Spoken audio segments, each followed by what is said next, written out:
Good afternoon, ladies and gentlemen. This is Jerome Gayman, the host of The Closing Argument. Today is the 29th of August, the last day of the week.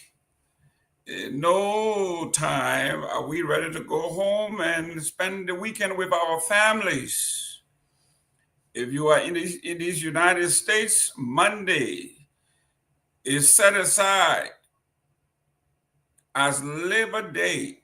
First Monday of every September is Labor Day. This is how we celebrate those who work to make this country what it is. We value labor no matter what it is that you do. You could be an engineer, you could be a street sweeper.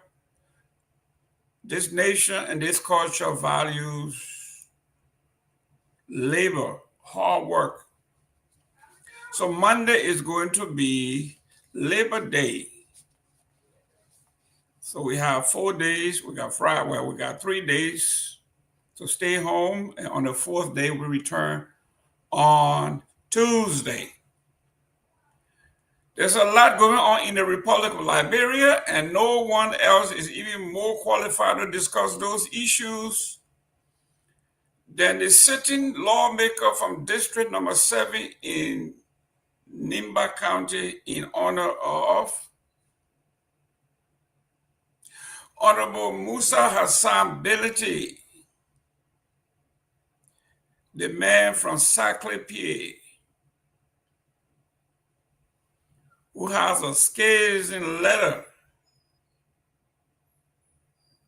monthly newsletter called Letter from Seleke Kromah, from where he sits. He usually writes about the ills and the pitfalls of government and how the Liberian people have been shortchanged.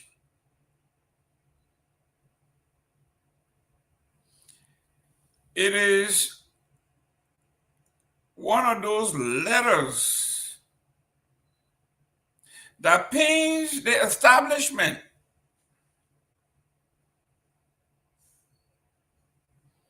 For instance, if you read the analysts lately,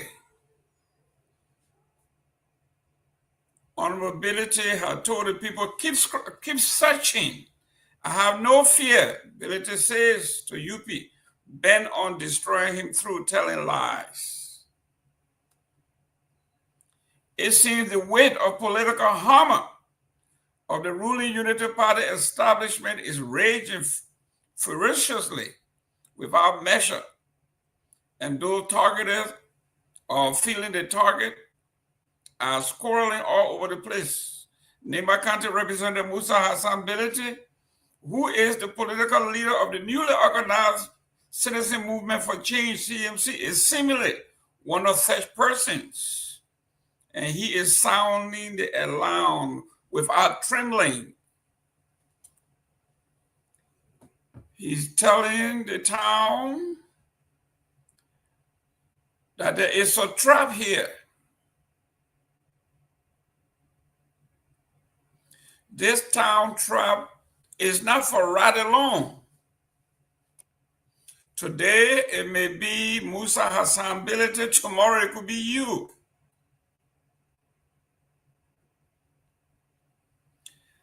So if you are laughing and you are giggling and you are walking with glee, Musa Belete, according to the newspaper, has sounded the alarm. This is a town trap. And this trap could catch rats, mouse, chicken, ducks, snakes, and at times the fingers of the town chiefs. That's from the analysts. On the front page of Front Page Africa, it says representability brands legislature as Liberia's most corrupt, vows court action against Speaker Cohn over the $100,000 constituency funds. This man is a pain in the backside and size of our leaders. It reads, Ganta City, Nimba County, Representative Musa Hassan Bilete, District Number 7, Nimba County, political leader of the CMC, has renewed his scathing criticism of the Liberian legislature, branding it as the most corrupt institution in the country. And this particular article is written by the front page Africa reporter Franklin Dolokwe. And it says, speaking during an interview with journalists at Radio Kagiyama, 94.5 FM in Ganta, Bilete lamented what he called a collapse of accountability within government since October 24th, accusing lawmakers of operating with impunity under the Speaker Rachel Combs Nagbe's leadership. Since October up to now, there has been no accountability. Government officials have not held responsible, nor have they answered to the people, Bilete declared. The absence of checks and balances and the culture of impunity have turned the legislature into the most corrupt sector in Liberia. The Nima lawmaker further accused the Unity Party, UP, government of President Joseph Yuma Bwaga of eroding governance discipline, warning that the refusal to enforce existing laws and regulations have fostered lawlessness and confusion in the country.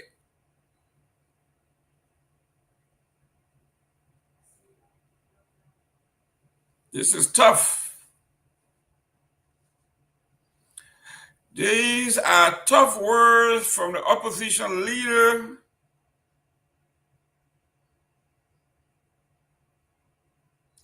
on the ruling party, the Unity Party.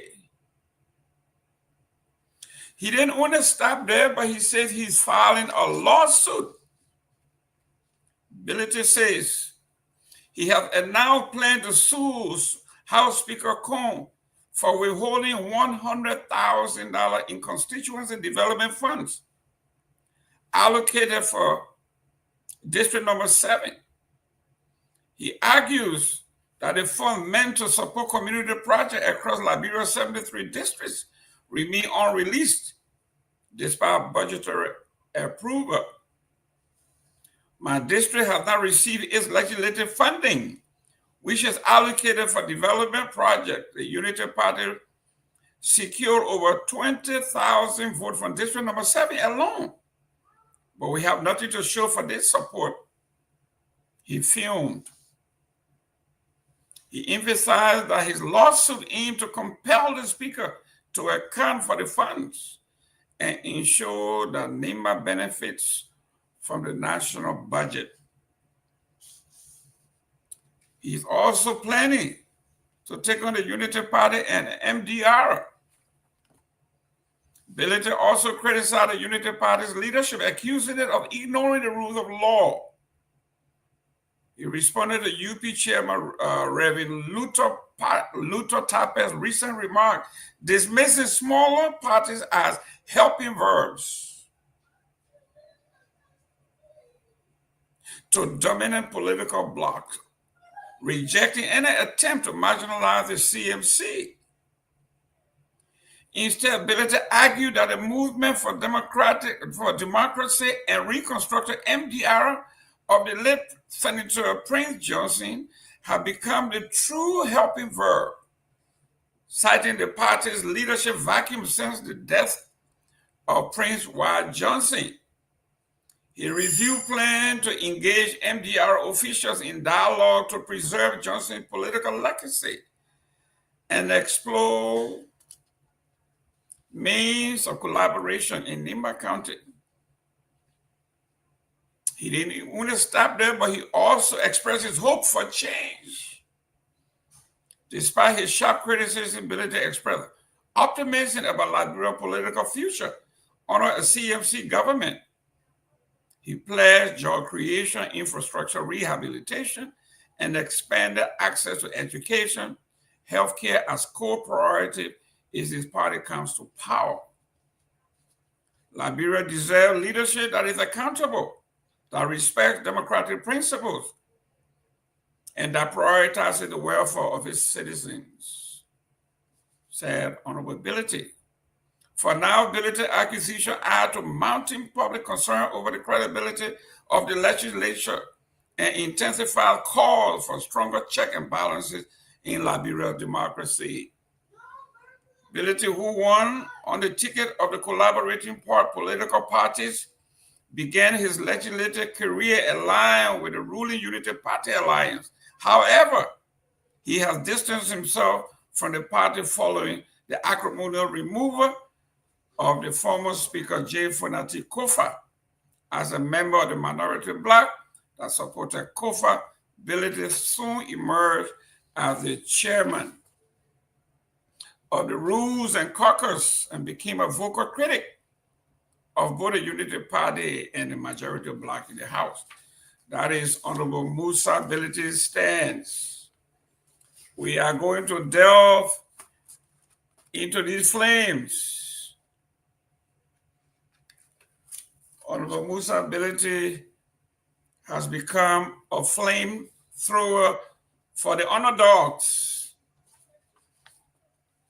He's going to also discuss the letter or the post from Kamara and on the headlines, front page Africa carries President Waka criticized over frequent shakeups at drug agency with no tangible results. And in bold letter, it says rat from within. The LDEA is ratting from within, according to Mr. Conant. The first step is to appoint qualified leadership for the Drug Enforcement Agency.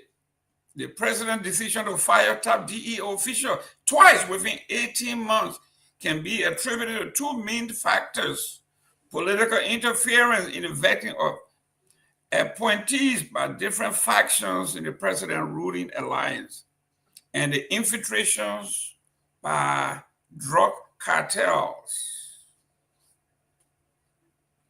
The drug cartels are infiltrated the Unity Party government, according to Kamara Conant.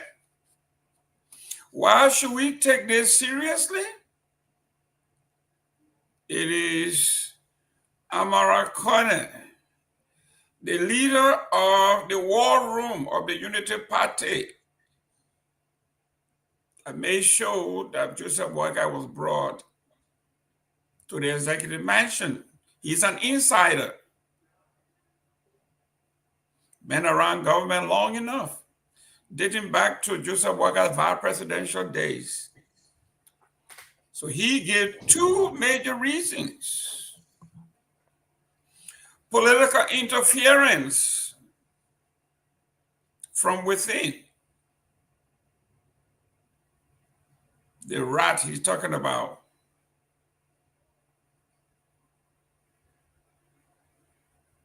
The administration has a rat from within. And if the government was about to fight the cartel drug in Liberia, it has failed, according to him, because it seems the drug cartel had infiltrated his administration.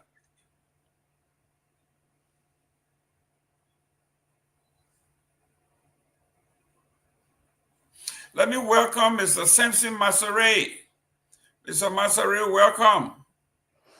Yeah, Mr. Gayman, thank you. Thank you so much. And it's good being back here on the radio with you for especially hosting the CMC political leader, Mr. Musa Sampedede. I don't know whether you following the opinion pool we conducting currently on the page. Yes. Yeah, it's an interesting opinion pool. And so far, that's the first opinion poll we have conducted since this regime came to power. And it seems not to be favored in a government position so far. But it's good to be back, and we hope to see the CMC political leader to come and discuss some critical national issues as it relates to the growth and development of the country. Absolutely. As an experienced administrator on the side of the CMC, I would tell all members of the CMC, including the political leader, while the polls, the initial poll may look beautiful, we do not look at polls. We want to work. Whatever he's doing that is working, keep doing it. You promise to bring change to the folks, that the folks can feel and see for themselves tangibly. Keep doing that. Leave the polls and the opinions to others to take. Musa ability, when he talked to me, spoke to me, convinced me to join the CMC, he told me that he was going to change and turn Liberian politicking on its head. Liberian politicians will beg for vote and say, when you vote for me, I will knock on heaven's doors and manners will fall and everybody will eat. This is going to be the land of milk and honey. Musa Ability told me that he wants to turn that upside down. He wants to give the Liberian people their milk and honey now. And if you find him to be credible, that he says he would do as much as he can to rehabilitate your roads, build breaches if he can, build schools if he can, if he had done those things, and you want to reward him in any way, he will do so. And I think that's a new way of politicking in Liberia, and it caught my attention.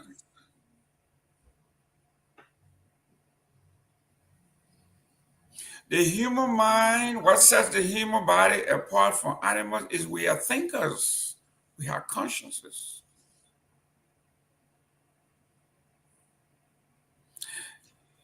If you have lived in Seleke Kromah or Gayman Town or Wee District, and you have been in that area, since Locke came to Liberia, I think 1958 or 1959 or so. And some of you have not seen any decent road from Buchanan to Locke. And if Honorable Musa Ability shines his light on us and did few of those feeder roads or fix one or two of those bridges that connect some of those towns, he will have done more than government officials have done since 1959. If you travel to Grand Bassa County, from Grand Bassa County to Locke to District number 3, compound number 3, as we speak during the rainy season, by the time you leave the flour mills, and when you reach compound number 3, most likely you will have serious back problem. The road is that bad. Why haven't we paved that road?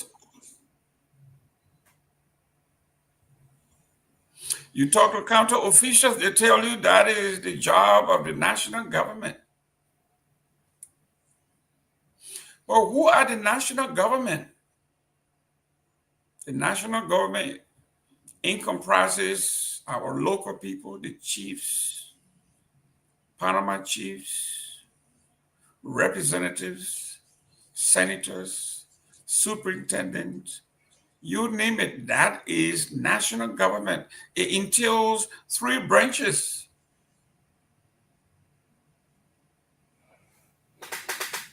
So this is what we are talking about when we say Liberians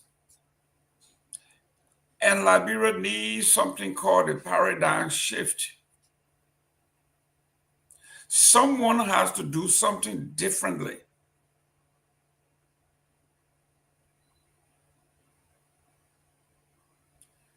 And Musa ability have begun to do just that. So when you read the analyst papers, they couldn't have said it any better.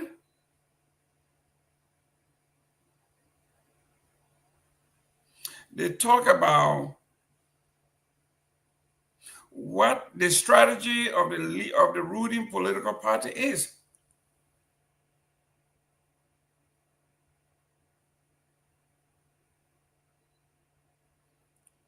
Musa ability told them, keep searching. I have no fear. Ability says, UP bent on destroying him with lies.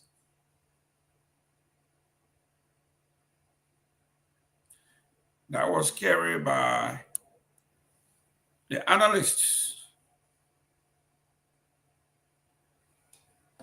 So let's go to current event in Monrovia.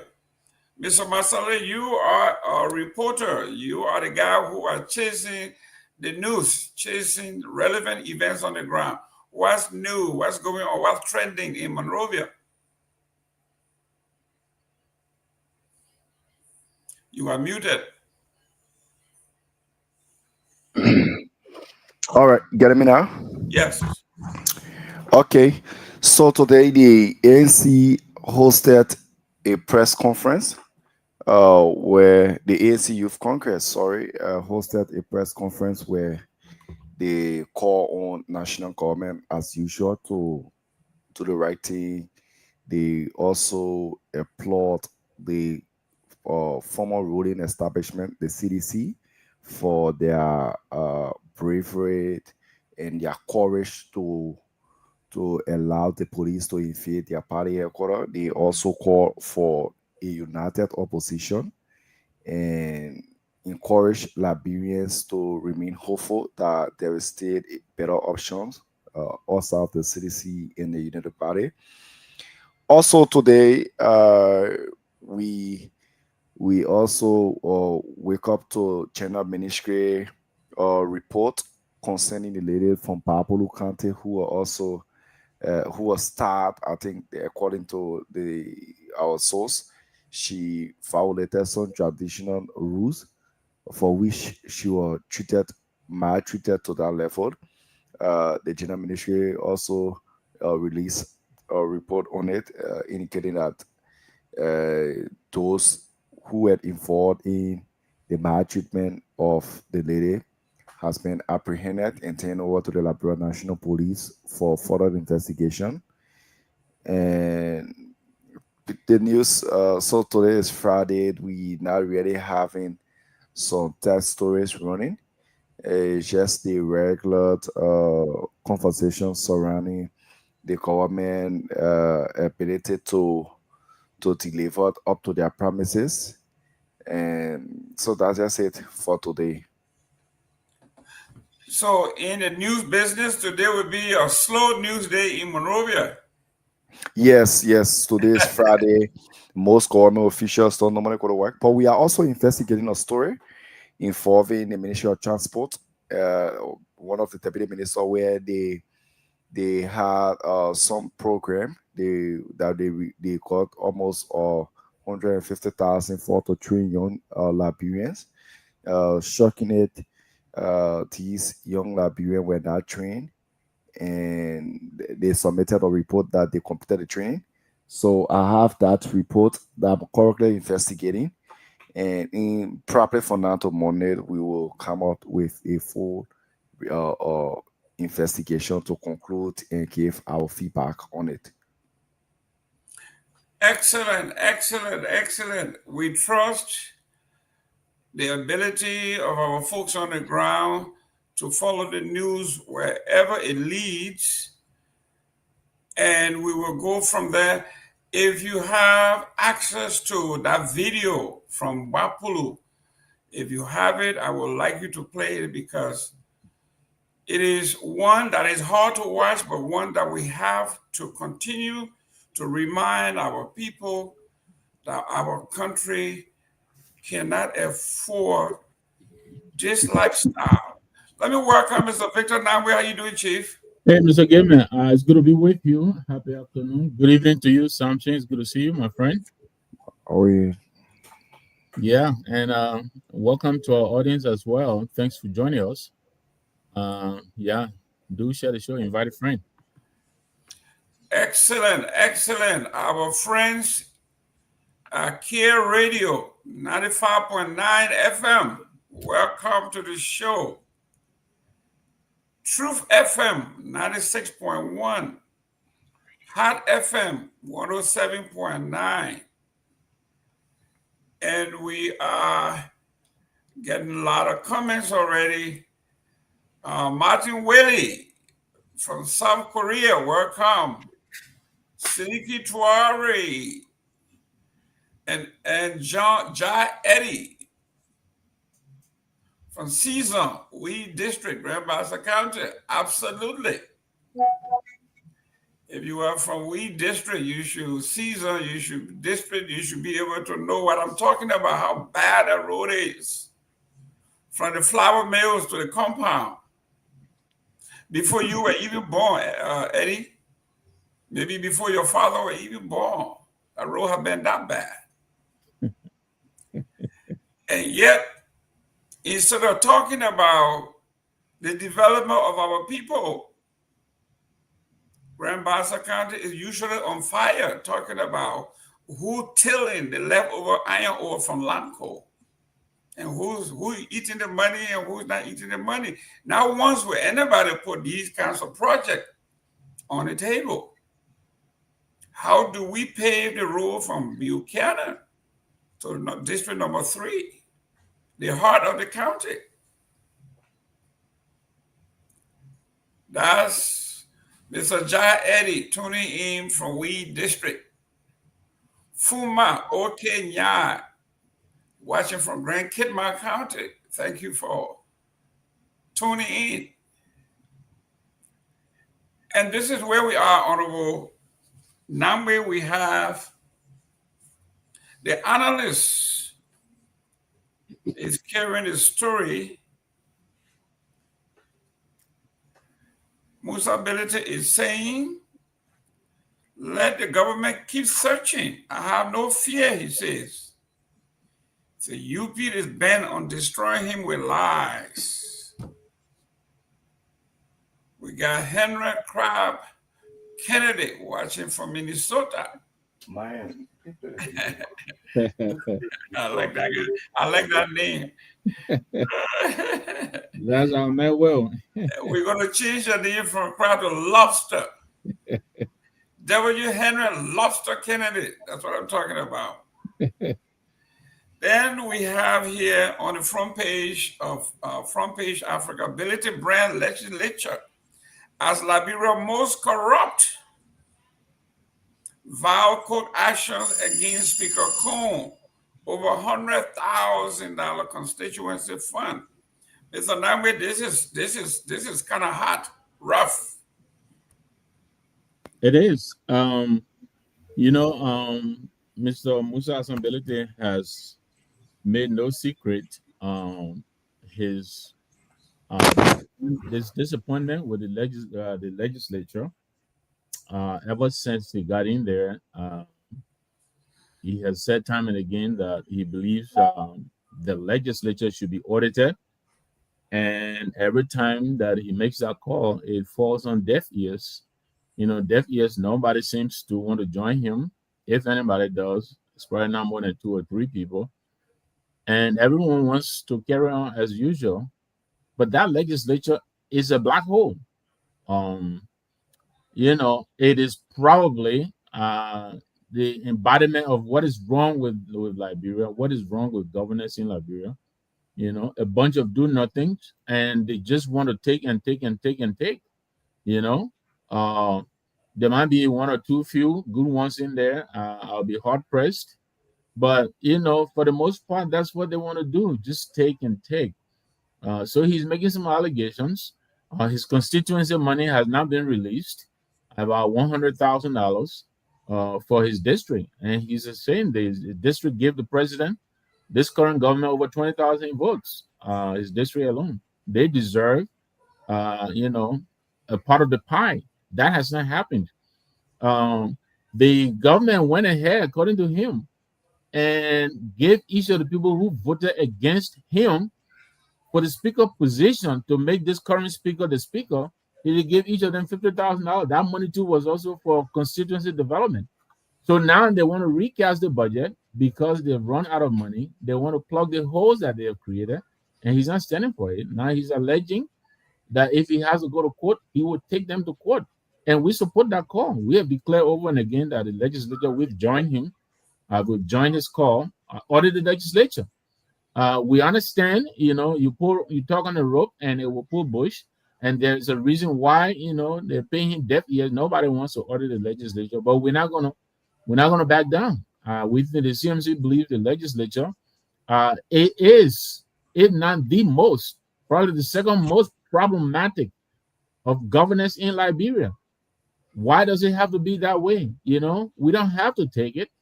Those people work for us. They have to understand that they're amenable to us. If we want them to be audited, they should audit. He's made it clear. I believe he said the GSC, the people with authority to call for an audit, the GSC, I believe the legislature itself, and I think the executive, I believe I'm quoting him right. Those are the people who have the power. He has made the appeal to all of them. Nobody seems to want to listen. He even said that there is a crew that came in there at one time to audit, and they were chased out. How can we in this day and age allow one group of people who are on a break almost every other week, getting hefty pay for doing nothing, and they can't seem to get their fill. They're hungry all the time, and we keep feeding feeding the beast. So I hope you will join us today. Let's talk about this in detail. What he intends to do along with the CMC. But this legislature, and probably the one before it, we need to audit them. We want to know how, and how they spend the money. Where do they put our money? Let them come and tell us. Why is it that they believe they're entitled to come and take all the time? Just take and take and take. Some of them have told us they don't think they're paid enough for doing what. So let's I hope you'll come on. Let's talk about it. And if you're watching us, please invite a friend, join us. Let's have a conversation. I'm sure we'll make time for you to call in and make your input. Great. Masare, do you got that video ready? We can't hear you. Yes, the video on the screen, so okay. We're about to play it. Okay. Guys, we want you to watch this video. It's very difficult to watch, but watch.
Are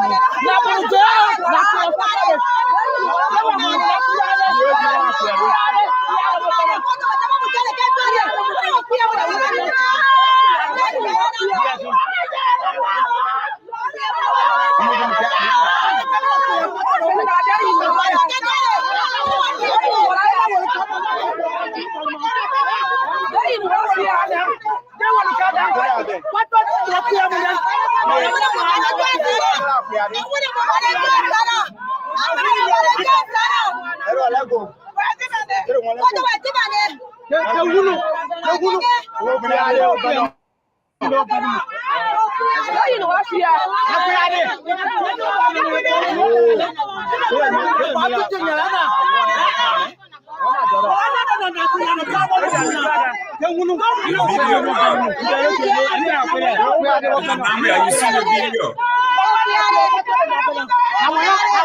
Masare, can you take it down because it's not playing? It seems to just be stuck in one place now. I think it need to be replay. Let's see what I'll get off a replay. Okay. Okay. Ladies and gentlemen, this is a very difficult video to watch. But it is time that we expose some of these things that are considered to be culture.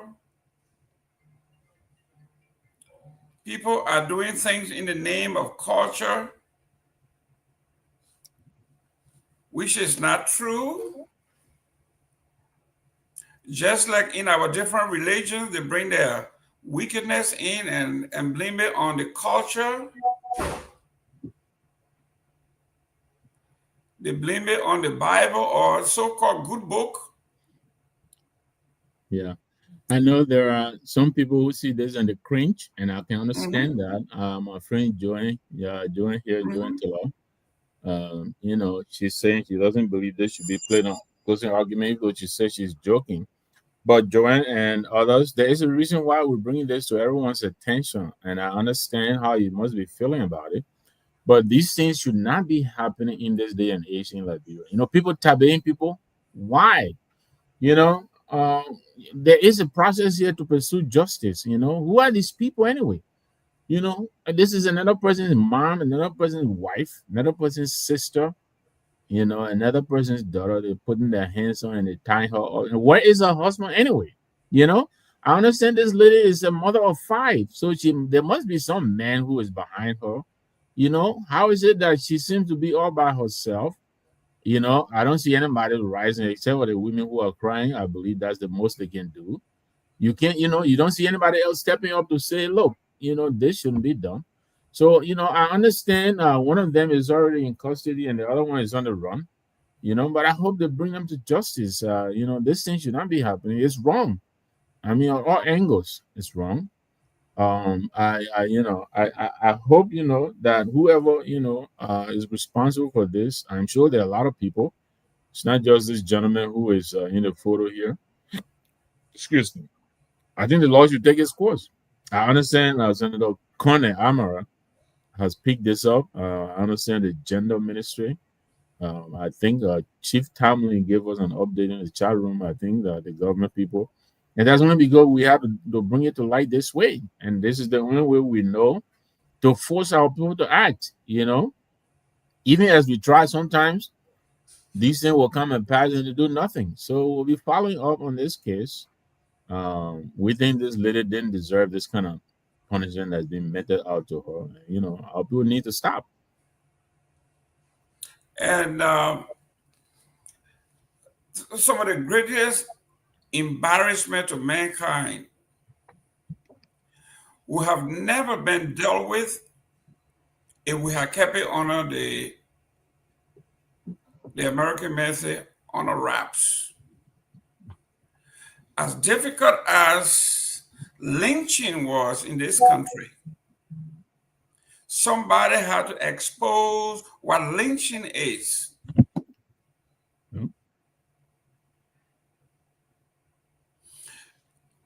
Some of these topics are very, very hard to deal with, but it is real. It's happening. It has happened. We talk about things like the Holocaust. These are things that have happened, and we have to talk about it. It may be very uncomfortable. You think it's easy talking about government officials being corrupt? People who are in power, who got absolute power? No, it's not.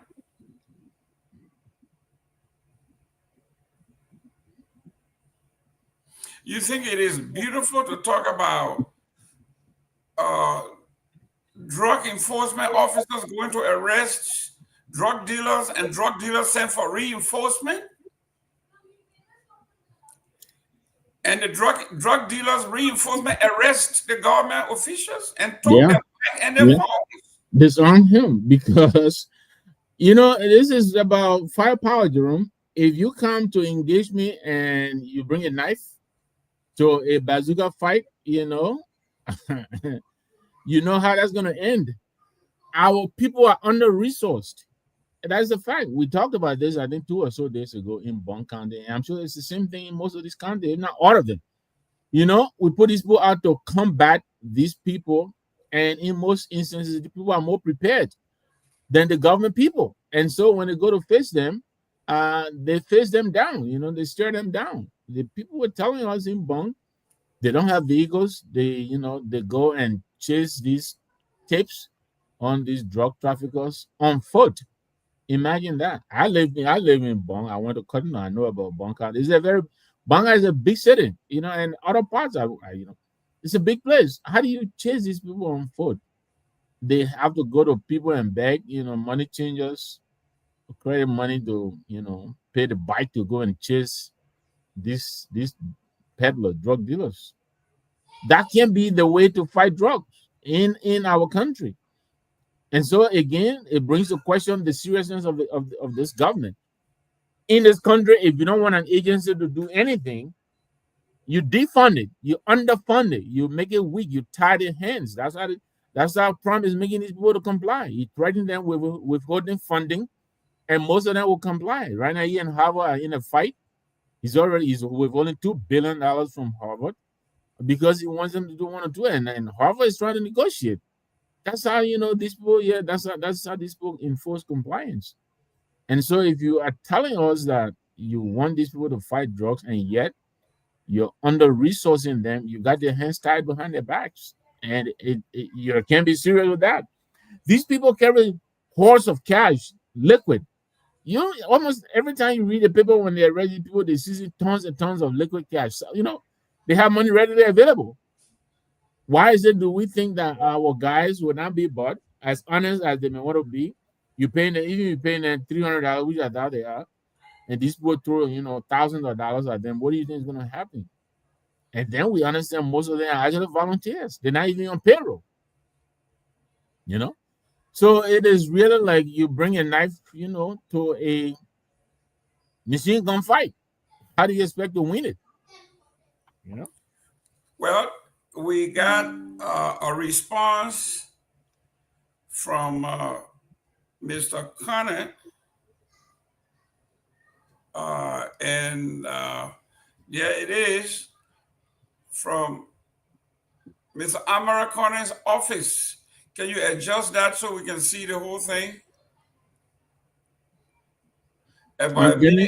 While you're adjusting that, I'm getting questions. Apparently, we may not be on Truth FM. I'm not sure. There is a comment in the comment section, something with Care Radio. I don't know if we are not on Truth FM.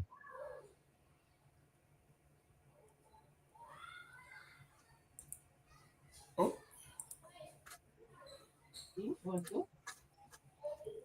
Let me welcome Mr. Seleke. How you doing there, sir? I'm doing good, Mr. Gayman. How you doing? Mr. Nagbe, how are you? So I got to ask you this, my young friend, and welcome to the set. Thank you. I mean, let's face it. I know you like to be modest, but you're a pretty big deal in the ANC, and you're getting inaugurated in Rwanda. as the vice president of all of the Liberians, all Liberians, all Liberians. And Mr. you're like the Gayman. vice president, and you got Dr. Moniba is there, and you couldn't get an ANC to go and do that. What happened? But No. congratulations. For clarity, Mr. Nagbe, Tata Moluba didn't come here for the inauguration. We Oh, okay. actually received one guest from Liberia, which was our guest speaker, Mr. Bezunga Finde, who Okay. left like 3 days ago to go to the US to attend Okay. a Is minister. he still with the? I mean, No, the CPP has been dissolved, but is he still collaborating with the ANC? no, he's an independent candidate. So Dr. Moluba Gotcha. came.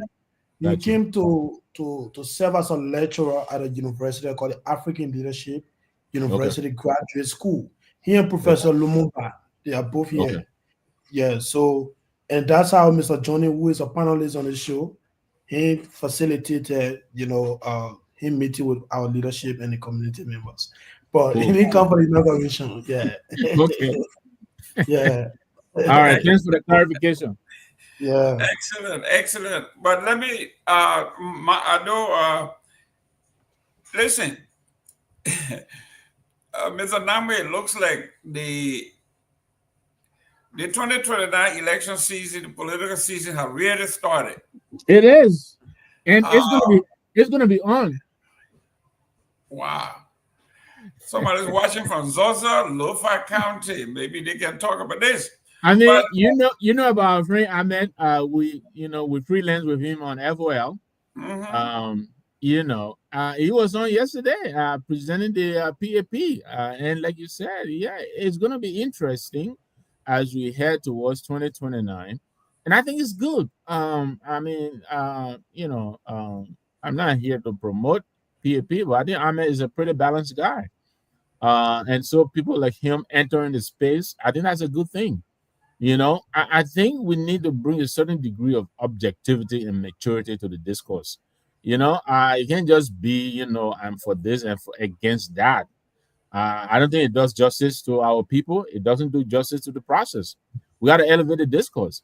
So I'd like to welcome them, the PAP. I hope we'll have an opportunity to engage. I think the next West Searchers hours should set up debates as early as possible.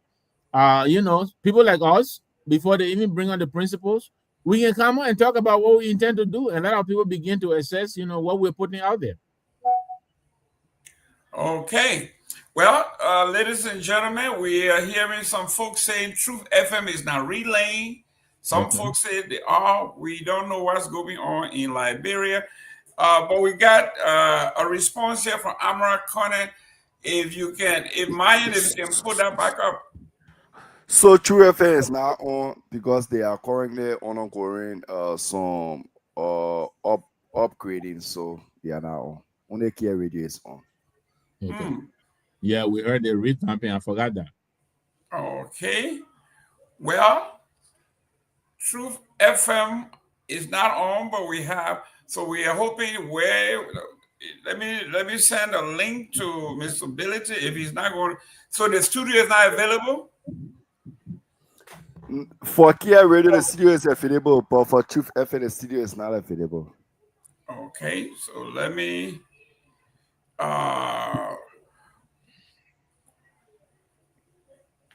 Mr. Nagbe, can you continue? Let me go to the back and call Miss Ability. Absolutely. Seleke, let's recognize some of our people here while we wait for Mr. Gayman. I will start here. He did call some of them, but it doesn't hurt to call them again. Morris Ja. Morris is watching us from Point 4 Junction. I know that place. Have you ever been to Babiata, Seleke? You're muted. You said Babiata? Babiata. All right. Babiata, That's okay. no. That's okay. I think is where this gentleman is, Morris, around that area, in that vicinity. Son of Cock. I don't know what that means. Son of KOK, but thanks for following from Do community. Omba Okenye, watching from Cape Mount, from Mapuma, Makpouma, Mapuma town. Grand Kidman County. I don't know what Seleke, can you say that better than I'm doing? Puma Town. Anyway, I'm not seeing some Kumba. of the comments you're reading. I'm only seeing Willie Chie, seditions and Okay. ANC people should forget about 2029 and focus on 2099. 2099. Yeah, 2099. Yeah. Fixed Wow. electronics. Our correspondent from Kigali. I think I mean he's referring to. Yeah, I Then guess so. plays the mighty Samson. Aliu Kamara, hi guys. Jefferson, watching live from New Jersey Gulf. We are 2029 show.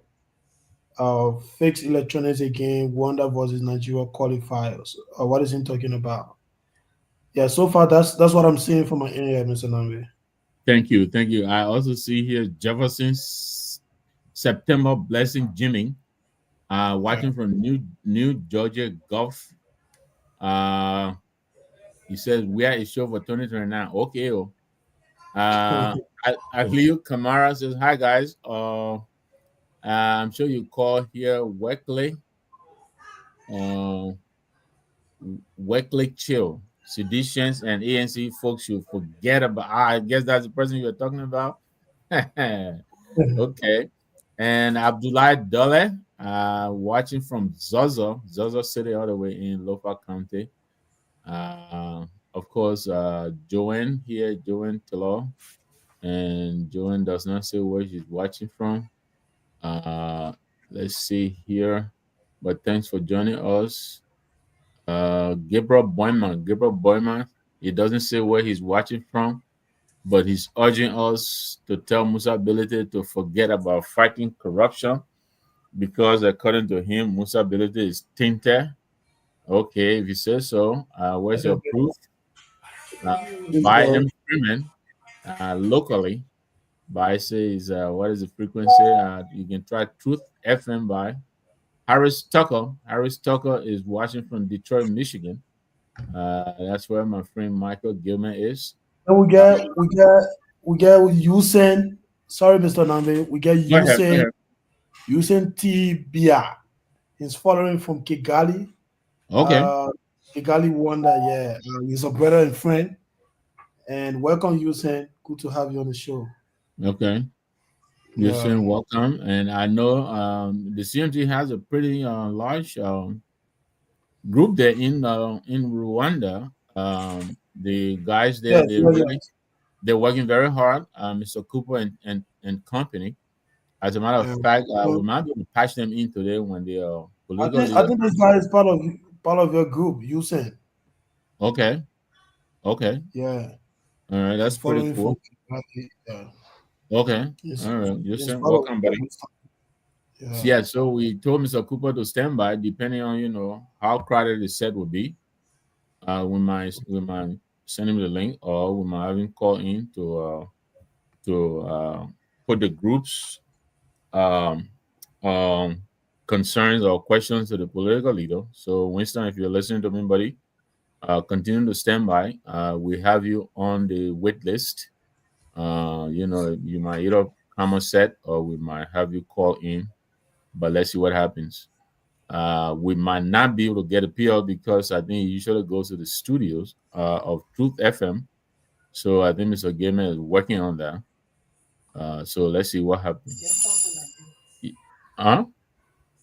Yeah, Musa Segu Dole, also watching from Grand Kidman, Mustafa M. Kamara, also following from Cote d'Ivoire, Ivory Coast. I lived in the Ivory Coast for about a year, Sidiki. Really? Yeah, I came from Ajame. Um, we Okay. came from Ajame and went to the military camp militaire, all the way in Cocody. Yeah. Okay. Actually, my first son was born at the CSU, the got a CSU, I believe, in Cocody.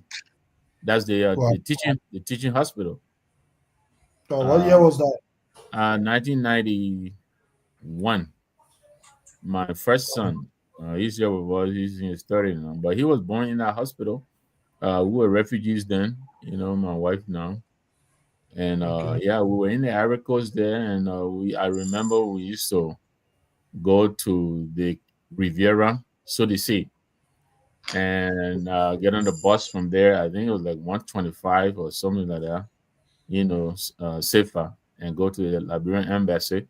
I mean, that's where we went to hang out. You go there and meet your colleagues, and also we went there to also make calls. Siliki, take over. Let me take this call. Yeah. Okay, Okay. okay. Oh, Mr. Gayman is already Yes. here. So Yes. then, okay.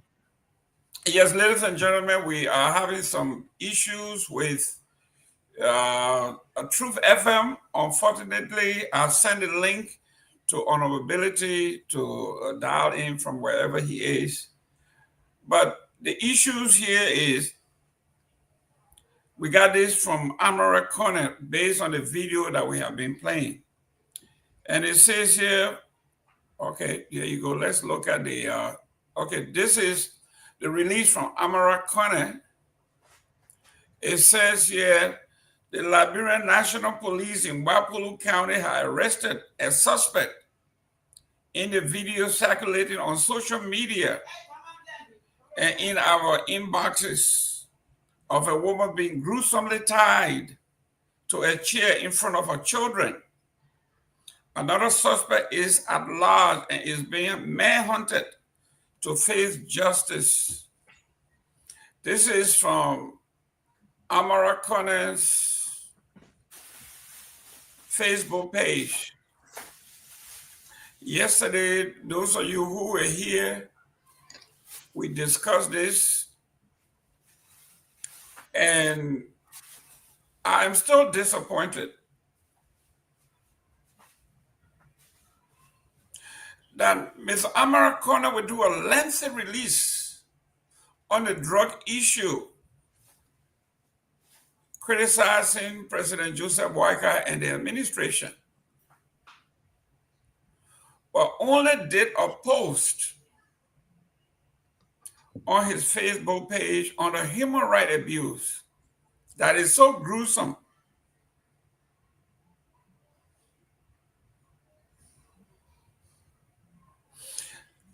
I am totally flabbergasted that a woman in front of her 5 children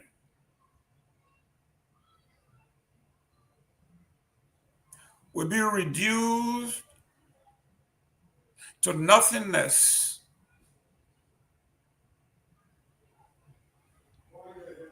by people of her town because she refused to do an assigned chore.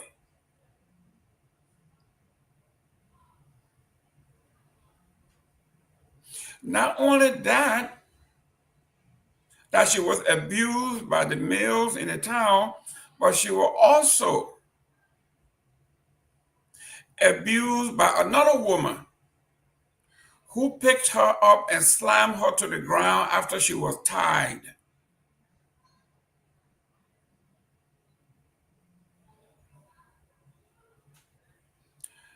Mr. Seleke, you are from Nimba County. I am sure you have either a sister, a girlfriend, definitely I know you have a mother, to see what we saw, or I don't know if you saw the video. It is very, very, very, very hard to watch. People in the comment section are saying that we should not even show it because it's so gruesome. But we have to do this to expose the evil in our society. I don't know if you are familiar with the video, Mr. Kromah. Yes, I've watched portion of the video, and it's disturbing.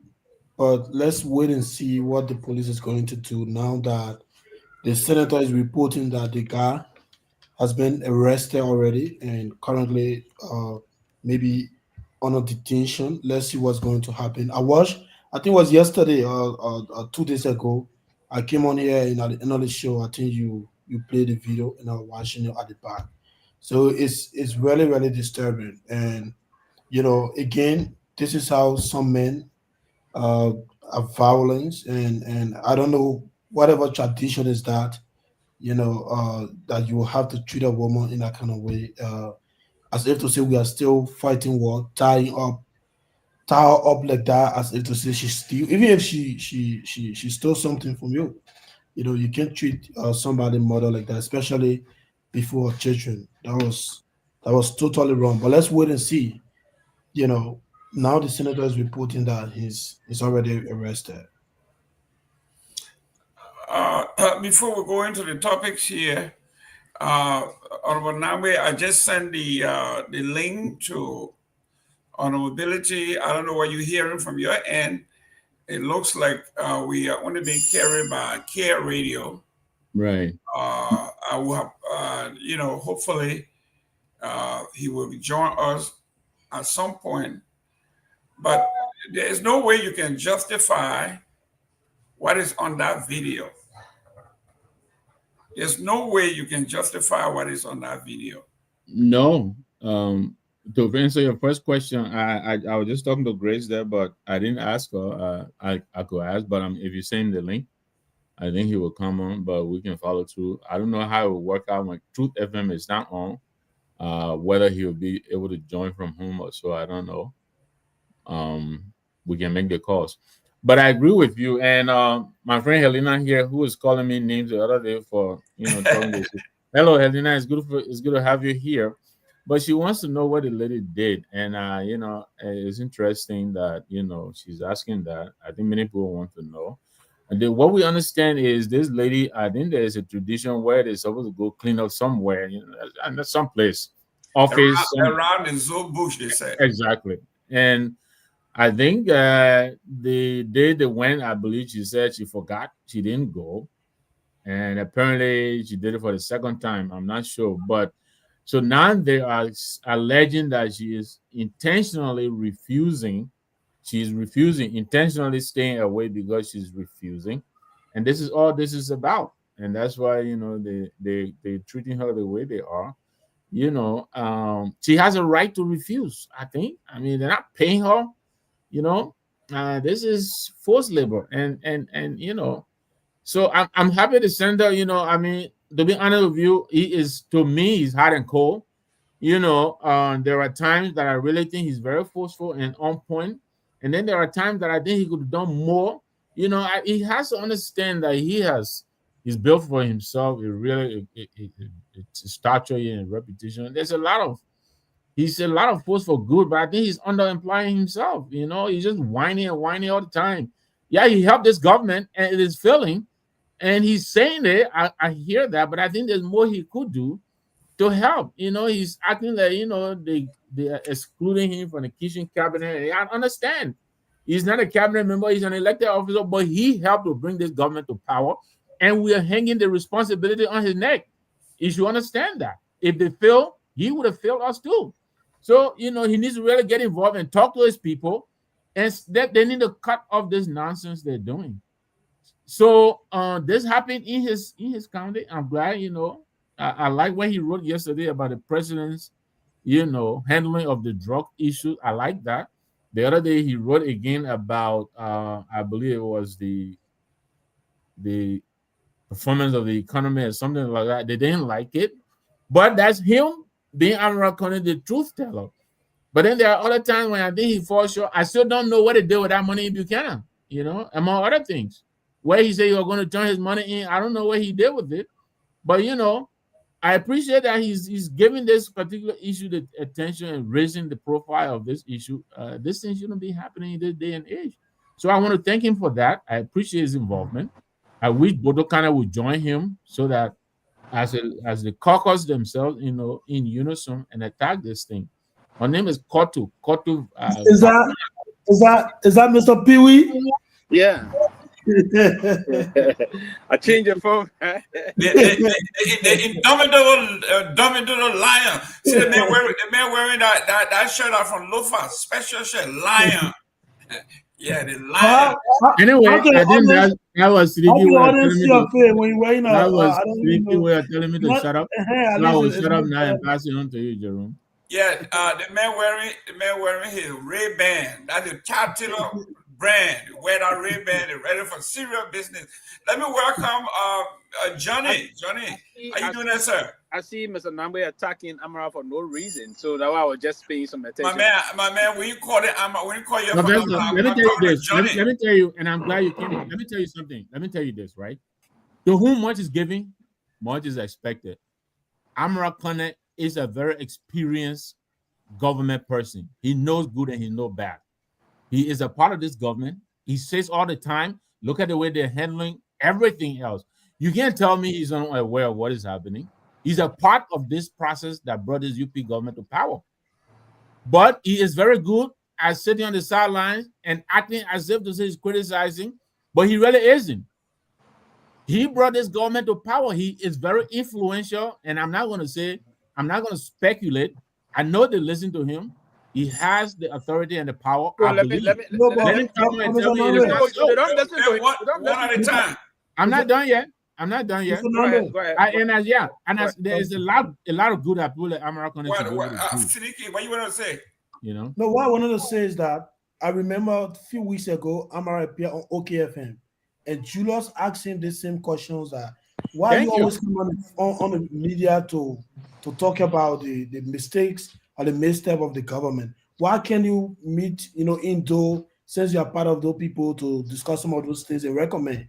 And Amara told Julius that, look, when the indoor mechanism, or when there's no way for you to meet indoor and discuss some of those things behind closed door, and then you gave me no option but to come to the public and express my grievances. So the statement about he's very influential, he still get access, I don't think so. They block him, they chase them away. He and John Malu, since doing the inaugural, the time they had an inaugural team, the JTT, when the inauguration was about to happen, when they recommended that, look, each appointment that will come, they should pass through vetting process. That was the time they kicked them out, that they were not team players. And part of Amara's first 100 days report, Mr. Nagbe, if you read that, I will send it to you. You will understand that they were actually, kicked out of the United Party circle. And let me tell you this. Let me tell you that, brother. In this country, I forgot his name. He held up Trump's appointees, over 138 of them. And Amara knows that. He has the power. He can hold up this president appointments and refuse to have them confirmed. There's a lot of things he can do. He alone in the Senate. Yes, one senator can put a hold to it. Okay, guys. Let me ask you. You're a politician. You really expect him to do it alone? No. I expect him to build a consensus in the Senate. Good, but why is he building that? Come on now, Seleke, please. Let me welcome Johnny. Johnny, welcome, sir. Yeah, good evening, good afternoon, everyone, from where you are. I'm good, thank you. You're okay, welcome. thank God for life. Listen, guys, Johnny, how do you pronounce your last name the correct way? My last name is pronounced as Ndebe. Ndebe? No, Nagbe. No, not it's Ndebe. It's Ndebe.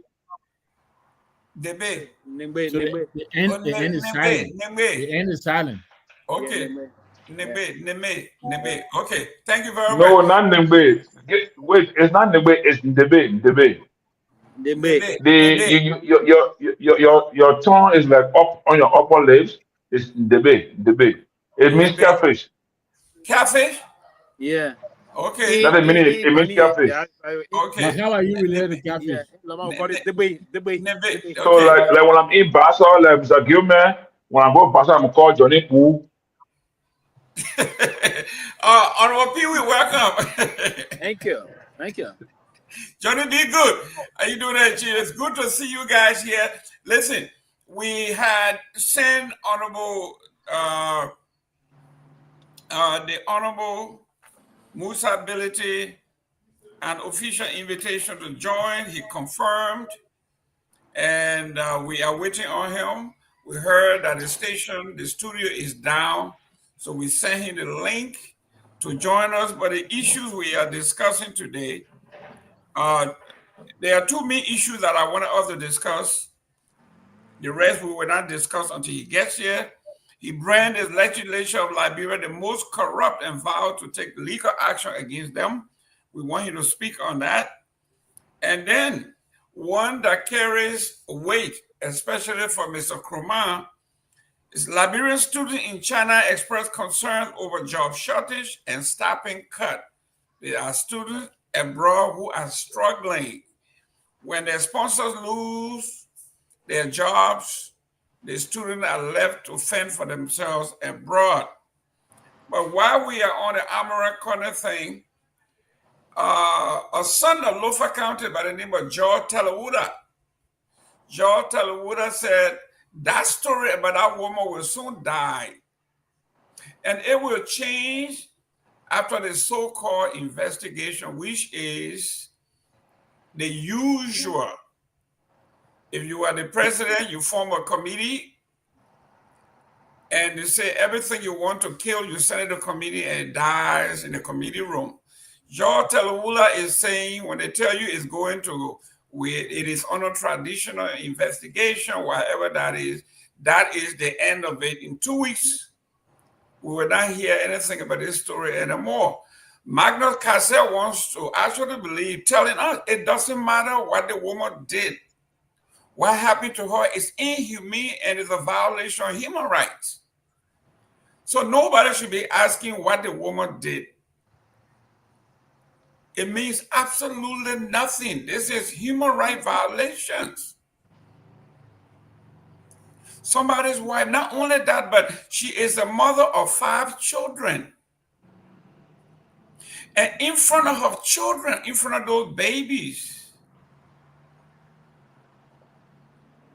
their mother is being disgraced.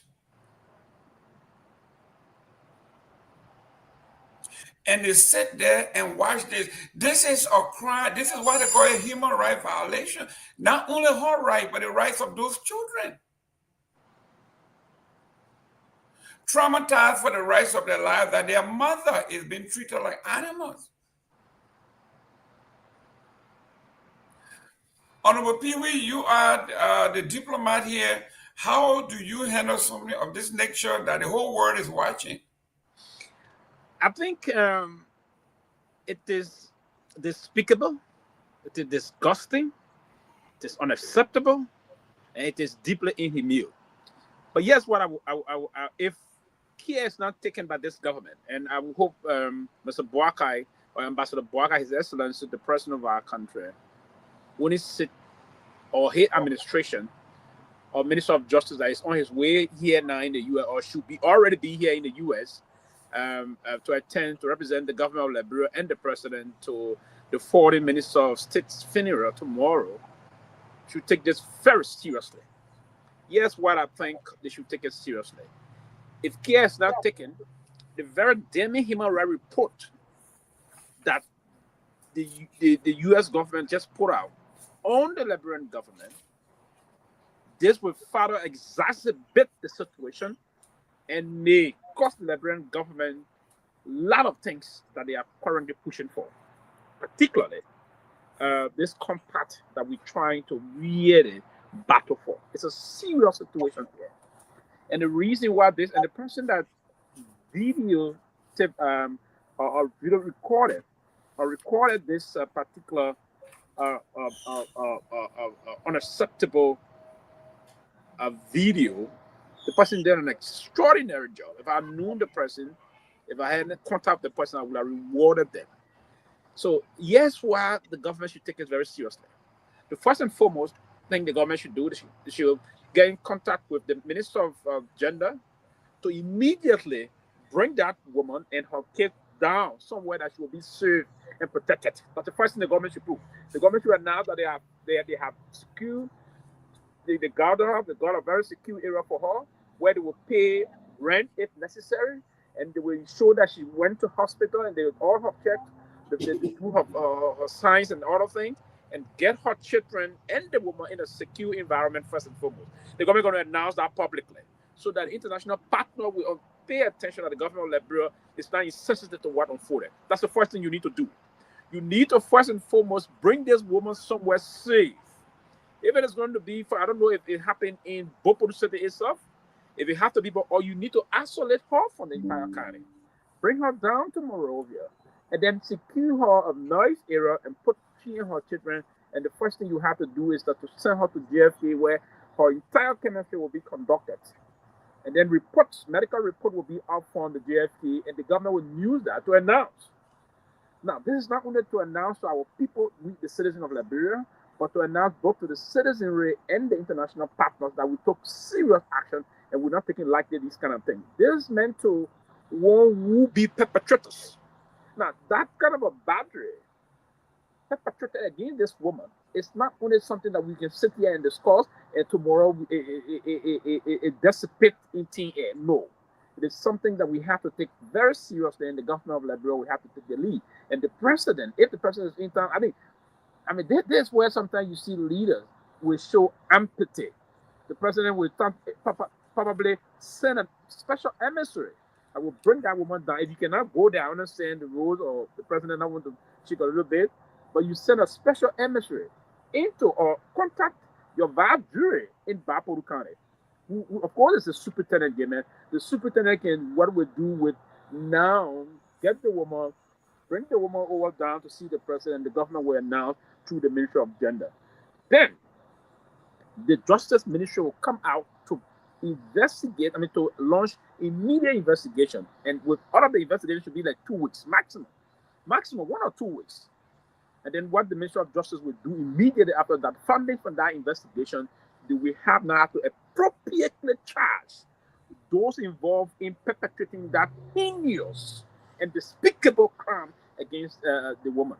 And then the government will announce the person appropriately charged. You transfer the case from Dopoh County down to Monrovia also, so that you expedite this case. It'll be an expedited case, and then you punish those that needed the kind of inhumane act on this woman. What you have done at that time, you convince your citizenry and they will have confidence in the government, and you will tell those, because that is going to be part of the report that's going to be sent again to international partners. You don't want them to preempt you. What you do, you want to preempt them by moving ahead of them and saying, hey, I took cease of this matter. We took appropriate actions. We first and foremost isolated the woman, brought her somewhere that she's safe. She's going to be safe. The government will be responsible for she and her children. And we've now punished the perpetrators, and they are now this. If you did that, you will have diluted potential human rights reporters in Liberia, civil society group, of sending new reports again over to the human rights reporters, State Department, that will be used against you for your next issue that may cause you some problem. So I think this is how the government should go about doing it. If you don't do this, this is going to go wild. It already went wild. It's unacceptable. We're in a modern era. Even those days, people didn't do that. Now, the Zoos and Bodios activities, they didn't practice this in the way and manner people did that, right? We all are traditionalists.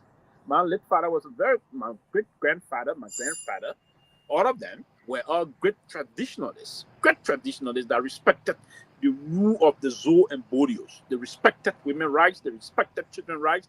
They didn't violate that. To openly stigmatize this woman in that kind of a manner is unacceptable. So I think the government should move to protect her image, so that tomorrow the government itself cannot be indicted in this matter. It's a serious thing. Did you say Zoos and Bodios, Sylvester? Did you say Zoos and Bodios? Yeah, Zoos and Bodios. You have a Southeastern connection? Listen, this is not a Southeastern. You buy everything you go to. Johnny. But I'm tired of you, Mr. Nagbe. I married a woman from the Southeast. Okay. There you go. Well, Johnny. Okay, Jerome, go ahead. Johnny.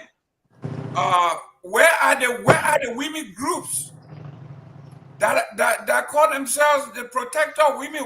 When Bodo Kane was running for office in Bokulu, they were everywhere. What happened? The protest, my own sister from Grand Bassa County, I have not heard anything from her. I have not heard anything from the former vice president, Jewel Howard Taylor. I have not heard anything from the women, the Women's Lawyer Association in Liberia. What is going on here? Mr. Gilman and the rest of the team, and let me extend my greetings to my uncle, Mr. Sylvester Pewee from Yela. I like to always respect the tradition of my nativity. So Pewee, I'm here. I'm not going to be speaking without your authority. Please give me permission to speak here. Go ahead. Go ahead. You Oh, fully protected. Go ahead.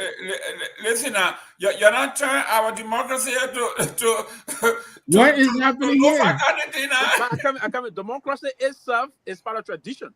Is that what it is? So, Mr.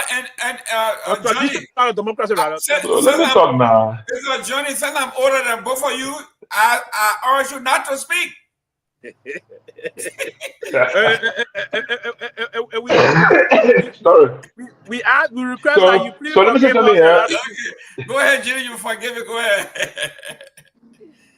Go ahead, Chief. Mr. Gayman is a traditional protocol. No matter how old I may be than Mr. Sylvester Pewee, from our perspective as a culture people, he's bigger than me. Even the shoes on his feet, the same from the shoes of his, from his shoes, that stand is by far greater than me. But I had to give him the courtesy before speaking here. I can't be speaking over his head. Notwithstanding, democracy still prevail. So, Mr. Gilman, you referenced the action taken against the woman in Bapuru, and you want to know what happened with all the women leaders and advocates in the country. I want to draw my statement towards policy issues in Liberia. This is not the first time in Liberia where a woman or women have been violated in the same kind of manner. A few years back, like maybe 5 or 6 years ago, similar thing happened in Samuel County. And I was sent there from my organization to assess the gender-based violence and issues of violence against women.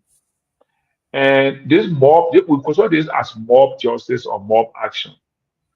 And I would have thought that by this time, since the Liberian armed conflict ended, governments, we have had three separate governments. I mean, 2 terms of UP and 1 term of Unity Party. I mean, of CDC.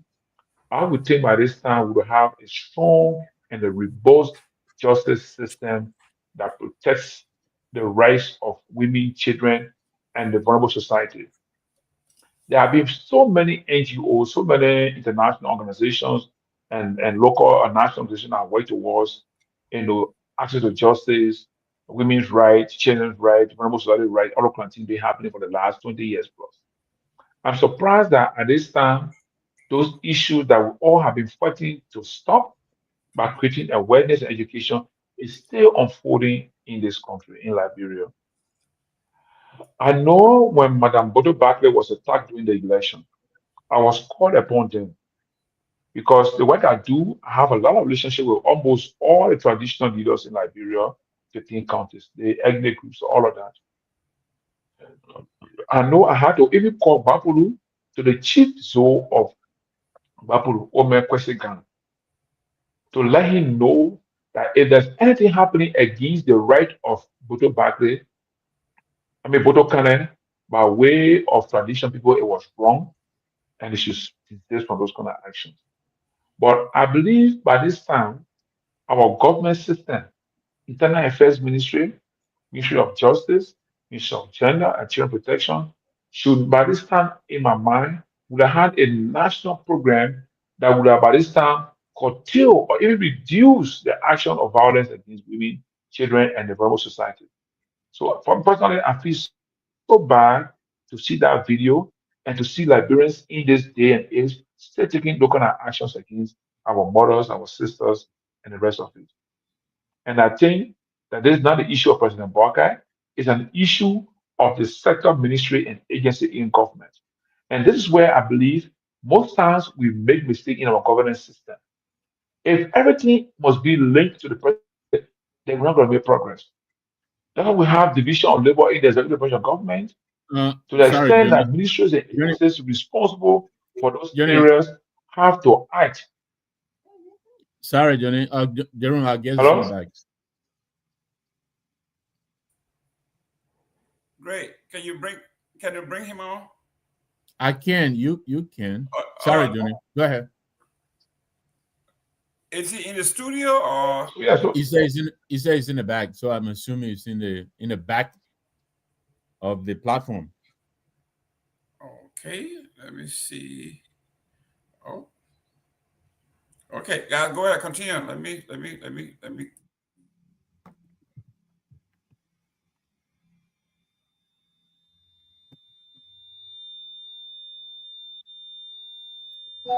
Johnny, go ahead. Why he's bringing him on? That's what he's saying. If you can hear me. No, I think we should just wait for him to come on. Okay. And again, I'm No, sorry for the go ahead. interruption. Keep talking, Johnny. Keep talking. We can't keep the screen blank. Go ahead. Keep talking while I bring him on. Yes, my point I'm making is to say that our government by this time should have had programs in place to prevent these things from happening. These mob justice against women, children, and even mob justice against Liberian citizens. We have done enough work in this country to create the consciousness of the people of Liberia to know that whenever something is going wrong in a society, they should not act within their own mind, the way they think or feel.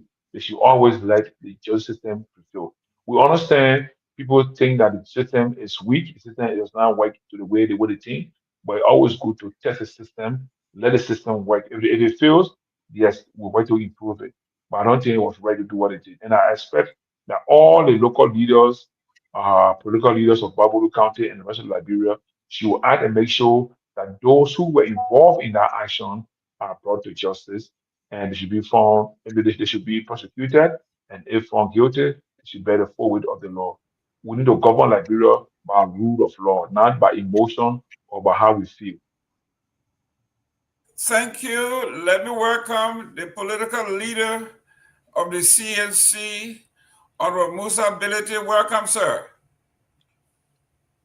Thank you. Thank you very much. Thank you. Thank you. Good evening to everyone on set. Ladies and gentlemen, if you are just joining us, share the show, call your friends. We have someone called me and said your leader is a flamethrower. He's just burning everything. So with me, Honorable Pewee here. I have Honorable Victor Nagbe, I have Mr. Seleke, and I have Johnny Nagbe. He's here, and I'm hoping that either my Loma or my Bandi is very good, Johnny Nagbe. So, Chief, thank you very much. Sometimes I wonder, do you sleep? When do you rest?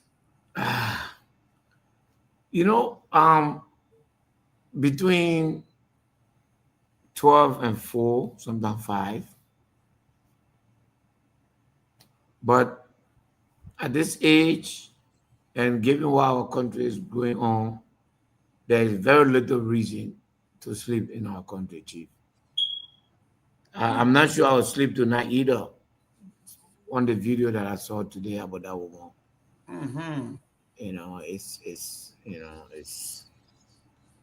it's tough. We're in tough time. Why you just talk about a woman? Sorry again, man. If I were to ask you to continue from there, is there any plan that you personally get in touch with her? Is there any plan that you personally get in touch with her on this matter? I just want to get your gauge of view on that. Absolutely. Absolutely. And how do you intend to go about that? Well, we have a complete network. Just as soon as I leave the phone, I've already instructed the chairman to identify her location. I think this is Lofa County, right? No, yes, Babulu County. Babulu, yeah. So we try to identify this very hour. We'll try to see her and see how we can help her. But more important, to see how that cruel beast can be prosecuted. Yes. That's even more important. Why is not time to blame anyone? It just points to the fact that the Liberian people need to see that the government they've been having, government after government, care less about the people in the bush. To even think that anyone with a relationship to government can even do that tells you how remote we are. I mean, that video is going to go around the world. Do you know what that video is going to do to our image as a country? Do you know how much hurt that video will do to us? It's going to be all over. It will not matter what part of Liberia is, believe me. Baboluni will not be called. All that will be said today is this is what happens to women in Liberia. And we have to come up to say this is not in our character, but it's hard because that's the kind of government we have. Everything is money, everything is Morovia, Marshall, capital building, temple of justice. Nothing. I hope that will change. But we know that, we're going to change that at CMC. That's what we were formed, to change the dynamics of how people do things. There has to be a government by and for the people. In Liberia, we have a government by the people and for few people. That has to change. That video is really, really painful. Ladies and gentlemen, the reason Honorable Musa Ability has a say so on what's happening. Let me go down the list that he is surrounded or has surrounded himself with capable women. So when he speaks on women issue, he has a legitimate footing. The global chair of the CMC is a lady, Dr. Richardson. The chair of the United States and Canada, Grace Garguah, obviously another capable woman.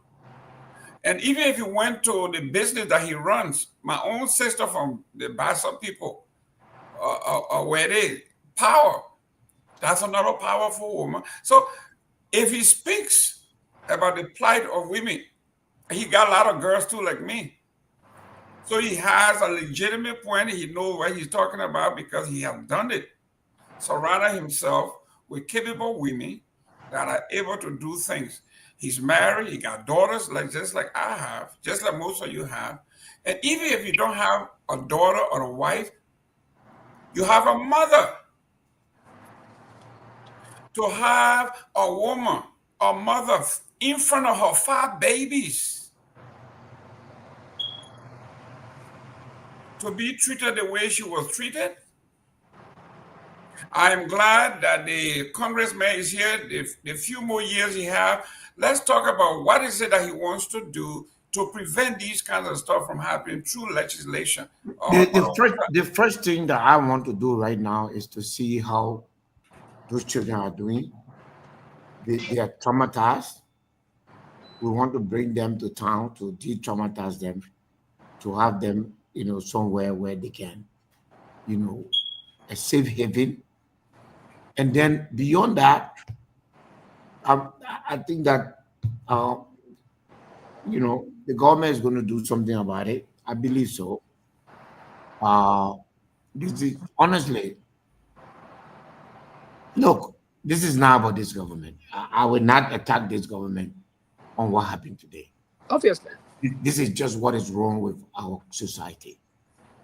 And I want Liberians to know that what you saw today is what children and women across the length and breadth of this country are enduring. And unless we have policy that ensure that justice is closer to the people, we have to make laws that allows justice. Look at Nimba County. The police does not even have 2 vehicles in Nimba County. This is a country that generates over $100 million in the mines. This is a country that generates more than at least $20 million in taxes from business activities. And yet it cannot provide because there's nothing there. The police have nothing here. The immigration have nothing. The DEA have nothing. Those things need to be addressed. That thing that, I have personally been traumatized by it, honestly speaking. Looking at that woman, looking at her silence, her refusal to shake while she's being tortured. Yes. Wow. She was very Do we disciplined know? in Do being we taught. know what? Do we know? Do we know what happened? Do we know what?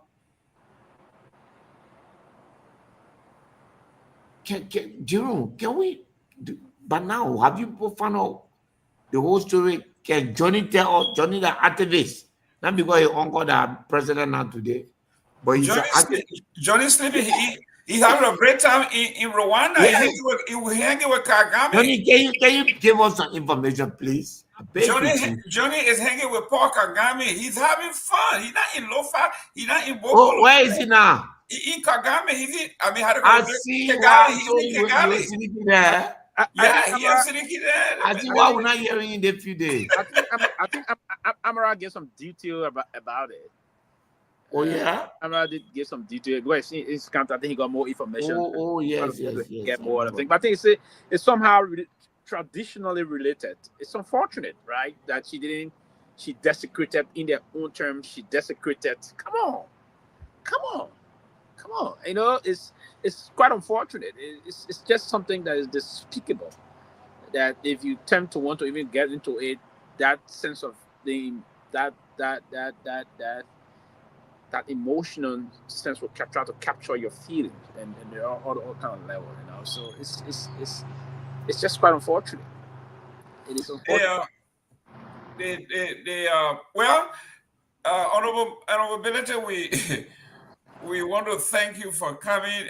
Sometimes I wonder, my brother and I were just speaking in Basa, and he says, my man, if it looks like your political leader is going to grind himself to death and your party will die soon because this man working too hard. Does he sleep? That's why I asked you the question. But this is what it will take. Every one of us to work overtime to make things happen.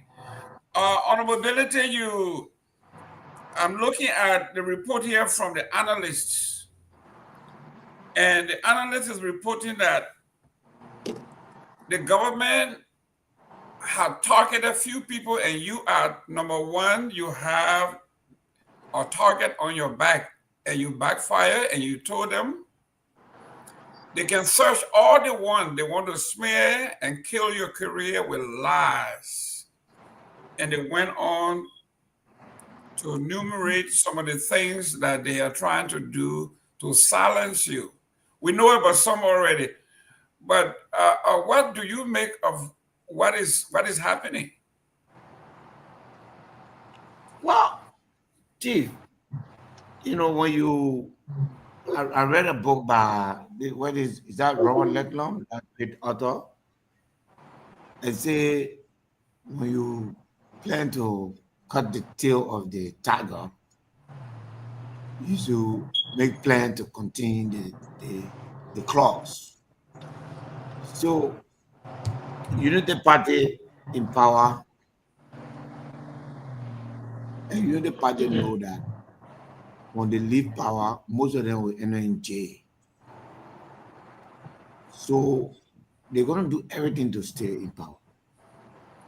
For anyone, not just me, anyone who speaks out against this government, you're going to be targeted. You're going to be targeted. You're going to be targeted. So I'm not surprised.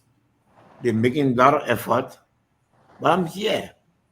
As such, I was made for this day. For 6 years, Unity Party tried to brand me as everything negative. And we're here now. I see they are sniffing around, but I'm fine, Jerome. I believe in myself. I believe in what I do.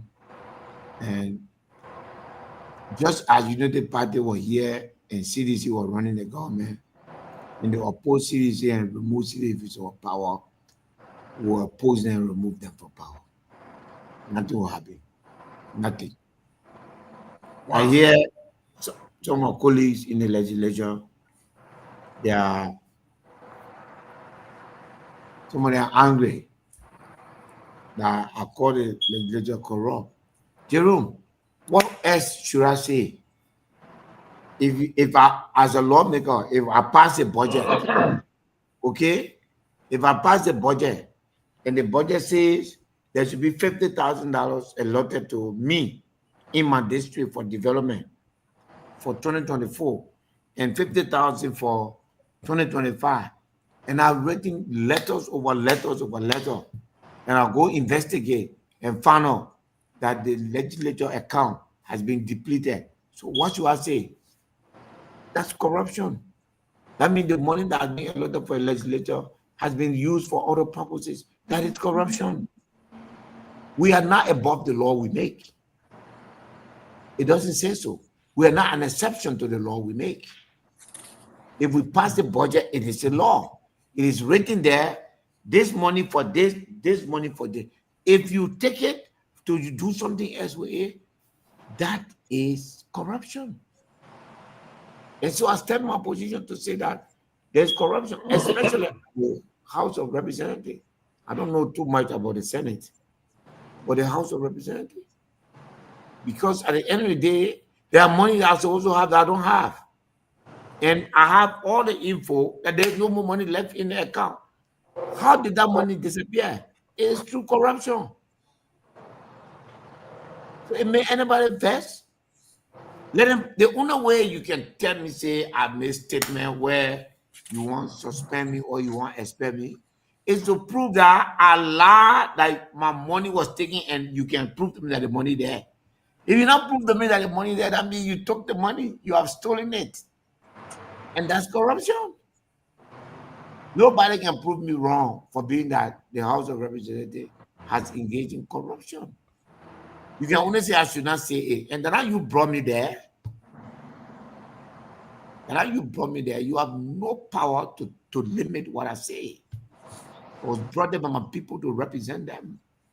So that's what we have, Jerome. And it's going to continue. But I'm standing my ground. CMC is standing our ground. We hear that, it was CMC is number 3. Number 3 is not what we're going to settle for. At the end of the 1-year tenure of CMC, we'll be the number 1 party in Liberia. We'll make a case to the Liberian people that is consistent and that is very sensitive to their needs. We will not be a political party that will show their hand to the Liberian people. And either we'll prove that we're a good leader, we'll prove that we're giving the country, we'll change it. We'll shift the paradigm in the country. Those who have been very comfortable preying on our people, they will be stopped. We'll turn this government over to young people.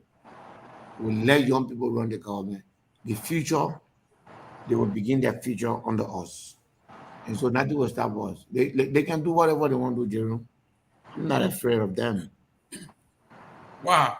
Nagbe, before you come in, it says here, speaking live on Spoon Network, last week, Billy alleged that the $50,000 earmark in the budget for each lawmaker's district development project was instead distributed to the supporters of Cone's speakership. Honorable Nagbe, I think you want to talk about that, and any question from PL. Thank you very much, Mr. Gayman. And Honorable Billy, welcome again to this set. It's good to have you. Let me ask you this. And this is for the benefit of those who may not have read, the very specific steps that you are laying down to seek remedy to what you are describing. But I have to ask you, you headed the Rule of Law Caucus in the House, and for months, you and your team, you tried to force the House to abide by its own rules. The side that you supported of the former speaker went to the Supreme Court to seek clarification. The Supreme Court was very clear on what the law said about removing a speaker. At the end of all of that, the executive chose to set aside the Supreme Court's intervention and decided to do as they pleased. And so I'm asking you, sir, I know you say you may have to seek legal remedies to force the legislature to audit itself and also, to abide by the rule of law. If you intend to go to the courts, what gives you animal confidence that the legal process will help you to attain this objective? First of all, it might have been slow, but the Supreme Court did its work. The Supreme Court,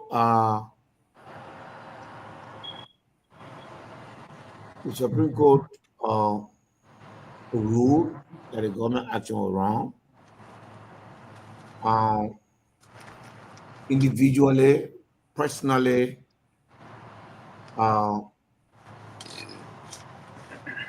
the government, the executive decided to, with the acquiescence of the Senate, disrespect the court. The Senate later on back out, and then they were forced to election. After all that they did, they were still forced to election. We had an election, and the legislative money that we had to invest into the district, that's the money that was taken and spread in cash to people to vote. And this is fact. I'm prepared to defend this anyway. And I brought it up to the president, and he shouted at me. He shouted me down. He said, "You just like to talk things every day. You just talking, no evidence." But here's the evidence now, Mr. President. The money is not there. There is $50,000 in the 2024 and 2025 budget. I have not received any of mine, and half of, or at least 30% of the lawmakers have not received their 2025 legislative. Pierre, hold on for a second. Jerome, there's an echo in the. Yeah, can we so, all just mute? Yeah. It can be from you. There you go, Pewee. Okay. The man from DC that you put all kind of thing. Yeah, go ahead. So it is the fact. People keep saying this, but Jerome, unfortunately, I have a constituency to answer to. Okay, those who voted for them from Nimba, I see them doing their project. I'll get my own members of the rural local. About 90% of us don't have our money. When we go down to Lace, they say there's no money there. I've written Lace, the letter that I've written Lace is for last year project. Up to now, they can't give my money. I mean, what should I do? I have to go to court. I'll go to court. And I'll also go to court to audit the legislature. Because the audit has to happen. And if the audit does not happen, this time around, the CMC will take to the street and will not move on that capital building until there is an audit. Wow. Thank you. Thank you, sir. Breaking news. Honorable Pewee. People don't know what, you know what? For that legislator to stay that way is to embolden people to continue to be in power. Those who cannot explain their wealth cannot continue to run this country. No way. And we'll take to the street, we'll put people in that capital. Let the process start. We'll put people in the capital building. We will block that entrance. No activity will take place there until there's an audit. It is the right of the Liberian people to know what happened to their money. The president has entered into a cahoot with the legislature, and they are just, I mean, I'm sorry, man. It's bad. It's bad. Mr. Pewee. Thank you. Sorry, I'm sitting outside on my patio, so the vehicles. You, you, Boy, you, you see when you bring your bottle from way low-fi, you see what they do to us? They sit in the patio. Low-fi will be sitting under the tree. you can see the They sit patio on the anyway. You don't even have to tell. We can see it from here. No, but I say something that the feedback when Mr. Nagbe said that. So that's why so I want you to get but Yeah, you look very relaxed. yeah, let me say this to you, Mr. PL. I think let me commend you for your bravery and the commitment to move the country forward. You have to be one that is extremely brave, one that is committed, and one that is very, very what I would refer to looking forward towards a very uh, uh, uh, powerful and equitable country for every Liberian. So your stand, your advocacy seems to be very genuine, and you moving towards fostering democracy, and that's what I want to say to you. But and let me commend you for all the good things. Someone was saying to me, they say the PL is moving on as the new soldier that is defying all odds in trying to get the political process unfolding. But again, personally, let me say to you, thank you for what you do to impact those destitute Liberians, because in recent time I've been following most of your activities. You've been actually helping people personally, you've been helping institutions, and you try to see that the tenets of democracy is upheld by allowing everyone to have a say. And also from your own party, you try promoting other young people from all facets of the institution so that they will have a say, both female, the young adults, and the very young one, and you promoting. So I want to commend you personally for all of those things. But let me say this to you.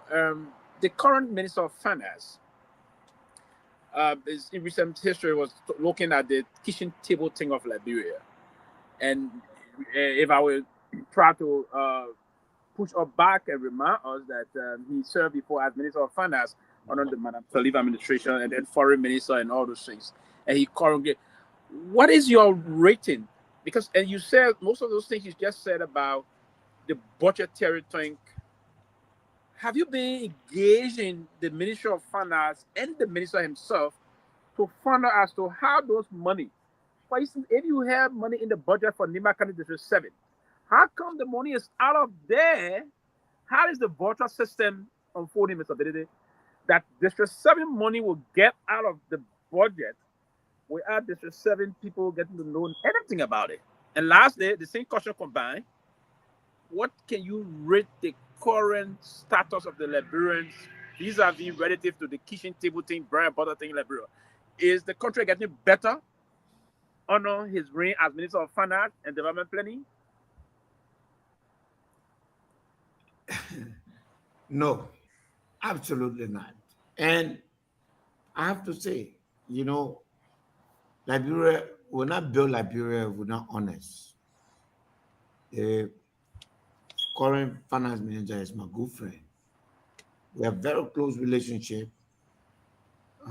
When he was not the Minister of Foreign Finance, we used to exchange a lot of notes. Before he left for Uganda, I believe, we did a lot of consultation. We spoke, we talked, we used to gather in one place sometimes. But I'm very disappointed.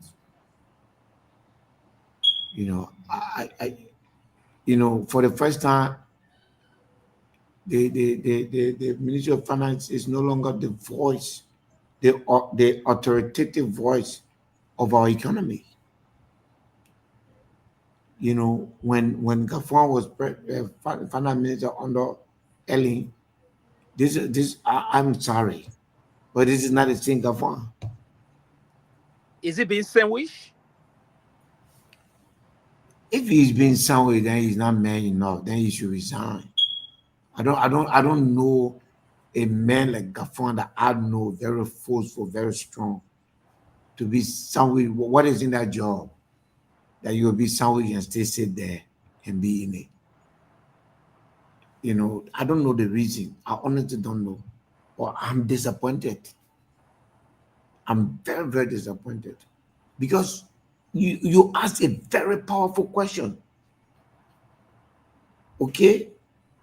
And I'm writing him a letter on this, Yeah. by the way. Because how money will come You from know, this refining our development? money allotted Yes. for development, and the report show that the whole money has been utilized. Why didn't I get that money? Yes. Why am I not getting this new money?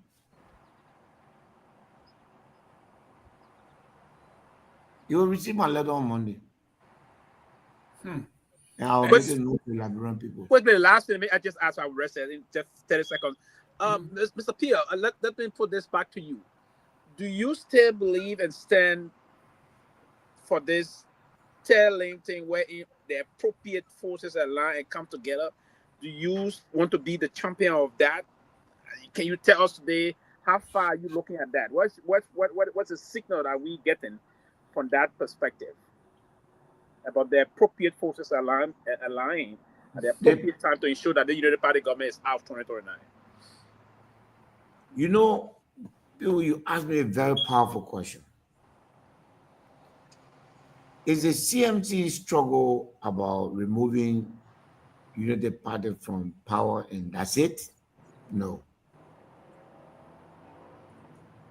That would be contributing to the vicious cycle where yesterday George Will were in power. They would say, let's get together, gather around the table, and let's make sure that George Will is removed. And then the CMC is not about that. The CMC is about removing United Party from power and replacing it with the CMC, and that will govern differently. And a coalition in our country can only remove the United Party if the CMC is the head of that coalition. We're going to make that case to Liberian people. We start nothing here, Chief. People talking about we are third place and this. We have not done anything. We are still in formation. We are raising membership now. We just set up a 6-month period where we want to make sure by the end of 6 months we have at least 300,000 bona fide members. You know, that we can publish. We're not going to do no ghost name story. That can take you almost to the runoff. Yeah, we can publish that name and see the people, the town they're coming from, the place they're coming from. We name everything and put it down so that once we do that, the next phase will be to double that at the end by December of 2026. To do that is to go direct to the Liberian people. We are not prepared right now to talk about politicians sitting down around the table. This is not time to talk. It's time to work.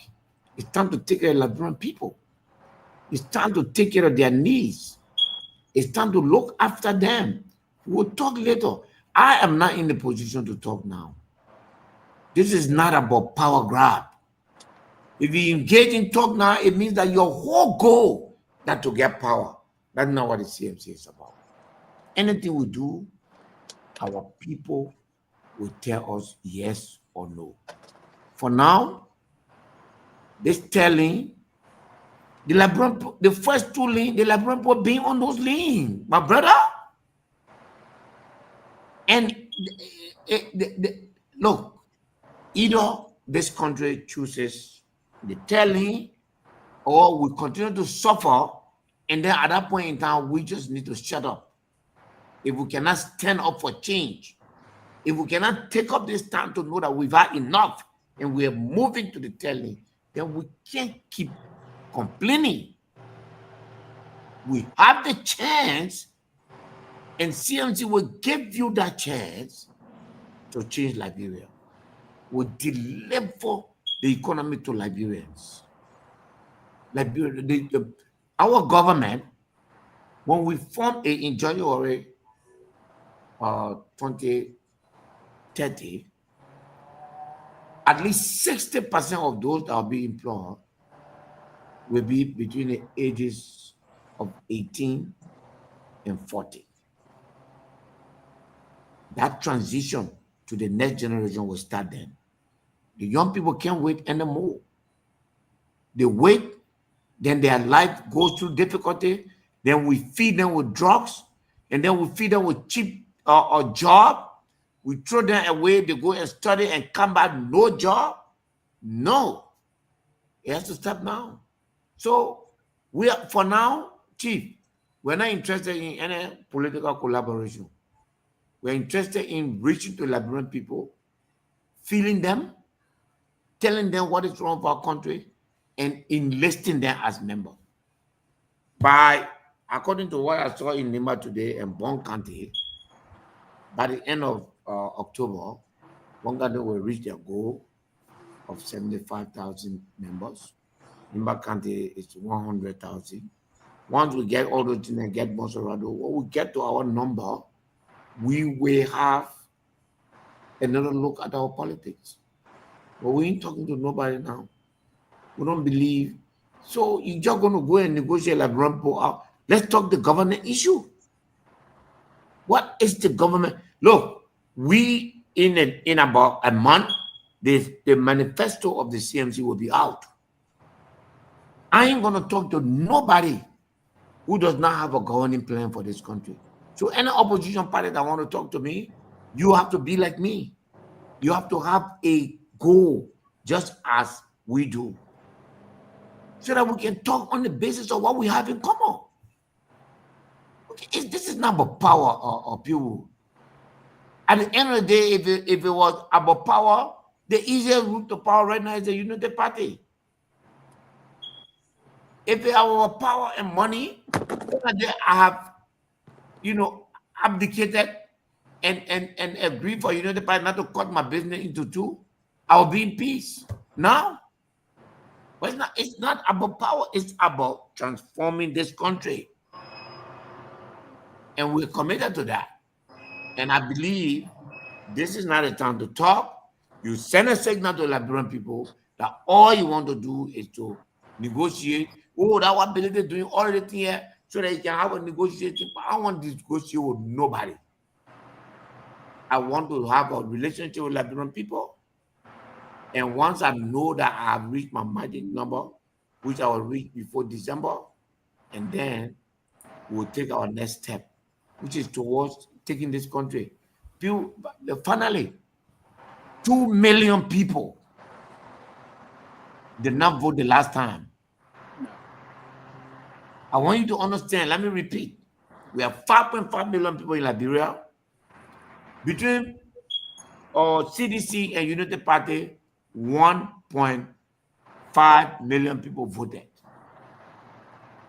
Assuming that there is another 1.5 million at that time that have not reached voting age, 2 million Liberians did not vote. That's all go. That's the numbers. Yes. When we talk about the war room in politics, we're not looking for numbers.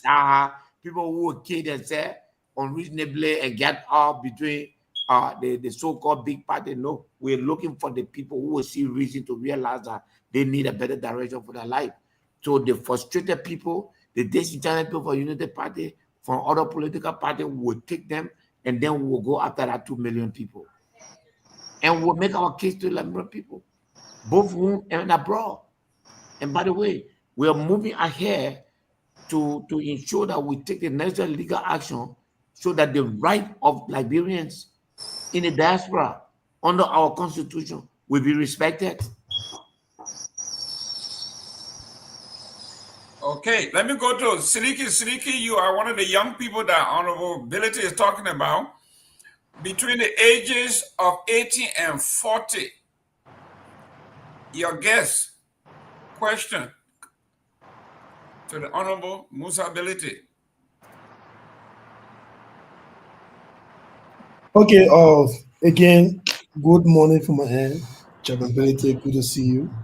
But I just want to take us back because this is my first comment or question to the chairman. So, um, initially we spoke about this issue, but you came on. I think you started with the issue in Bapolu County, and somebody wrote on here, and I think it's an interesting comment. So I just wanted to bring it to attention to respond to it.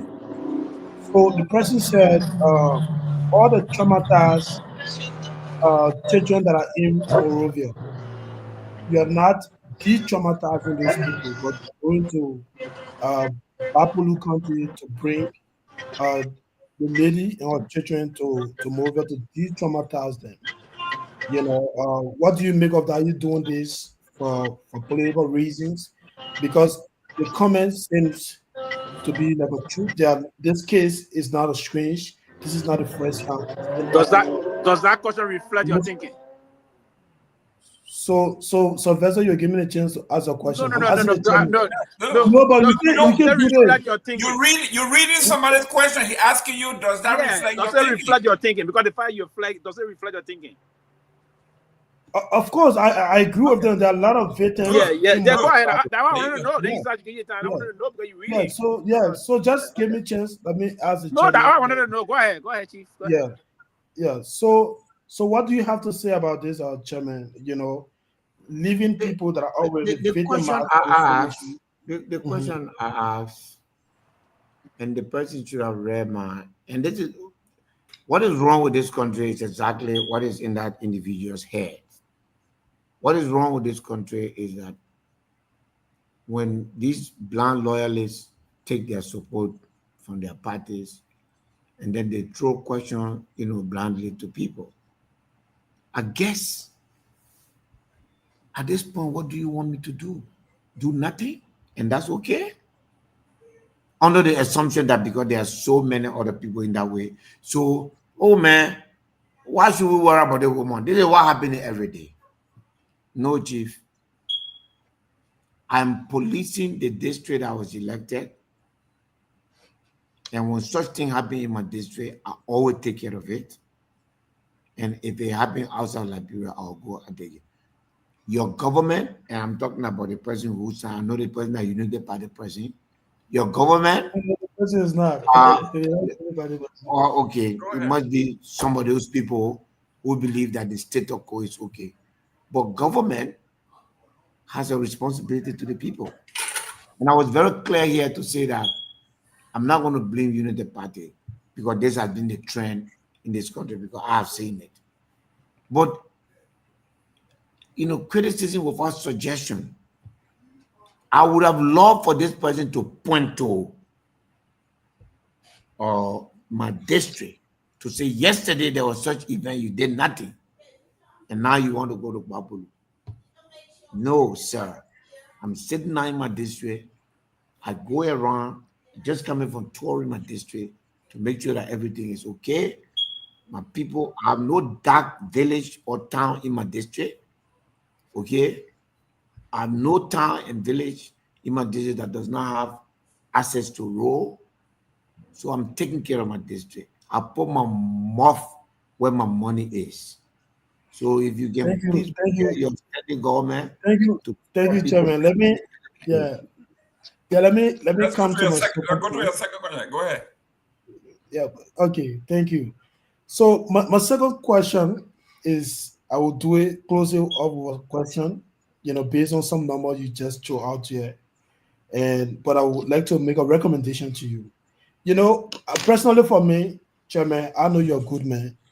You've been doing some amazing job in your district, engaging recently in a different part of the country, and it's good to do that. I'm not a member of the CMC, and that doesn't mean I can applaud you for what you're doing. But I would really want to take this time to recommend to you to talk to some of your supporters. I agree with you. You're not currently out for, collaboration and all of that. You want to work for the people, and which, of course, every new political party in Liberia at this stage where the CMC is, they've done exactly what you are doing today. Because in Liberia politics, to get some level of attraction, you have to reach out. You have to do impactful project like what you're doing now.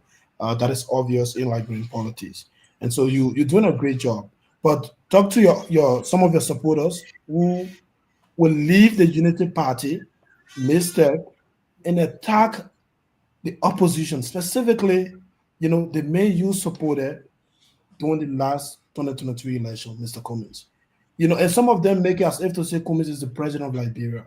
They attack him every night and day, every given opportunity they got to be on the social media. They insult him, and they even talk about this 1% thing, which is not even realistic. So I just wanted to take this time to send this recommendation to you, because in the future, no matter what happens, Chairman, at the end of the day, we will have to work together. No one party, even the ANC, cannot win election on her own. We'll have to work together, collaborate, in the interest to move Liberia forward. But here is my question, Chairman. You did mention that in Bon County currently you have a membership of 75K, and in Nima County 100K. Yeah, you said 75,000. I didn't say The goal. I said that's my Oh, goal. the goal. The goal. Yeah. Oh, but do you care to tell what's country the goal? 75, Nima 100,000. That's the goal. Oh, that's a goal. That's a goal. Yes. Yeah. Oh, okay. Thank you. I thought you said you already got 75. Seleke, before you ask your question, I don't have my retentive capacity is very low. So let me, because closing argument is a very respectable forum, and you are a young and respectable young man.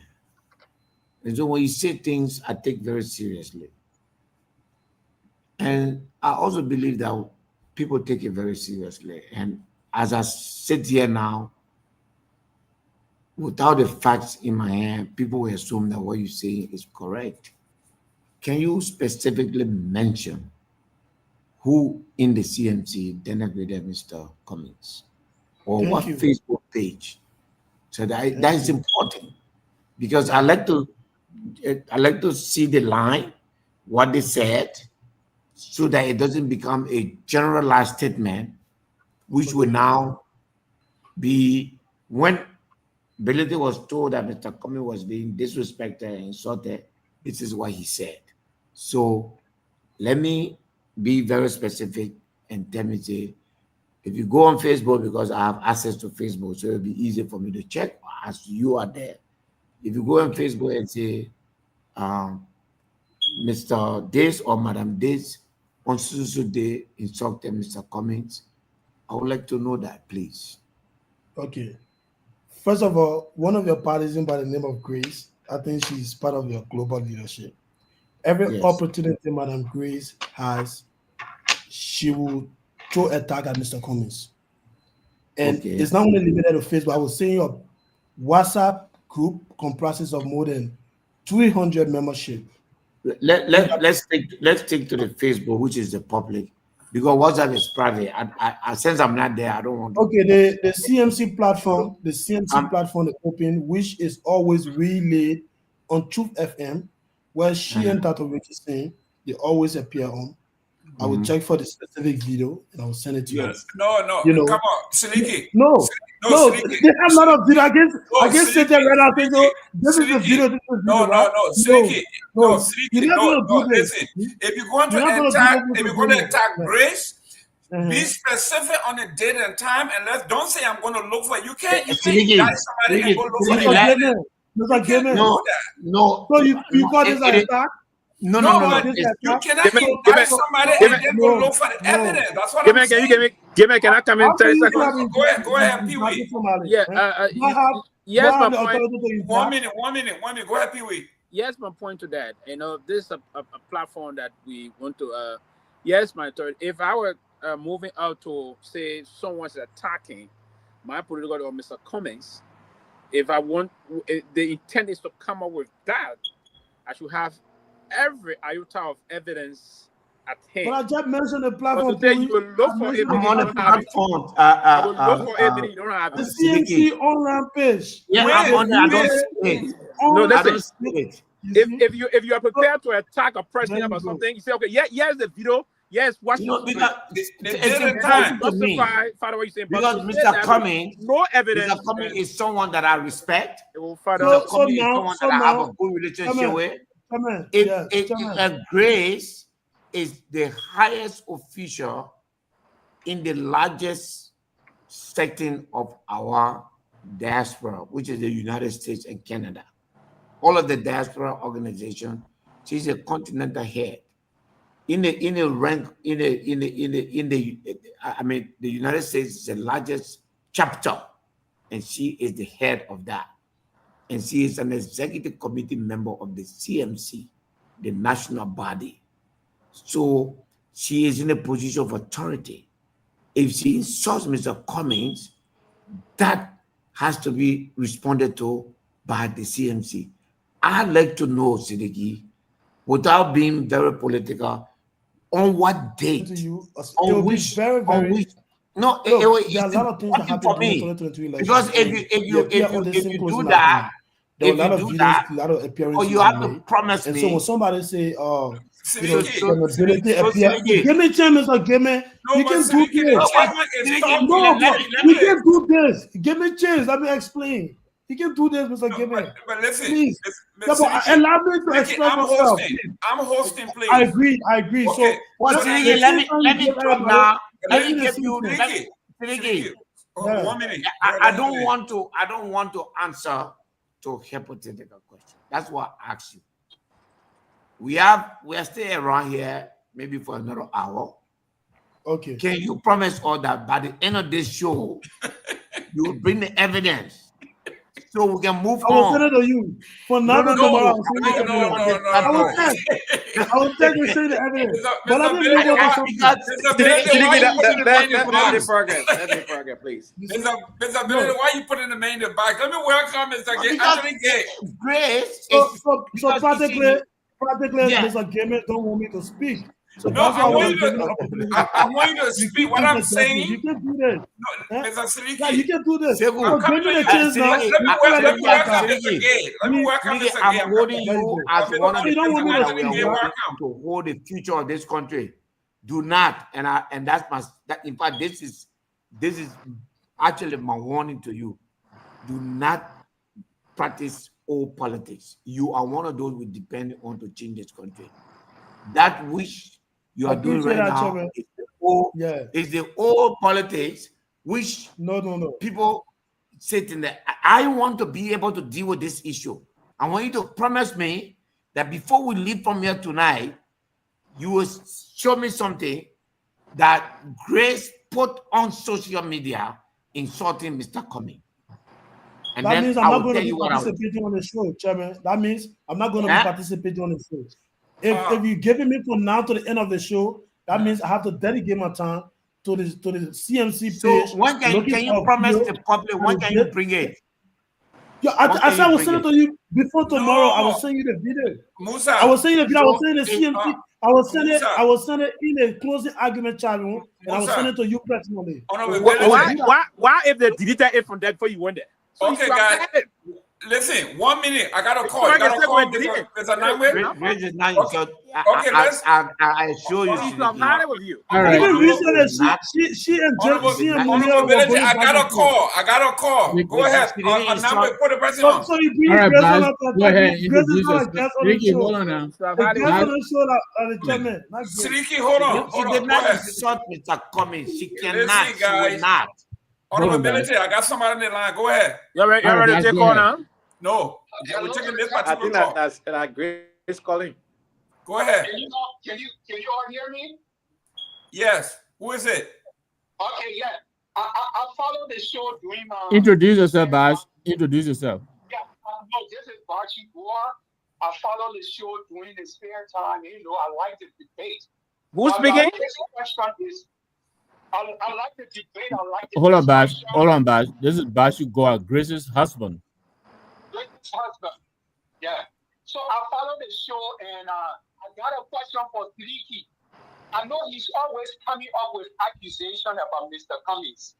Once upon a time, a couple of months ago, he made an accusation that is this the same Grace that said that Musa Bility was corrupt, and he went and said that Grace denigrated Mr. Bility on Facebook, on social media, and we've been waiting patiently for him to bring this video. If he can produce that video, I will give him $1,000. If Seleke can produce that video, because you don't go around making wrong accusations on people. So if Seleke produced that video, that the first video that Grace made an accusation and was scandalizing Mr. Billy's name, then we can talk about Mr. Cummings, because you all about making wrong accusations and you cannot prove it up. You cannot prove it. You cannot back it. And I will not stand for that, for you to see or hear you scandalize my wife's name. I know this is social media. I know this is the first time you hear me, but you can't scandalize her. The man come firm defense. When people come after her, so you cannot scandalize her name, without proof. Thanks for giving me Mr. the time to play this ball and ask Seleke that question. Let him bring that video that Grace went on social media and talk about ability and then great ability name that piece of rope. Please, Seleke, please. Thank you. Thank you, Mr. Nagbe. Thank you, Mr. Brown. Yeah, one minute. Mr. One minute, I'm coming. Seleke, we love you. The reason I'm saying here, if you're going to indict somebody, you got to have the evidence ready. Listen. I'm just saying this. Mr. Seleke, you cannot say you indict someone, but you forgot the evidence, or you will bring the evidence later on. You don't do that. This is all I'm saying. Let me work on the Chief. Chief Tomalin George. How you doing that, Chief? Hey, good to be here. Yeah, listen, you see, they had it, Uncle Say, he got it hot on. He all right. Closing argument. I am insisting that Seleke bring the evidence of CMC members denigrating the honorable leader of the ANC. And I'm insisting that no leader, no official of the CMC has ever insulted Mr. Cummings. There are multiple evidence of people saying things across each other, but my people are disciplined people and respectable people. If you insult their leaders, they will insult your leaders. But Mr. Cummings has been an exception to that rule because of my relationship with him, in spite of the jabs that ANC throws at me every day. But we have respected him. This man and myself, not just me, my family, his wife, my wife, we stay in the same house. In this very house, Mr. Cummings has come here multiple times. We stay here. I can never insult him. But if the ANC people feel insulted because we are running our party and moving our party up, then nothing I can do about that. Just go do the same thing I'm doing. Don't catch any feeling for that.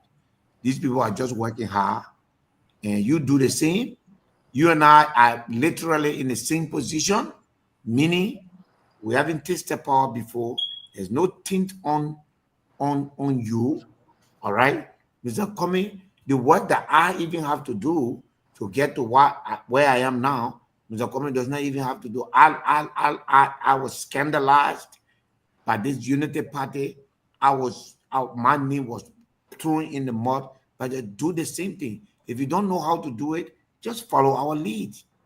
And I'll come to us, we'll give you our playbook. But to say that we are in this fight with the ANC and that my people are insulting Mr. Cummings, nobody from the CMC will ever insult Mr. Alexander Cummings, because we respect him and I respect him just as he respects me. My politics will never reach that far.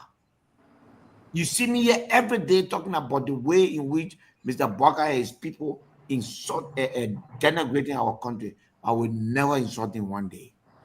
That's why, as a politician, there's nobody in Liberia that I can see and we can shake hands, because I don't take my politics to that level.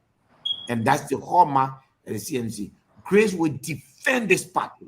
And if anybody would think that you can come and trash the CMC, you will have Grace to deal with. But to say that I'll see insult or people, or no, we're not gonna allow that. Grace knows that. Grace every day is behind people, telling them to calm down, But she's also manning her gate. This is what she has given her life to. If anybody think that you want to denigrate her effort, her association, you have to face her. And that's what they did. And that's what people continue to do with Dr. Francine. And the people are saying that Dr. Francine left, was supporting this person, Grace was supporting the ANC. How was it formed? Didn't they leave the CNC out of frustration?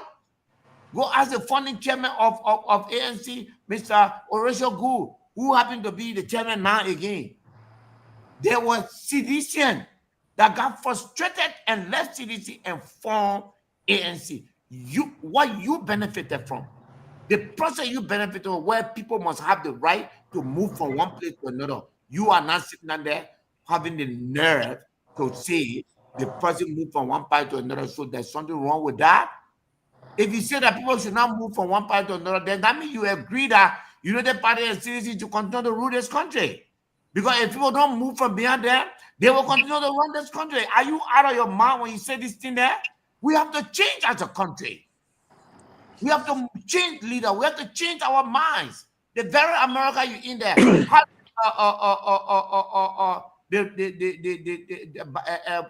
this man won. How did he win? Trump. Because the American people changed their mind. People change their mind. That's what the democratic process is about. Then you insult, you denigrate these women, and the only thing you have on them to say, they move. Nobody tell you you can't do politics in your old age. So because you support one person, now you know nothing about politics before, so you think that everybody should do the same thing. No, that's wrong, and we will not take it. If you come at us, we will come at you. We're not a party where we'll just sit down there and just let people walk on us, but we are civilized. We will never. Alexander Cummings is one of the few people in this country. If I were to choose anybody beside myself to be president of Liberia, he's one of the people that I will point to. I respect him. But the indiscipline that his people have, that will not even allow us to insult him either. When they insult us, we will get back to them. But Cummings will not take their whipping. We know how to whip them themselves.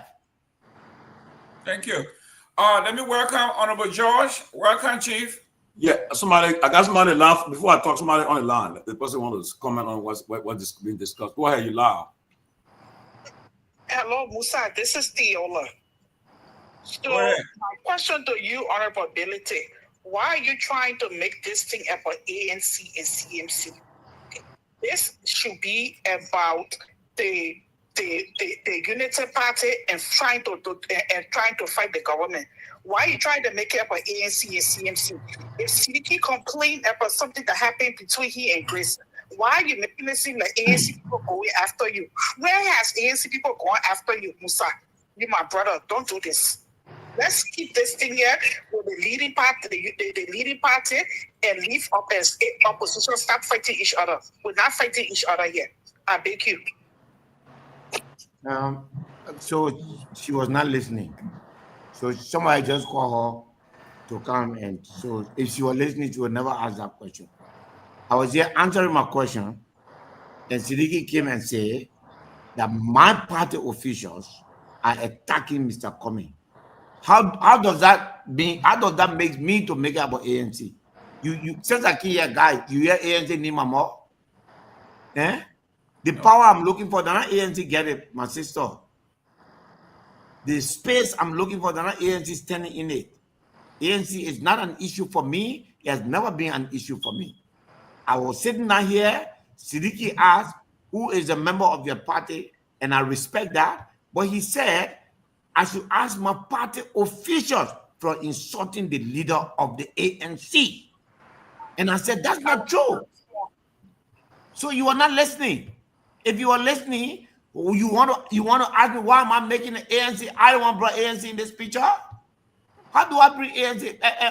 Tiola, I'm not looking back. I'm looking in front. And when I look in front, I only see the United Party.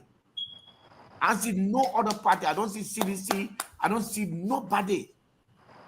And if you follow me, which I know you did, and of course, what you just said that ANC people don't insult me, the things you want me to say tonight on air, I will not say it, but you know you insult me every day. But that's okay. But that would not lead me to allow any of my people to go after Mr. Cummings. I will not do that. Thank you. I will never do that to him. But for me. What, Mr. Gayman, she's still on the line. Yeah, go ahead. Musa, I've been listening from the time Seleke complained about it. Was Seleke complain personal? Mix all the time. And Gayman myself have it all the time. So Seleke complained about what happened between he and Grace or whatever the case may be. No, that's not. No. Tiola, stop misinforming the people. Investigate. It is not personal, Musa. You know you're my brother. No. But you are misinforming the public. Kenneth, please, man. Kenneth, please. Let people talk. Yeah. You are misinforming the public. It was not an issue between Seleke. Musa, Tiola, I don't want to make this a dialogue. I don't want to make this a dialogue. You shouldn't go back and forth. Man. It's not necessary. Let's move on. We're all looking forward at Unity Party, and we're not going to make this ever opposition against opposition. I know you respect Mr. Cummings. Mr. Cummings respects you. I respect you. But at the same time, we're not going to make this opposition against opposition because we're not in each other's way. Thank you. Okay, I got a call here. Your name and where you calling from? This is Brewazi calling you from South Korea. Let me say a very big thank you to everybody in studio. But let me just make a few points. When it comes to politics, those things happen. I'm a member of the CDC. I've said a lot of things about members of the CDC. It doesn't mean that, we cannot associate. I don't think Seleke should bring those things up. You have said a lot of things about other political parties. And if it happened to your party, especially you and the CDC, your mouth, the way you speak to citizens and CDC is very bad. The past election, CDC, ANC gave their support to the CDC. What become of you? Those things happen. You say things when it comes to politics, and those things happen. It doesn't mean that you cannot support any other party. Peabody over there is my brother. Okay? I don't support him. But when it comes to the point that I'm supposed to support Mr. Ability, I will support him. Even if I say something bad about him, I will support him. It's not about interest. So this thing should not be an issue. Since Grace says something about Mr. Cummings is running for being president of Liberia. People will say things about him. People say a lot of things about him that I don't accept, even though I don't support him. People say he's a gay, and I don't believe that a man who have family, a wife, and children can do those things. So why you want to bring things that is not in place? It's politics. When it comes to politics, there's no child play, and you're behaving like one. You need to stop, Seleke. It's not the first time. You need to stop this. And TCA, we respect this platform so much. Some of us pay our attention on this platform to carry our day. If Seleke will continue to do this, if he cannot provide a tape, just give him some punishment. Once upon a time, we had one guy here from the UP used to behave like Seleke. Today, he's no more here.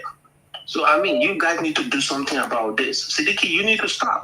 Learn politics and know politics, then you'll be able to speak. Thank you very much for having me, Mr. Jerome, I have a call. Thank you. Yeah, go ahead. Yeah, go ahead, Mohammed. I can talk now? Yeah. Yes. Introduce yourself. Comment in there, color. I'm calling from Minnesota. I just want to thank our political leader for making the case. We are professional people. Seleke, you came after our chair lady. Look, and the people that are coming in your defense, they were not listening to this show. Number one, you don't go to court. You sue somebody, then they say, bring your proof or bring your evidence. They say, oh, I'm at the room. I got to go home to go get it. If you knew very well, there was a publicity that the political leader was coming to this show, and you knew very well, our chairleader went after Mr. Comey. You should have your evidence in hand and provide it to the public today. But we should stop this kind of politics. Look, we are professional people. The political leader have made it clear to every one of us. John Myean is his personal friend. We disagree. We don't support CDC, but we're not going to go there and start insulting other people because we disagree with it. Regardless of our disagreement in politics, we are all Liberian, and the only thing we want the best for Liberia. So we should not start making this like you are a very young man, and I respect you a lot. I like what you do, but you make a big mistake tonight, and you should apologize and retract your statement. Grace is a great woman. She defends our party. She will speak out. She will not be intimidated by any man. If you come out so great, then you have me to contend with other people. Thank you very much for having me. I think.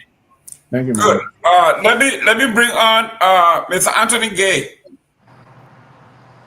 Thank you, sir. I've been very patient, and I want to say good evening to everyone, good evening to our listener, and good evening to Representative Honorable Musa Belete and the political leader of the CMC. Good evening, sir. Go ahead. I want to speak on the issue that you talked about, the bipolar issue about the torturing. Under our Liberian law, the Constitution of the 1986 Constitution banned torture. However, the United Nations Convention had an act in 2004 that also spoke against torturing, and Liberia signed onto that treaty. In 2010, 2011, an act against torture was drafted, but never enacted into law. I don't know if you're aware of that, Representative Benedict. Yeah, I'm here. What would be your focus going forward on this aspect of torture? Because the Constitution has banned torture, but there is not a law that criminalizes it. Meaning there is not a defined penalty to fund this law. Article 21E of our Constitution speak about no person who is arrested, detained, or under confinement shall be subject to torture or any inhumane treatment. 1 minute, Honorable. There's a law. There's a law. Badri. Listen, Honorable Musa.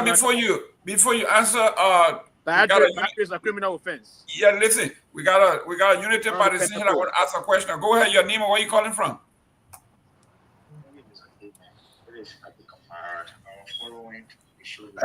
Yeah, you gotta speak up loud. If your boss listening, you don't want to hear you. You gotta speak up loud so they can hear you at the Port Authority.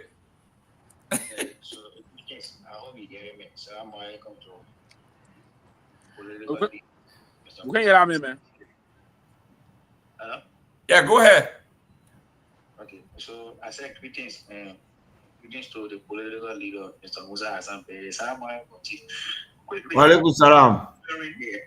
Yeah, considering the existence of ACO, now one person will go to this school to demand one of our own, irrespective of our political disagreement. Is one person where I extend. But quickly, I know the CMC is not going anywhere, but the current system of ACO, where do we consider as a stronghold? Because all politics are local and tribal. He being one or other, what is stronghold? Because if we don't have a stronghold, like what happened to the games, they stand to get nothing. Thank you for answering my question. So no need for me to answer. He said we're not going nowhere. So that's your answer. That's right.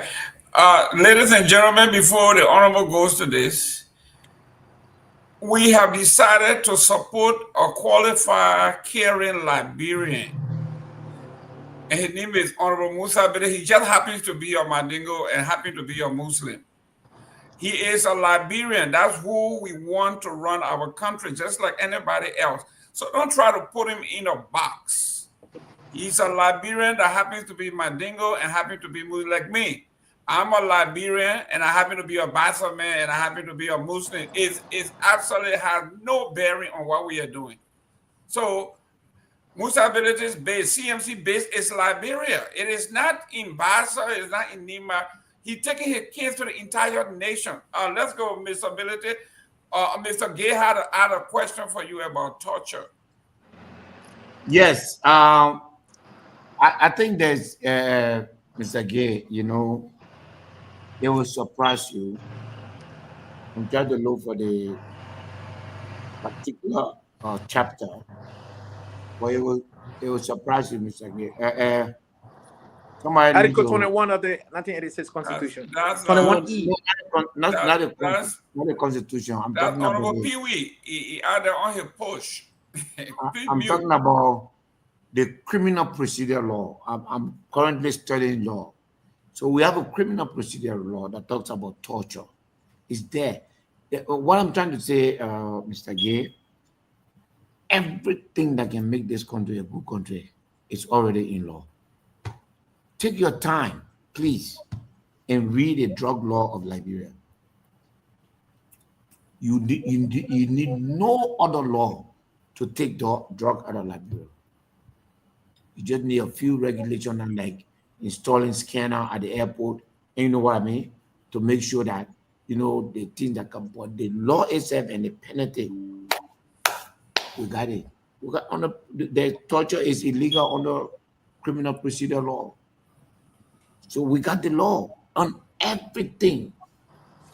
You know, the only thing we have not had is the people to run the country.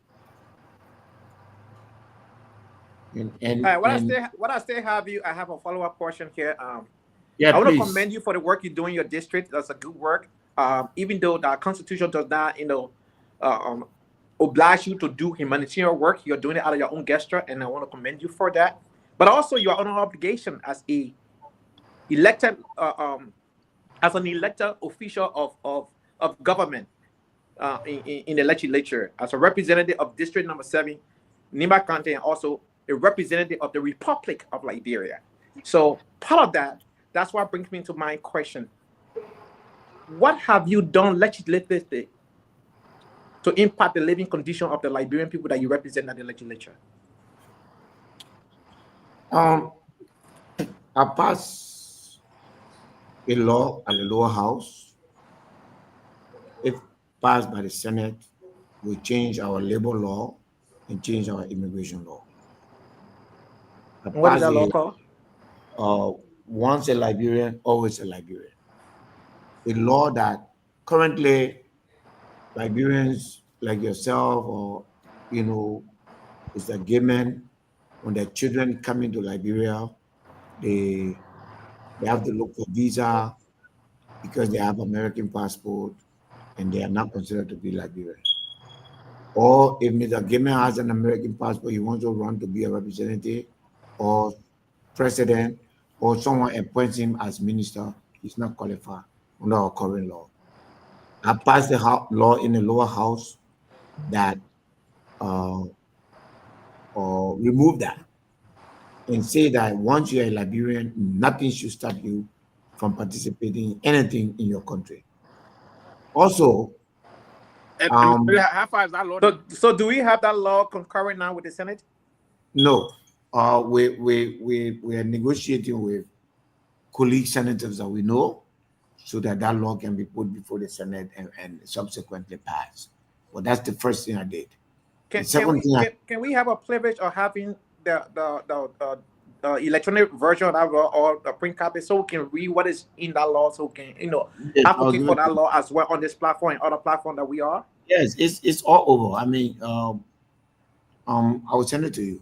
I have it in electronic. Mr. Gayman will give it to you. I'll take it. There you go. Send it to Mr. Gayman, the chief Tomalin. Okay. So we've done that on day one of our existence as lawmaker. We also requested the audit of the House. Unfortunately, that has not happened. As also a lawmaker, we have taken several positions, which unfortunately now the so-called majority continue to trump. But we continue to do our part.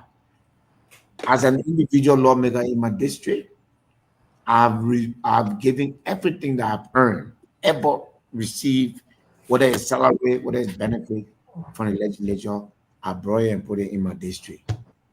And also, I'm proud to say that I'm the first lawmaker that I reported to my people and I published my annual report, which lay out everything I did from day one to where I am. And that report will be updated at the end of the year to include the second year, while you still have the first year report there until I leave office. One last question before I let you go. In 2024, please, Mr. Gayman, because I have the chance again. In 2024, there is on the budget line legislative projects where lawmakers, representatives to be specific, will receive $100,000 each, and senator will receive $150,000 each. That law passed in 2024 and also passed in 2025. Do you support it? And if yes, why? And if you do not support it, and why? Thank you. I do support the law. Unfortunately, it is not being respected, and the money is not being used for the intended purpose. It was meant for me. My interpretation of that money was the closest the ordinary people can get to the budget, so that they will sit and discuss as to what they want to do for themselves in the community. I believe that money has been part of it has been taken away and eaten, and today I don't have access to it. The one for last year, I don't have. They have driven me around. I can't get access to it, and then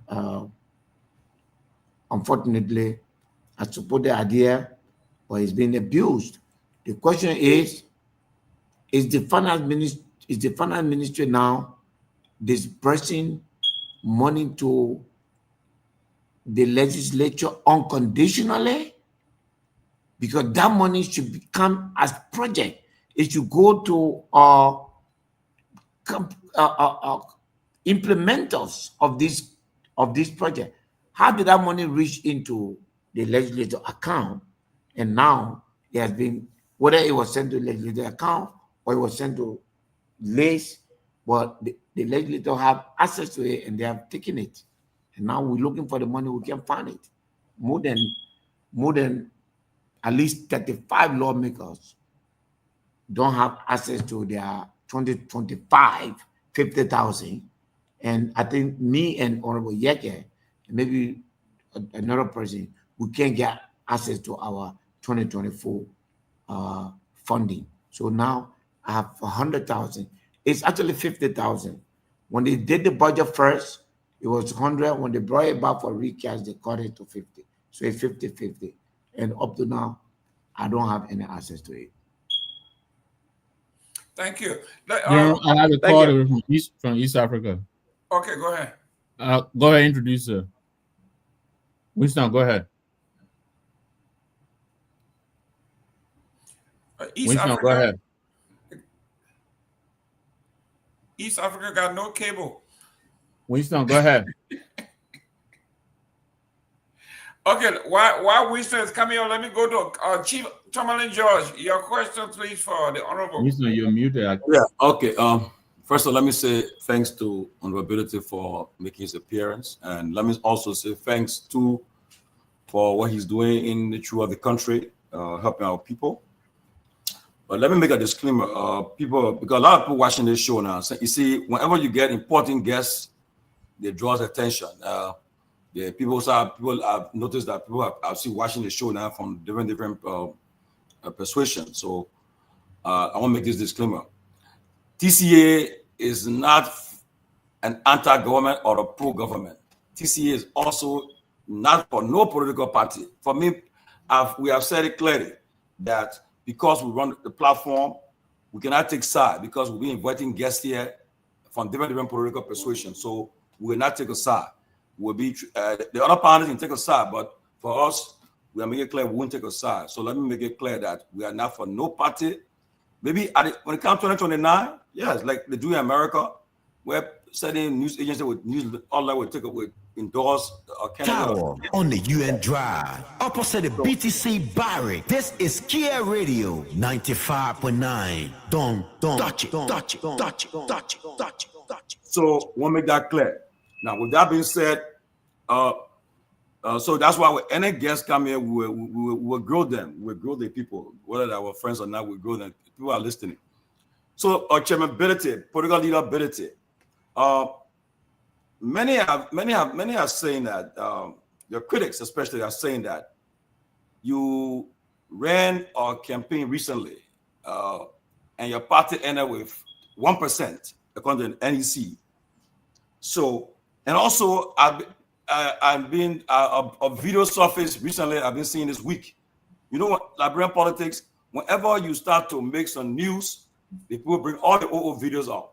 So the video surface that you said, I think on this very platform, you said that if Cummings they now win, you are going to resign your position. And also, you are going to have my growing your palm, whatever the case.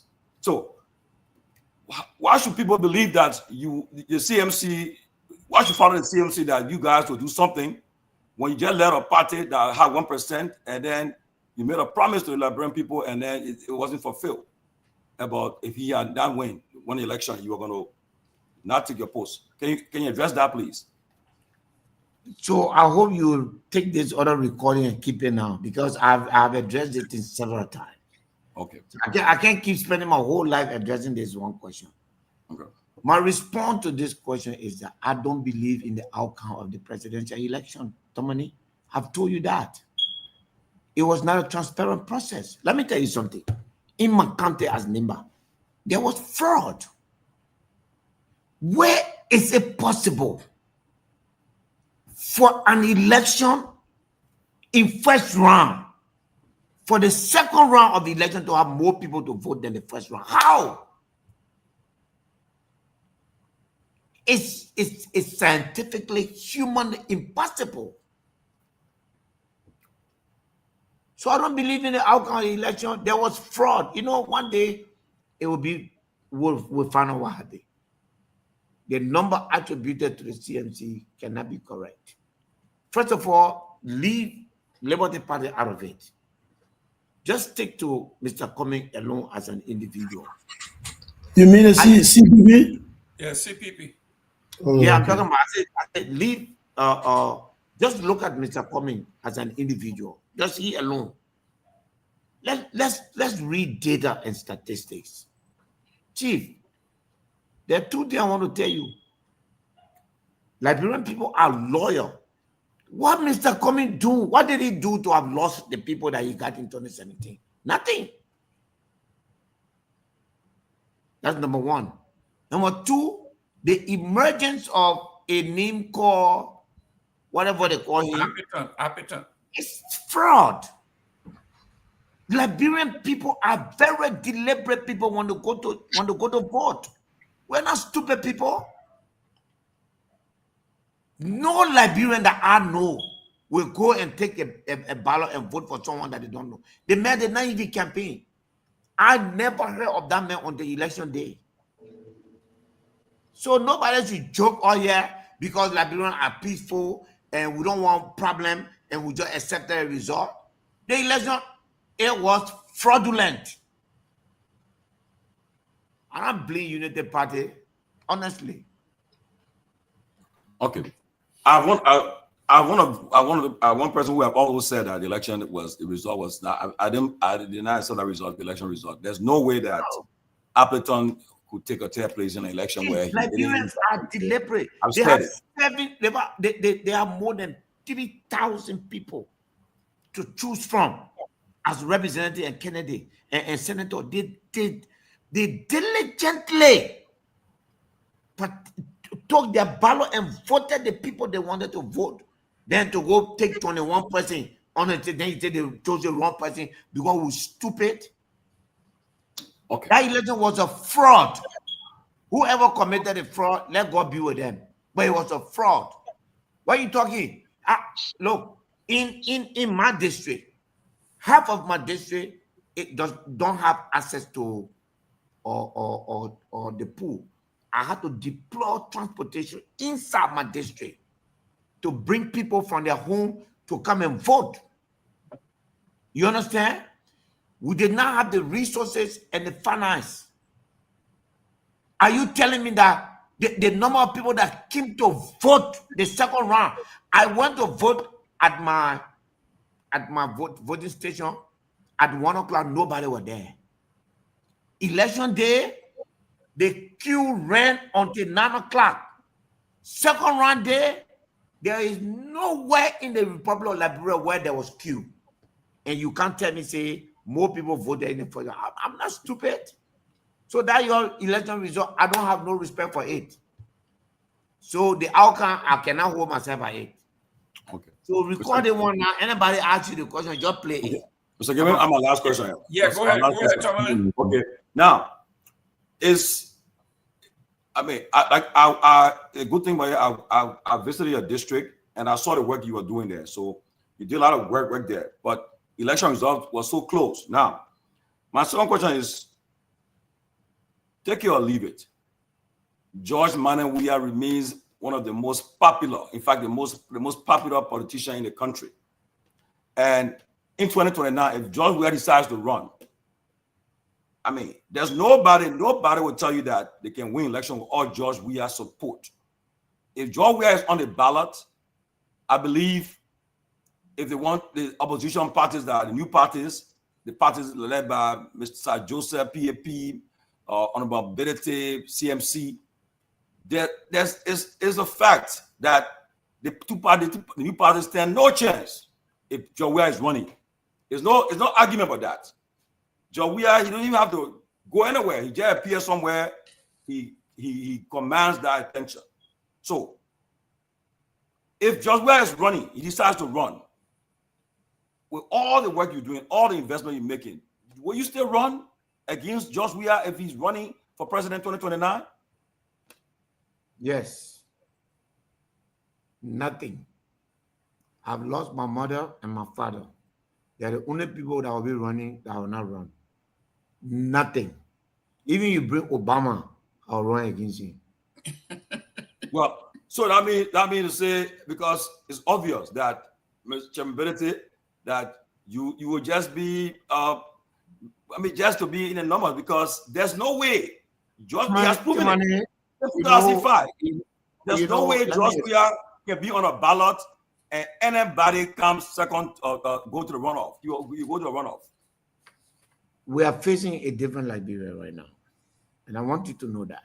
And I want you to know that, and I want you to take a sober reflection. Liberians have tasted the CDC leadership. Mr. Boga was voted because there was some kind of sympathy for him. Liberian people have tasted leadership. 2029 will not be about popularity. It will be a judgment call. I don't want you. You are making mistakes. Give us 2 years and ask me this question again. Or see whether you have the courage to ask this question again in 2 years. We are deliberate. We did not come. This party was not formed as a negotiating tool. We have no plan to put ourselves behind anybody. This party is not an annex in the world of the chairman of the party, a happy verb to any party. This party is meant to liberate this country. We started making our case in 4 months, in 6 months. Today, when you say 1, 2, 3, you can count us. My brother, I take that in stride. Give me another year or two, and you can ask me this question again. Liberia will never vote the way it always vote in 2020. You know, let me tell you something about power and politics. The person who has never exercised leadership before, it's easier to get power than the person who has exercised leader. The CDC and Mr. Weah will be judged, not by Mr. Weah's popularity. I guarantee you. They will be judged by the past performance of the CDC. If that was good and Liberian people love it, that's what they will vote for. If that was not good, they will not vote for it. The United Party will be the same. It is a mistake for you or for anybody to think that in 2029, the Liberian people will vote because of popularity. They have had that. They've chosen President Weah because of popularity. They've chosen Joseph Boakai because of popularity. They will make another decision.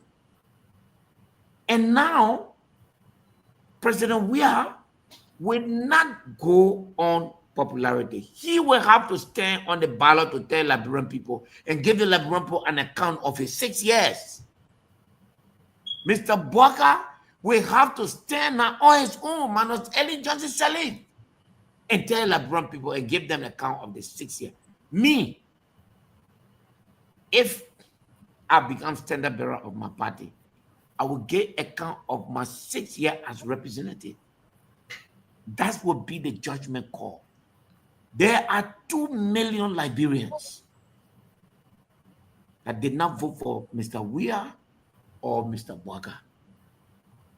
Those Liberians will wake up and know that it is time to end this vicious cycle, and they will take another decision. It is our responsibility to reach to them. I want you to watch history being made in Liberia. Okay. While we're on the phone, while you're talking, the former president of Weah office just called and they said I should say this. President, I should say this. That is no if and and. President Weah will be on the ballot. He's running. They say made it clear that he will be running 2029. He'll be on the ballot. There's no if and and. And he will be running to win his second last term. So I want to just call to announce it. Let me piggyback on that, Tomalin. Musa Hassan Belede will be on the ballot 2029. No if and and, no injured Gabriel, nothing will stop me. Oh, breaking news. Tomalin Joy, you remember that thing? Oh, yeah, breaking news. Jerome, my caller is still on from East Africa, please. East Africa, you got to speak out loud. Go ahead. Go ahead. Winston, go ahead. All right. Let me say good morning from my end, and good evening to the people of Liberia, and good evening to my political leader, Honorable Musa Hassan Belede. This is Winston Koba, the chair for the East Africa CMC chapter. And it feels good to be here this morning, recognizing some of the level of work the honorable man have done, and to also ask a question from the Liberian community in East Africa. So first and foremost, I want to appreciate the honorable man for the level of work done. You know, he has proven beyond just being an honorable man for a one district. And he fought for, honorable man, you fought for justice in Liberia, and your call for accountability have proven beyond that you are bringing excellence to the presidency 2029. And believe me, we are fighting in East Africa, and this is the first time in history in the Liberian community in East Africa that consists of 8,000 to 9,000 Liberians in the East African country. This is the first time ever to have a political party chapter bill in East Africa, and we are setting that record. And the number is growing on a daily basis, and we are getting people. Not be there joking. You think Liberia? You have been joking. The state coast will be arrested and put one side. Go ahead, East Africa. Go ahead. Yeah, so this is my question on our ability. We have listened to you. The Liberian community in East Africa will normally follow most of the talk show you have appeared. We have listened to you every time criticizing the election results. So this come around, 2029, what are measures? We know that 2029 is not around, but what are measures you are putting in place, or what are you thinking of doing that can give the electorates or your supporter in East Africa the hope to inspire and rejuvenate that future, that, you know, when we go back and go to the pool to vote for our leader on Musa Asambelete, that at the end of the day, the result will not be turned, that we will just complain about it, that at least there will be some measures so our vote can be counted. So this is my question, and I want to say thanks for the level of work you have done for the Liberian people. We are here, we are working, we will make sure that we deliver the East African community to the CMC. Thank you. Honorability, what is it? What are you I hope putting in place? Seleke is listening. Honorable Musa Ability, what are you putting in place? Misleading information. Let me say this. For me, as a person,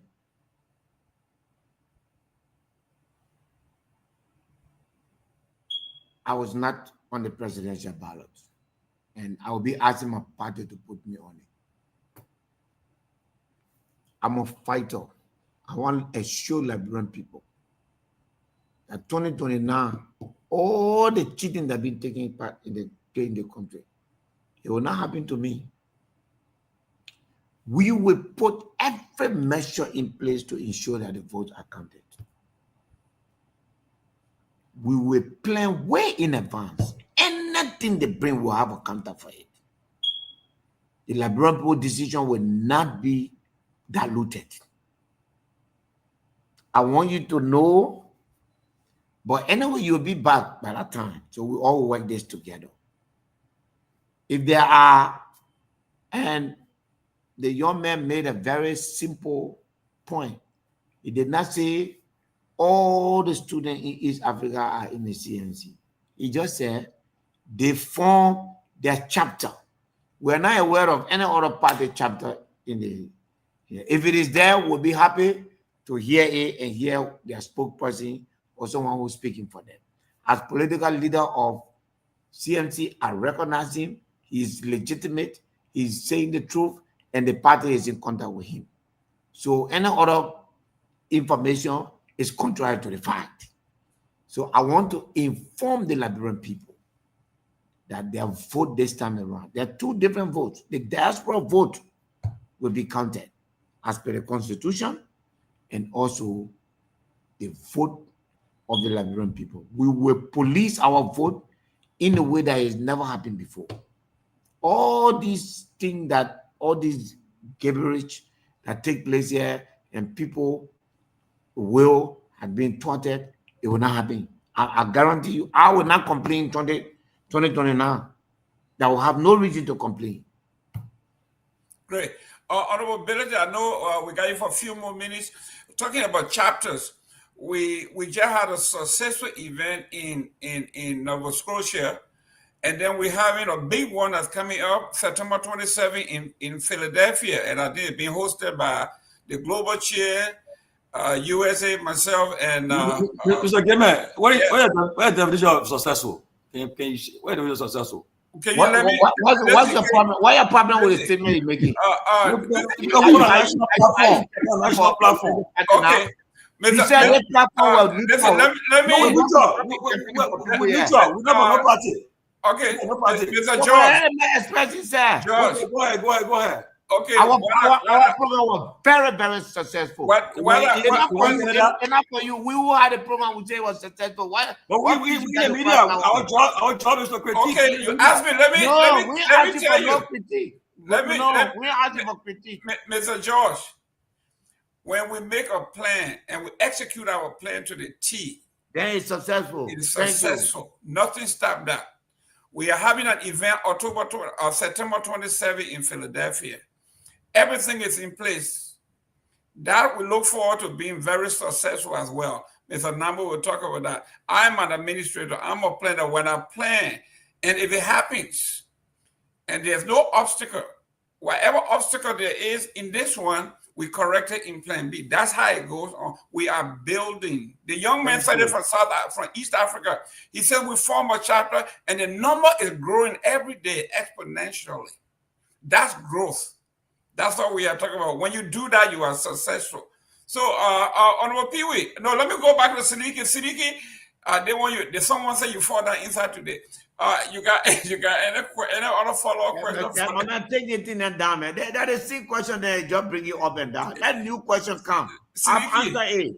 Listen, the honorable got 15 minutes here to go. It's after 12 midnight in Liberia. He has to sleep. He got other things to do tomorrow. You fall down inside, your people say. Go ahead with your follow-up question. Me, right? Or yeah, Sylvester?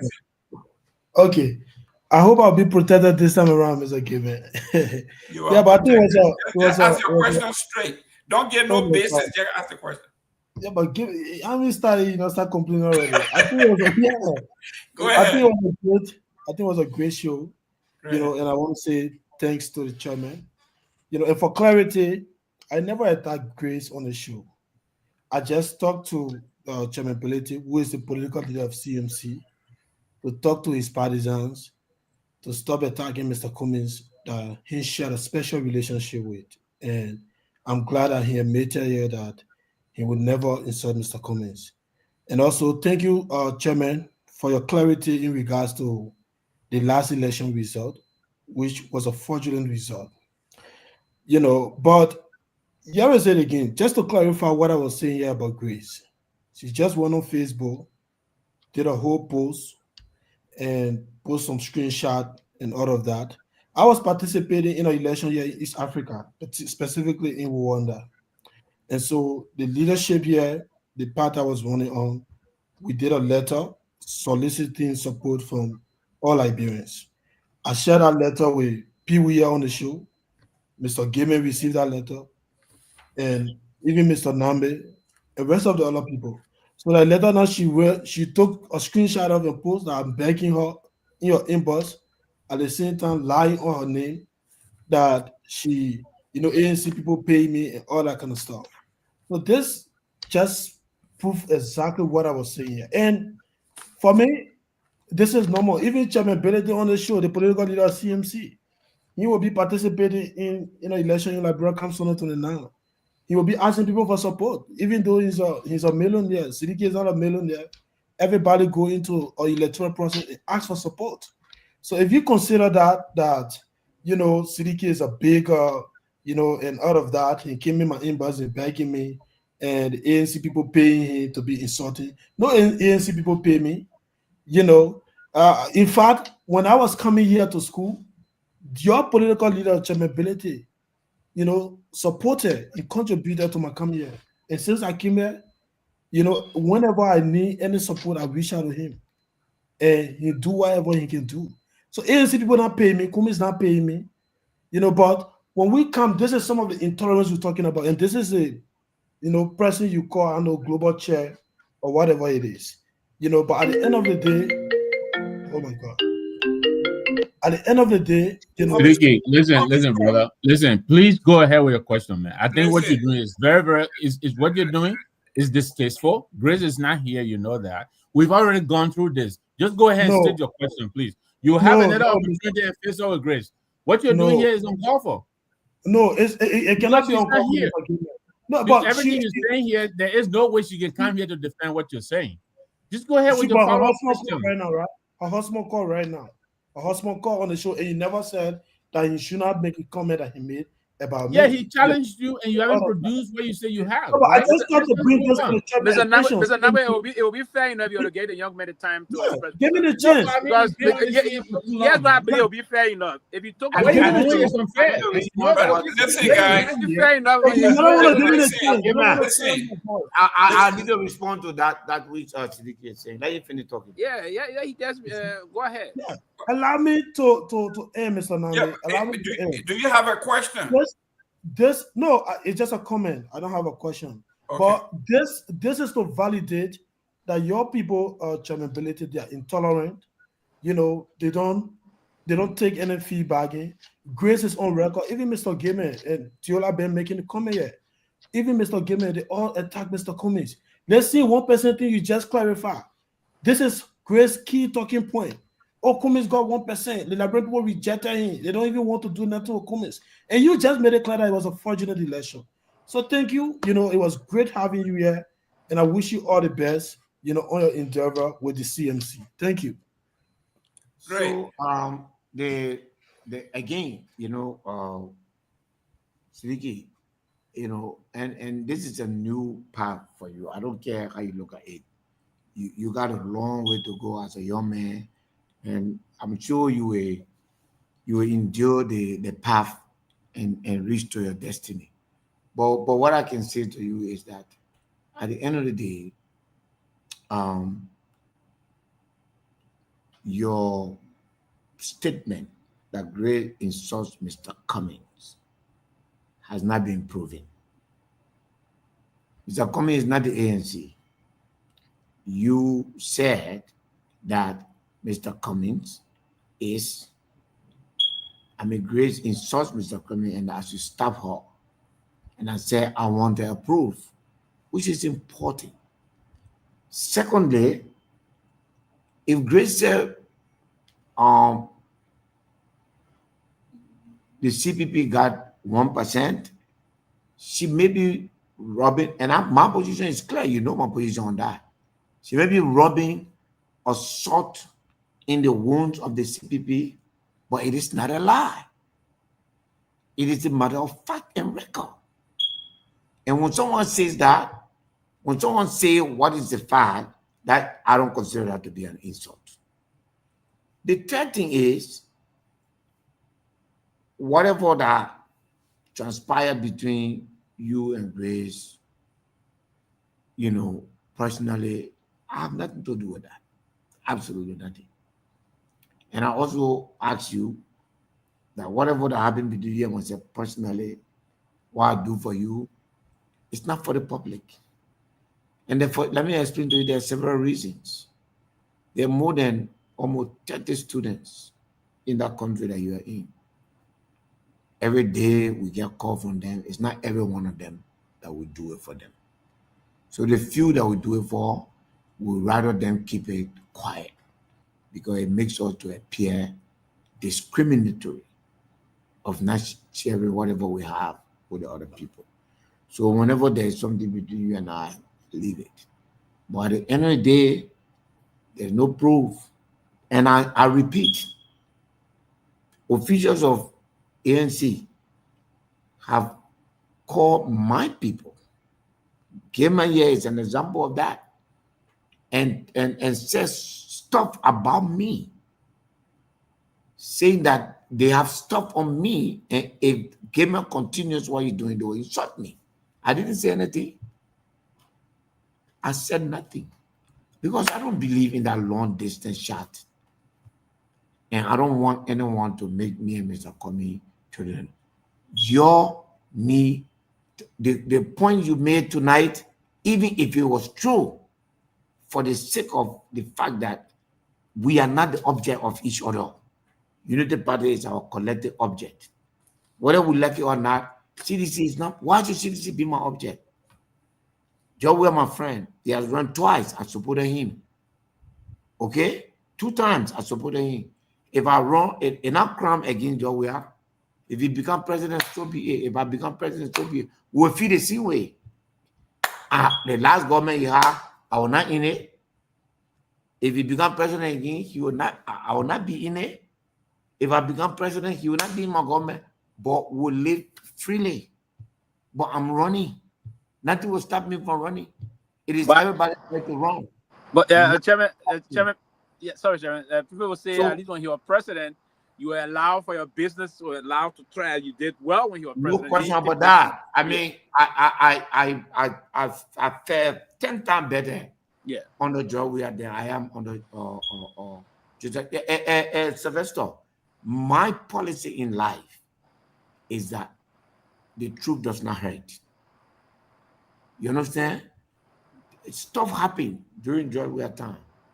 But I'm telling you now that it's nothing compared to what this government is doing. To me personally, and they want to do to me, it's not the same. Okay? But at the same time, what has happened in this country in the last 20 years, I don't like it. I don't believe it. I believe that nobody can change it besides CMC and CMC is going to be on the ballot in 2029. That would not mean that me and President Weah will cut a speech. We don't operate like that. He will remain my friend forever. Nothing will spoil our friendship. If we don't agree politically, I supported him. I supported Ellen Selig twice against him. We didn't stop being friends. I hope people remember that. Yeah. Twice. I supported Ellen 2011, you were even the campaign manager for most of our friendship did not spoil. 2020, the last two that he was running, I did not also support him from the beginning. I was in my own party. Second round, I went to all the 2 times George Weah ran against Joseph Barker. I supported Weah. Okay, that is, for me, that is the fact. I've changed my position now, and I'm supporting nobody again. I believe that nobody can run this country better the way I see it than the CMC. So anybody want a better Liberia, come join us. We have no plan to join any party in the Republic. I don't believe in collaboration, because collaboration is nothing but trying to shortchange the Liberian people and share the spoil. I don't believe in sharing the spoil. So Seleke, take time. I look forward to seeing the evidence, and it's important to me because Mr. Comey is my friend, and when somebody say that he is being insulted, I like to go to the root, and I call on Tiola, who just called. If she has evidence to say that Mr. Grace insulted Mr. Comey, let her bring it. Okay, I know she didn't do it. Grace did not insult Mr. Cummings, and I know that as a matter of fact. So, to say 1% is to just give the result of the election. That's not an insult. That's not an insult. But Chairman Benedict, but you were determined to make Mr. Cummings president. So why form another party instead of just amend and trying to strengthen the movement you had together? Well, Mr. Cummings was not in the same party, Chief. I agree, but you said you wanted to make him president. But listen to the. I come here. Let me ask my question. Yeah, you should instead of saying, well, I formed a different party, and why you just not strengthening the symbol? We already have a candidate also. Now we're just strengthening what we have together because I'm speaking Madingo. I said at this point in my life, I don't believe that anybody can do a better job than Musa Belete and the CNC. That includes, my brother, that's my position. Okay? You think if I had a different position, I would not tell you? No. Look, Liberia is not a country to wait. So I did not even have to make a decision against Mr. Cummings. It was a runoff. After the election, Mr. Cummings has never told you or me that he's running. Okay? We finished with that journey, we closed it, we left. Mr. Cummings has never told you or me that he's running. All the things are speculation. I don't believe in speculation. While Mr. Cummings is contemplating his decision, I have already made mine. That which I have made cannot be subject to that which Mr. Cummings has not made. Thank you. Ladies and gentlemen, we have had a political leader here for over 2 hours. We want to thank him for staying up. You know what time it is in Liberia? It's way past midnight. Honorability, we want to thank you for coming. Your closing, your parting comment, so you can go and get some rest. No, thank you guys. I still got some work to do here. We analyzing. Yeah, we just in 2025. We 2026 not coming here. 26, yeah. 27. It's just warming up. But Timothy, that is they will change your. Hey, let me tell you something. The ball now bounce. I was saying the ball bounce. The ball bust. The ball bust. That's why it go up. You see, for me right now, I have 2 years to campaign tomorrow. My head not burying the sand. I'm making my case to Liberian people. 2025, 2026, and by the middle of 2027. At that time, either Liberian people tell me they want me or they don't want me. But everything I do now, I will test them. I'll go back and go ask them. Do you still want me to continue? Or no matter, in spite of everything I've done, you're not carrying me? Chief, you here, you supported me. You came from all the way America to come. The rumor that sometimes you used to be sorry for me, you didn't tell me, was that everything that I'm doing, the people will still take my money and vote against me. And so, yeah. So, but you know, when you test that thing, when President Weah is about to embark on his nationwide tour, and it based on the attraction he will get from that nationwide tour, which you want to tell you whether. Let me tell you all. Let me warn you against that. Okay. No matter how many crowd can outside, if you look at President Weah's record of vote, that crowd will still not constitute half of the people that support him. You understand? If CDC had a rally today in Monrovia, they will put 100,000, 200,000 outside. That's still less than the number of people that support them there. You understand? The crowd don't mean nothing. No, but for Weah, he got a Weah chance and a Daha City chance. That what man? The only party I see that grow right now that get anybody who runs an election in this country and discount George Weah, you are doing so at your own peril. I recognize that, and I still say I'm running, and we will win this election in a way that even you will not be able to properly analyze. We are on the ballot. I will have my nationwide tour too. I want you to look there. I will have my nationwide tour. When President we are going in the west, I'll be in the east. When you're in the east, I'll be in the west. And I want you to make a judgment call. This is a battle that is not to the swift, but to he that endureth to the end. So in reaction to what Tomalin is highlighting, because I see he's smirking and enjoying himself, which I appreciate. Let him enjoy himself. Let me announce that on the 27th of September, and Telvi, I want you to listen to this. Come to Philadelphia and see how we roll. So the Honorable has been gracious enough to confirm that he will be in attendance. Are you in Lima? So yeah, I'm in we're Lima. having guys, can I you? Thank you very much. Thank you. Talk. Can, I'm here Let's see, Pewee, man, we got somebody on the floor, dog. Thank you very much. So okay. we're having what we're calling the pathway to change. Yeah, go ahead. We're having what we're calling the pathway to change. We'll be at the Clarion Hotel, 76 Industrial Highway, and you can inbox any of us, Mr. Gayman, Dr. Richardson, Ms. Goa, myself, any of us here, if you need additional information. But we encourage you to come out and bring your questions. You know, the Honorable he doesn't shy. He will be that. Actually, that's what the whole thing is about. We'll talk about the CMC. We will have fun, and then he will take questions. We'll serve dinner. Yeah, everything is on us. Come in and let's have fun. Come and see what we're doing. That free event. You can pay to me. No, listen, if you want to make contribution, there'll be an opportunity to do that. If you feel that we need help, they will take it. But I come in.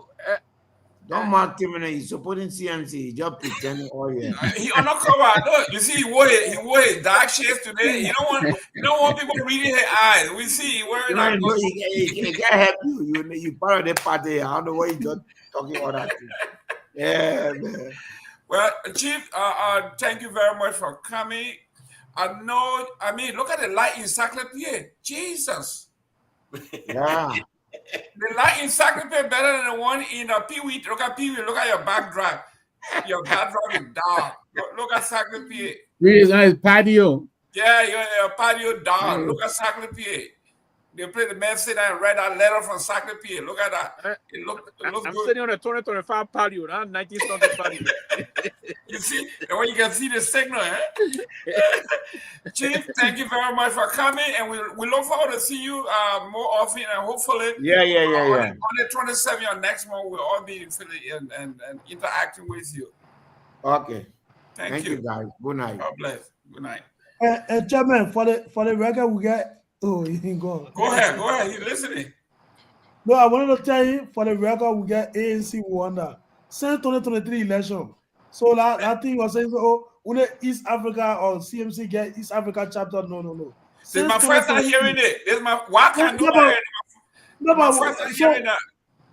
Okay, no problem. But we get ANC East Africa specifically in Rwanda. It was established since 2023.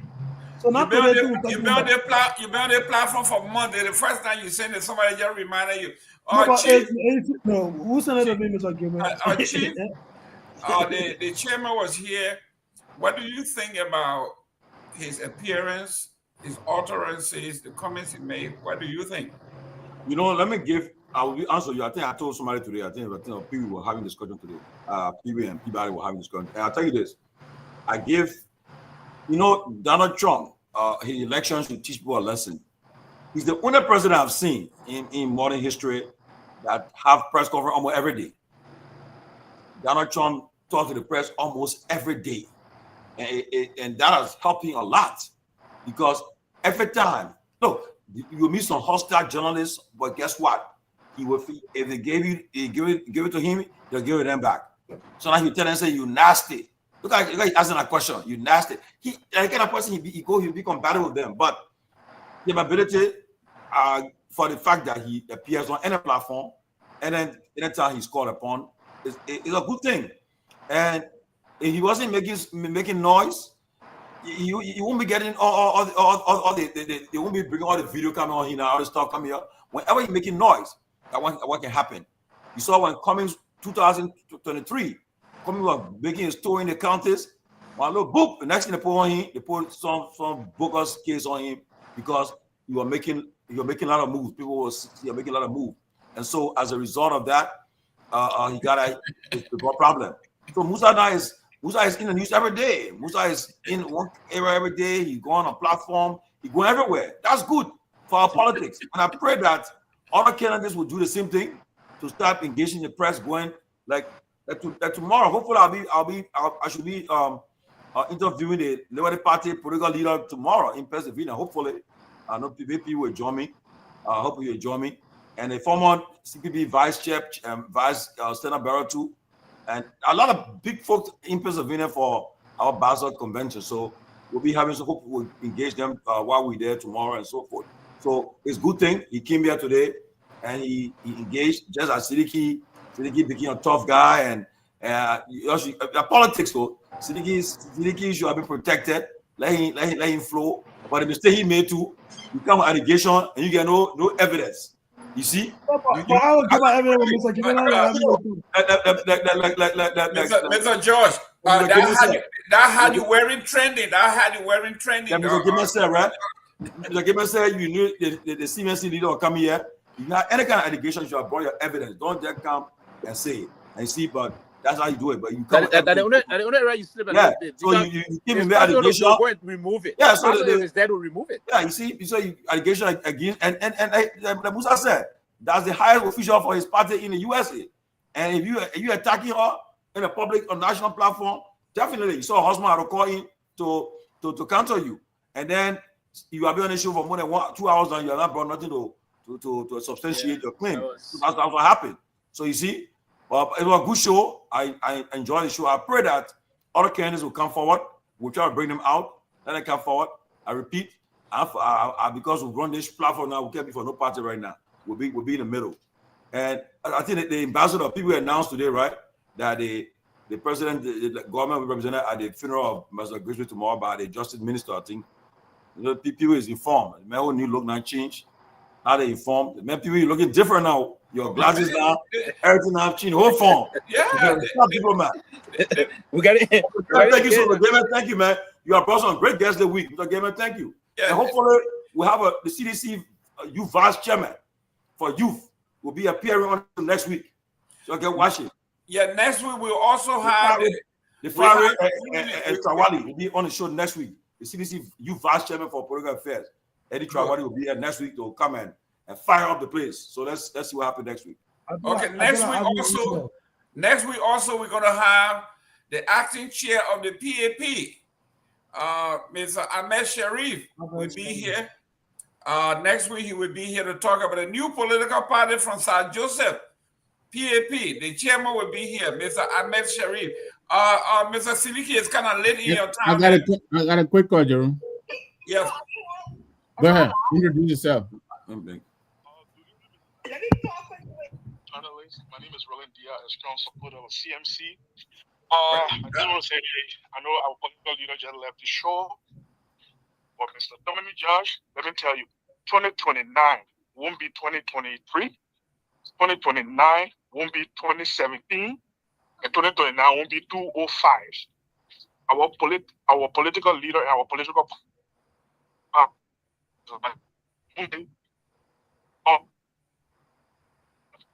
will make responsibility to our party, and you'll be our stand-up bearer. Now, into this. When you look at the Hold on, Roland. He introduced himself. Roland, Roland, say your name again. They didn't catch your name. Say it again. I am Roland Dia, calling from the East Coast of the United States and a member of CMC. Which one is the East Coast? Where on the East Coast? No. I say I'm on the West Coast, not East Coast. What is he talking? You know he. No, I mean I just want to know. I know. Yeah. Administration. You should know other parties. Yeah, please listen to what I'm saying. And then when you see most of the time you guys asking, oh, you have to collaborate, you have to do this. TMC is number 3. We are not fighting for the number 3 position. We are fighting for the number 1 position. We want to dethrone the Unity Party. The old way of doing politics in Liberia, we're going to change that. And our political party, let me tell you, do you know how many people calling every day want to join the CMC? So, ladies and gentlemen, take Musa accountability serious. We are not fighting. We are not a helping verb. We are not, like the way they say, auxiliary. We are a strong political party. And come to we are not looking for the seat. We are not for CDC seat. We want to dethrone the Unity Party with Mr. Luther Carpet. Thank you very much. Thank you. Thank you, Roland. Mr. Seleke, go ahead. Thank you. I think it was a great show.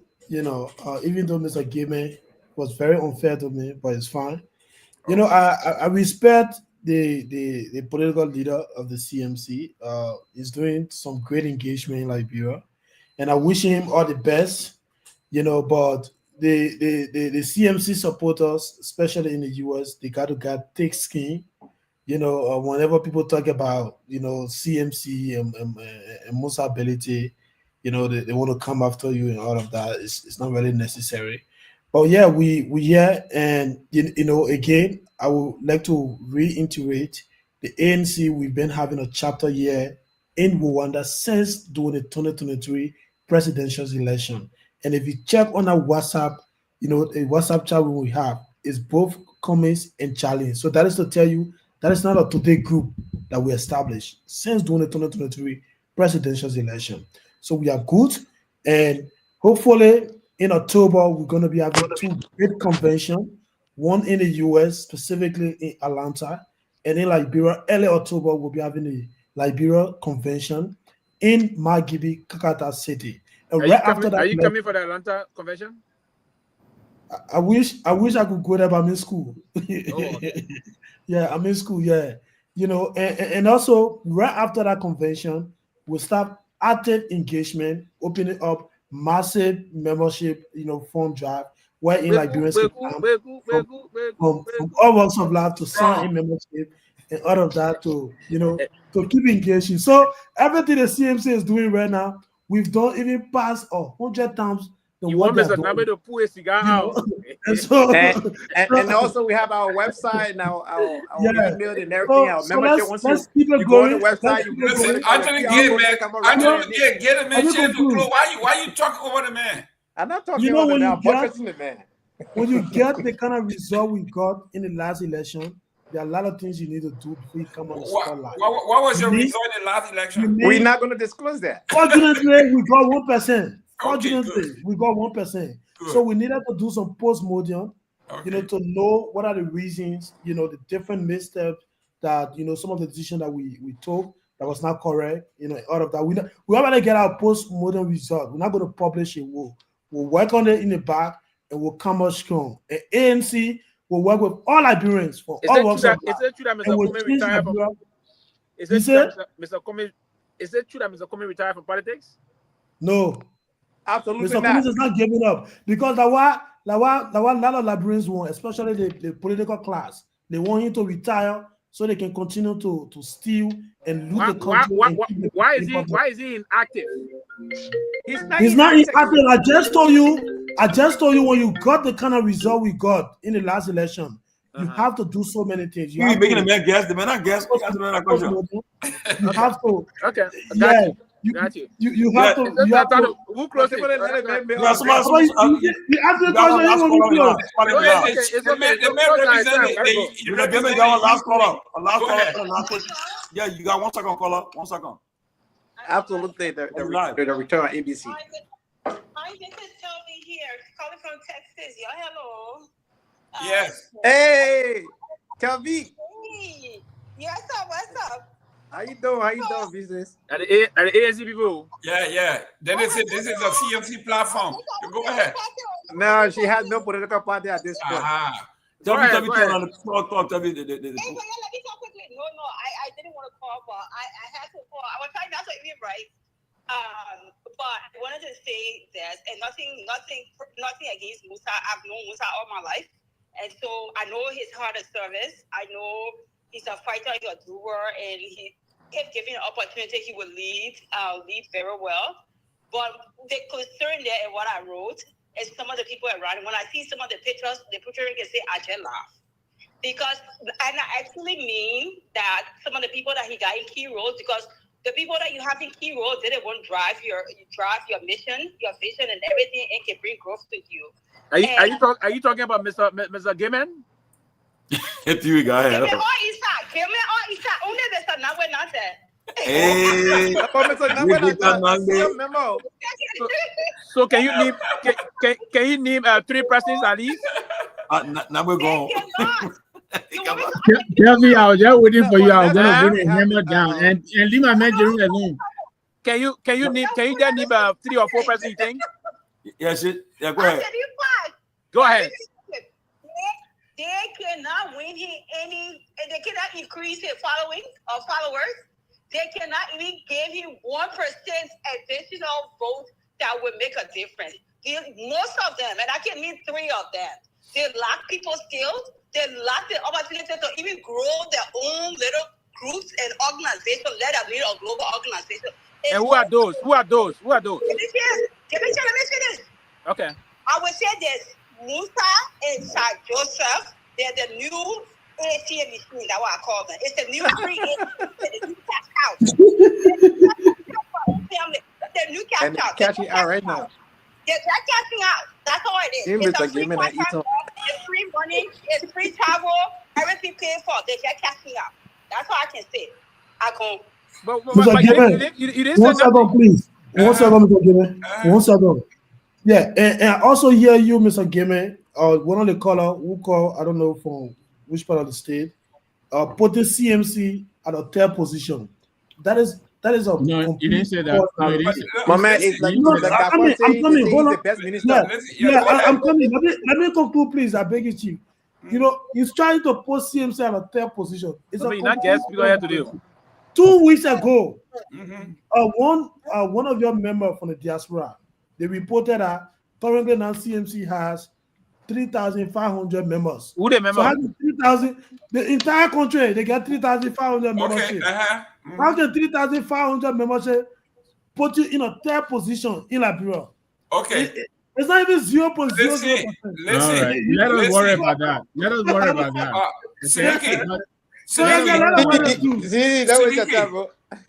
Seleke, do you have any respectable data collection system that you can tell us how you derive your numbers? Of course. Where? We have our database. I'm not in control of it. Okay. We have our database. Say you keep it, that's fine. Go to our website, you will see the count. I can tell you where to find mine. No, listen. You got his. Mr. Gay, go ahead. No. Gayman, are we doing our closing? No. I have been sitting here waiting for him. He got to wait for me. I know. I'm talking Thank about you. closing. I Thank you wanted very to much. keep you. I wanted to keep you to close last. Go ahead. Oh, Go okay. ahead, Gay. All right, Mr. Gay, go ahead. Are we doing our closing? Yes. Okay. Thank you, left gentlemen. and went to dinner. You left and went to dinner. You left us here. Then you walked away from I have a task and I had to take care of. But let me just say this, right? It was good, having an interaction with the political leader.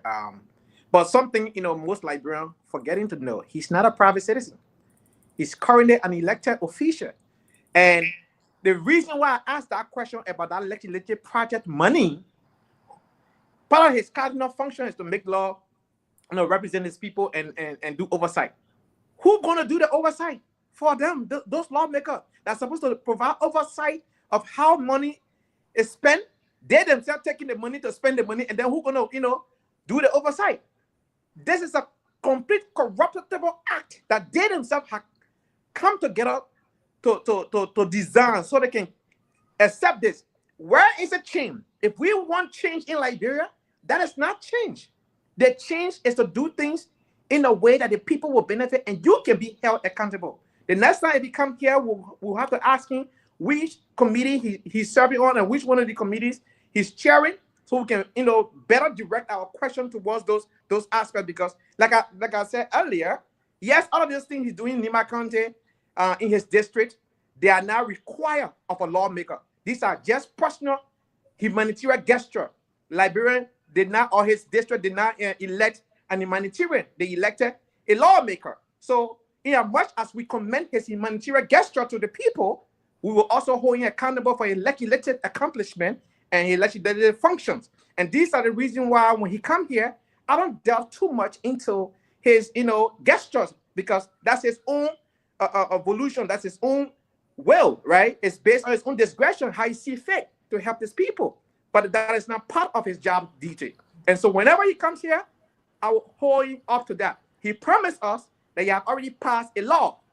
And that law is to, grant Liberian the restriction that is on the dual citizenship, to remove that restriction. And we're getting about a week to see if there's a documentation to that effect. If not, we'll, reach out to see how best we can get that information, because we want to hold our lawmaker accountable. And if he is talking about change, he got to be the change now. Not Can you then. tell What I what see law he's doing the right boy now is Charles? buying Boy Charles. Exactly. You be unfair. You be unfair to Mr. Ability. Let me frank. I'm not being unfair. Let him rest. You got a senator there. What Boy Charles done? Boy We Charles. don't have. Let him rest. Hold on. Y'all hold on before y'all gang up on me. Y'all hold on before y'all gang up on me. But y'all hold on before y'all gang up on me. All right. So let me close by saying this. Yes, we don't have other than 103 lawmakers before us. We have one today. You understand? This question I've been asking, and even those in my county have been asking the very question. Many lawmakers don't do legislative functions. Thank you very much. Let's move on to. Why are you getting up on me like this? You want crazy the man, and he's making effort. You're man doing nothing there. Thank you, Mr. Gayman. Listen, guys, it's Mr. Pewee turn to close. Thank you. Yeah, that CMC platform, Let me say this. Mr. Belede is the chair on national security. He holds a very, very powerful committee, and I think he been working seriously in that direction. He didn't say he passed a legislation. No, he said it passed at the level of the lower house. And that it would have. It's still passing. It would no. It have not. It has to be. It has to have concurrence. The Liberian Senate will have to concur with that. Sent to the president. President signs it, and then print it into handbill before it's engrossed, before it becomes a law. Yeah, but we got to have an electronic copy of that. So he said, but he's very open to that. He said he's going to provide that. He's going to, as a matter of fact, he's going to give it to Gayman. He's going to send it up. So that is actually a fact. I checked that out with the senior stenographer of the Liberian House of Representatives that have passed the House, but it's still pending approval from the House of Senate. But let me go back and say, I think he been a flow fighter in terms of representation and rights. But again, if you, and that's the thing we always say, if you come in with this equity, your hands should be absolutely clean, and that's one of the issues. I can recall. I don't know what you would say to us about the former rebel leader, what he's done ever since he went there, the man that you can't vote for, Thomas Yaya Nimlan, the rebel leader. Ever since he went in the Senate, what has he done for the people of Grand Guinea and Liberia? He legislated actually nothing whatsoever. The only thing we know about him that he brought war to Liberian people and other things, and the people suffer. Since he's when he legislated nothing. So I haven't heard your advocacy hitting those people every time. He's a lawmaker, right? and you will represent No, himself. listen, you finish. I know I spoke about it for you on the show. No, but again, let the man speak. You finish speaking, man. Don't do that. Unfortunately, the only referral hospital is that even in Grand Guinea County, they didn't have no money. I think they had around 25,000 in the budget for that hospital. Meaning shame on his representation. Meaning shame on his level of insensitive to the pride of Grand Guinea, one, and by and large the poor of Liberia. So listen, Mr. Bility, I believe he's gone beyond most of those things. He's representing well. He's been allowed to flow further. We had a year from what Mr. Yaya would say on the floor.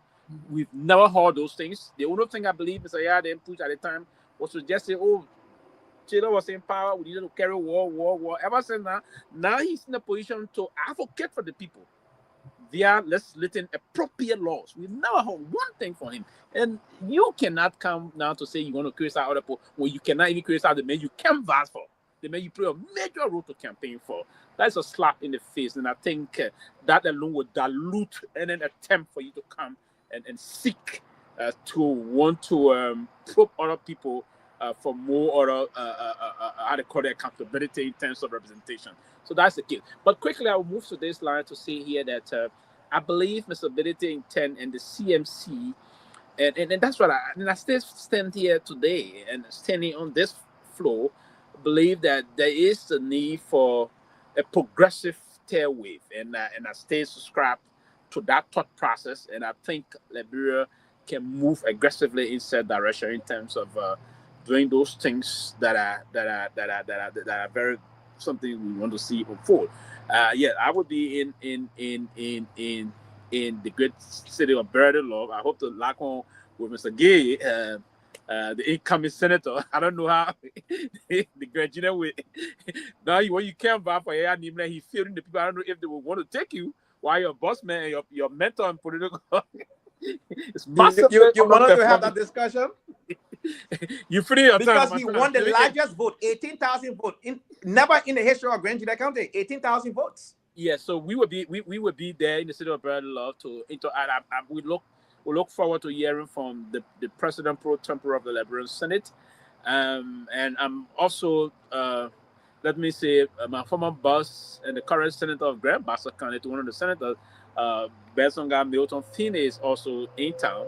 He's going to be there. We look forward to, and he's very concerned about a statement that made against him by the pro tem, calling him being criminal. I think we'll find some time he's going to be reacting very, very in a strong statement. He's going to be coming on his side of the story. So we look forward to this weekend. Going to be a lot of tough things coming up, beginning tomorrow, Sunday. Then Monday we're going to come and have a lot of things going on. But I think we're on course to see the country move forward, and we say all the things. Or what I said, people like Anthony, your quest to nurse or nursing senatorial ambitions is a very laudable effort, and trust me, I would give my moral support, if not my moral and financial support to that endeavor. If and only if you are there serious about it. I hope that it don't be that dream don't dissipate in the near future moving forward. When I call you maybe next year or 2027, you say, "Oh no, the community people talk to me, our quarter or the district will talk to me, or probably somebody will call me." So no people to get it. So I just got a new promotion on my job. Yeah, I just got a new promotion. It can't afford me to move. So but that's one of the things, gentlemen. I think it was a good night, and we look forward to having good interactions. Great. Let me go to the chief. The chief himself. Chief, they say you came on here with Joseph Worker hat. Now you took it off. What's going on? Nobody had to look good with the chief. He went for Bility last week. Bility. Yeah. They had to look good with the chief. It was a good show. I'm happy that when Ability can make himself, avail himself to the public. And I encourage other leaders who want to seek the high office to also do it too. It's important because this election 2029 will be a serious election. Because almost everybody that are running, they are all been tested. They know them. So they are tested. They've been on the scene, and we'll know soon. So by 2026, I told you guys, we'll know exactly who our candidate will be. But right in the tail end, we're still on the tail end, but that will be neutral for. And I told you that I will announce the Minister of State, but I was just told that it would be good that the president they bury the man tomorrow. Then we announce it. So we can't announce the new Minister of State until Monday. That would be very that would be a good time to announce it. I can tell you for a fact that President Boga has a Minister of State already. He has a new Chief of Staff already. It's in place. So you'll hear the breaking news next week. You'll hear the news. And we're not going to faculty this time, man. No, we want to hear from TCA boss. The Herald Costa. So, but hopefully we'll know by next week.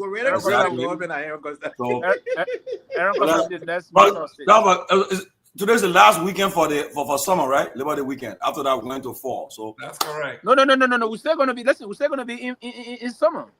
We're in summer up to the 22nd of September. There you go. September. Okay. But officially, our time is that most of the time we're getting ready to change the time over anyway. Thank you very much, Mr. Nagbe.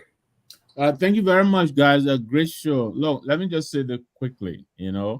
I listened to some of the inputs. I read some of the comments, the callers, and all of that. It's because of callers like Kelvina Cole, Theola Gibson, Tomalin George, that are doubting the CMC. It's because of you guys. You fuel us. You give us the inner motivation. Even Tomalin himself, as difficult as it is for him to admit it, he will tell you, Musa works the hardest of all of the political aspirants he knows today, presidential aspirants.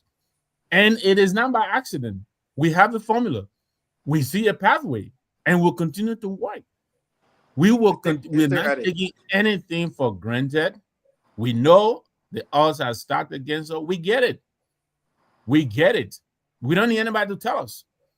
So, I don't like what Siddiqui did because we have to find a way to coexist. I think if he had any information against Grace, he should have brought it here. What he did, I will maintain. I talked to him in the back.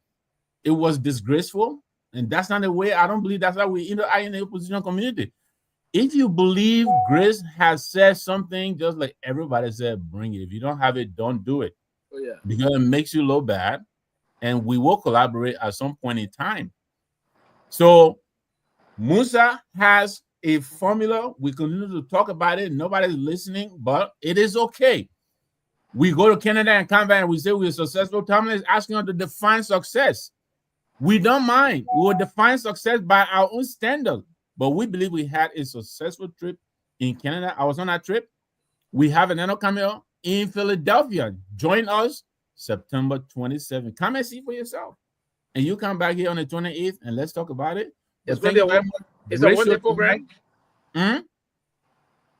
Just the 27th? September 27th. Yeah, just the 27th. September 27th. It's a Saturday. Well, ladies and gentlemen. But these are limited, though. We are going by. We're going by seat assignments. So you got to let Jerome know, let me know, let Grace know, let Dr. Richardson know. When is Arrival? When is Arrival? Arrival is what, Friday? Yes. No, it's a one-day event. If free to enter that free event? Yes, free it event. is free. It's free to come in. When you But have it's to free to make a donation if you want to. I'll consider that. I'll bring a beat some. I want to arrive on a Friday. I want to see the party. I want to see the party that will break our record, see this record in America. No party. What record? CDC having the gathering back in the day. Nobody break that record. More money than you. But listen, we are a new organization. This is the first time we are getting together. We're not you have had 20 years under your belt to build your capacity. I thought 2004. 2004, it was a new phenomenon. You were the You were the only girl in town, so everybody wanted to date you. But now you got several girls. Mr. Gayman, see this people say, you should not try them. You try them to have program I seen there. Let them have a program. You have program I seen there, and your program, your whole be empty. Listen, if we have 5 people there, that would be enough. We got 0 now. We got 0 for now. If we have 5, we have gone.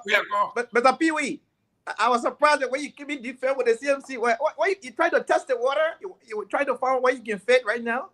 No. Good question. I came here defend. Listen, he's a good man.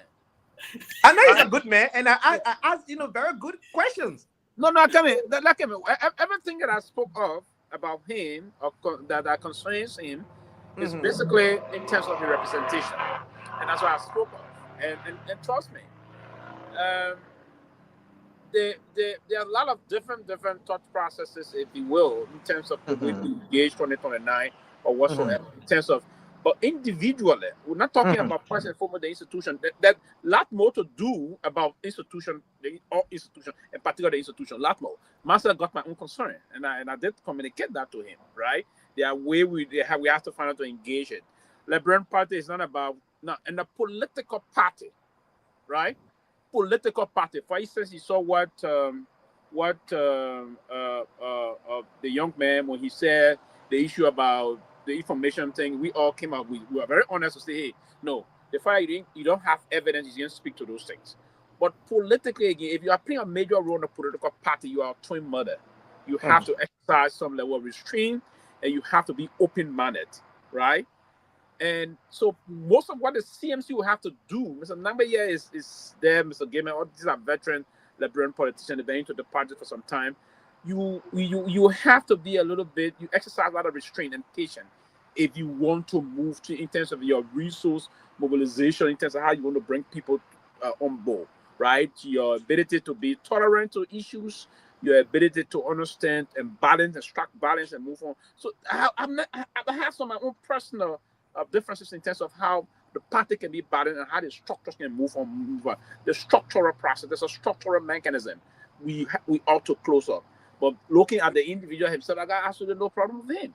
But one thing I say here is like a preseason, right? The real season has not started. This is a preseason, right? People are warming up here and there and other different things. I hear people trying to do, Snapchat or pudding and other different things. This is a preseason, right?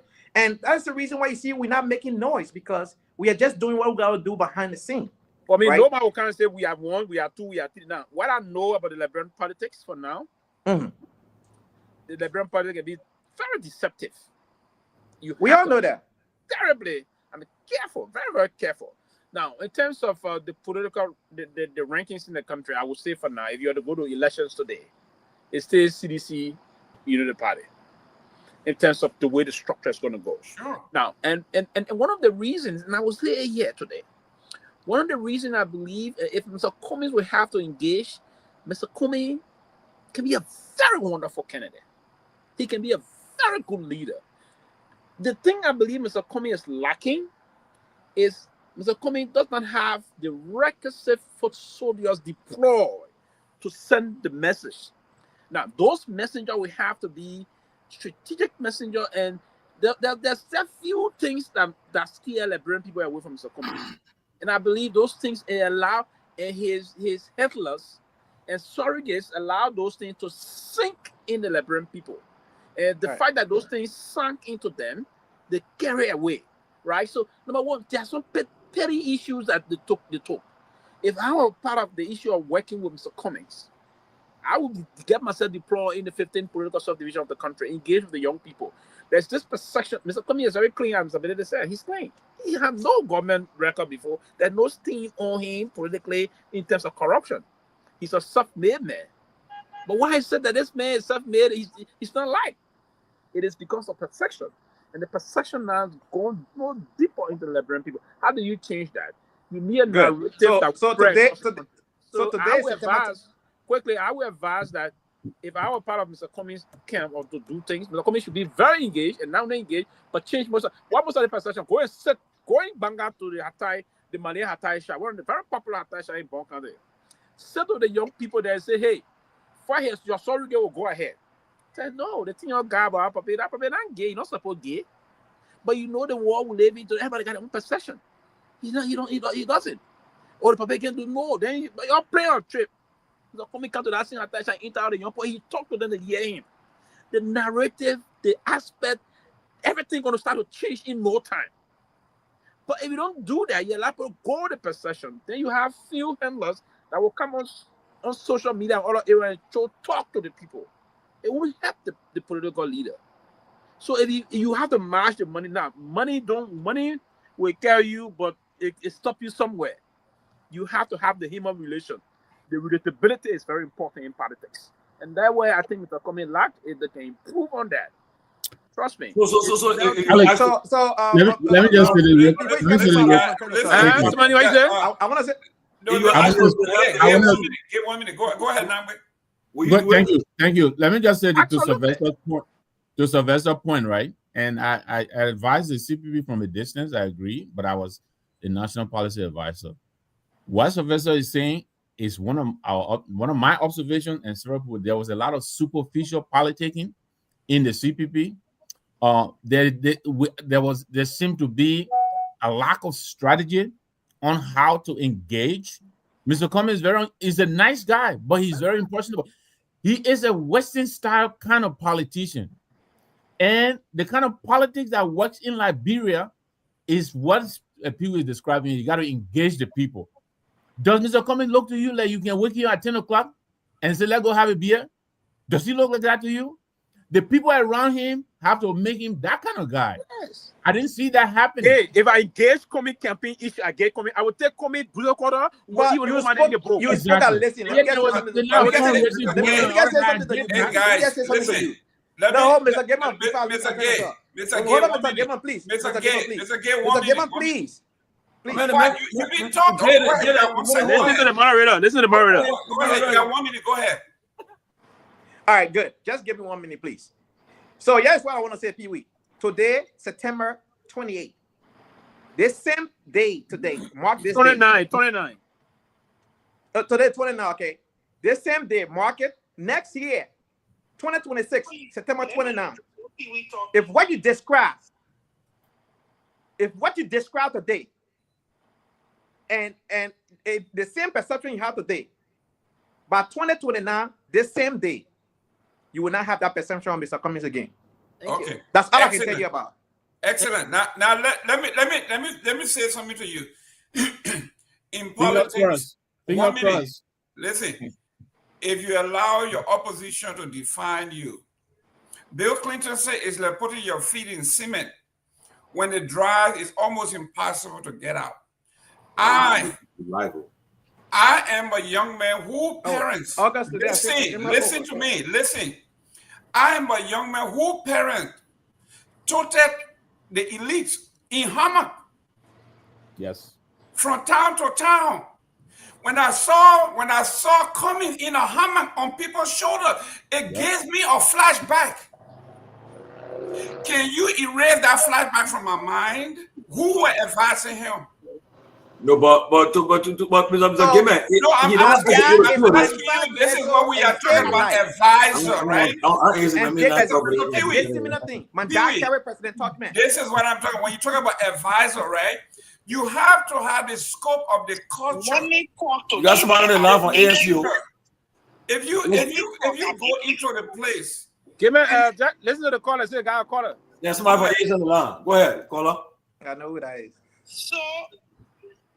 So let me two things. Your name and where you calling from? This is Theola. Okay, go ahead. This is Theola. Pewee, I hear what you say. You're talking about Mr. Cummings not engaging and whatnot. But not Mr. Cummings alone. Pewee, Mr. Cummings was engaging until that court case came. Okay. And when that court case came, it made it difficult. Pewee, let me finish talking. I think you, Papa. No, I'm not talking. Go ahead. When the court case came, it made it difficult for him to go in the interior and all parts of the country that he was going to, because he was all around. So it made it difficult. I get what you say. Trust and believe. Everybody live and learn. We know when we made our mistakes. We know what we need to do to move forward. If Mr. Cummings is running in 2029, it will be different. With regards to Gayman, talking about Cummings being in hammock, you need to understand that the Grow people tradition. He did not ask to be lifted in hammock. It's the Grow people tradition. Okay? So don't make it seem like Mr. Cummings was trying to do slave trade or whatever. But it was the Grow people tradition, and that's what they decided to do. So don't try to... The majority of Grebo don't like that, Theola. I know you're a Grebo girl. I'm a Grebo boy. The majority of the Grebo people, we detest that. But it's their tradition. It's their tradition. I'm surprised you don't know that. But no, I can't. Detesting something, but it's the tradition. Mr. Nagbe, it is a tradition. Let you know, call a spade a spade. It is a tradition up to this day. No, Gayman, on that, I would defend him for that. It's a tradition. He will not break the tradition. Pewee. Let's look at the tradition of toting someone, right? Who is toted and who usually does the tone? No, it's the tradition. No. Let me explain it to Sylvester. Let me tell you this. Now, hold on. The people who order our people to tote them were the soldiers who came from far past, not in Maryland County. Some people came from Lofa, from Bong. Those were soldiers who were sent down there to contain the people. And so that toting people was meant to demean the people. So our people are like that now. Our people are put you on their back, not put you in a hammock and carry you around. The people who were carried around were the chiefs, the paramount. Yeah, well, we're not happy to give Mr. Cummings. And they were forcing the people to carry them around. No grown man I know will tell you I let to put somebody on my head. And that tradition, it is not. That tradition now. The day they bring that hammock around with them and say we don't want it. It's not. Well, ladies my and own gentlemen, dad carried President Tubman. This is what we are talking about when we're talking about a group of people who call themselves elitists that's supposed to build roads. They didn't build the roads and holding us responsible because you had to tow them because there's no roads. You saw that famous photo with President Tubman being towed across the creek, across a river. This is the president that's supposed to build the bridges, never build the bridges, and told the people that because there's no bridge there, they had to throw him in the water.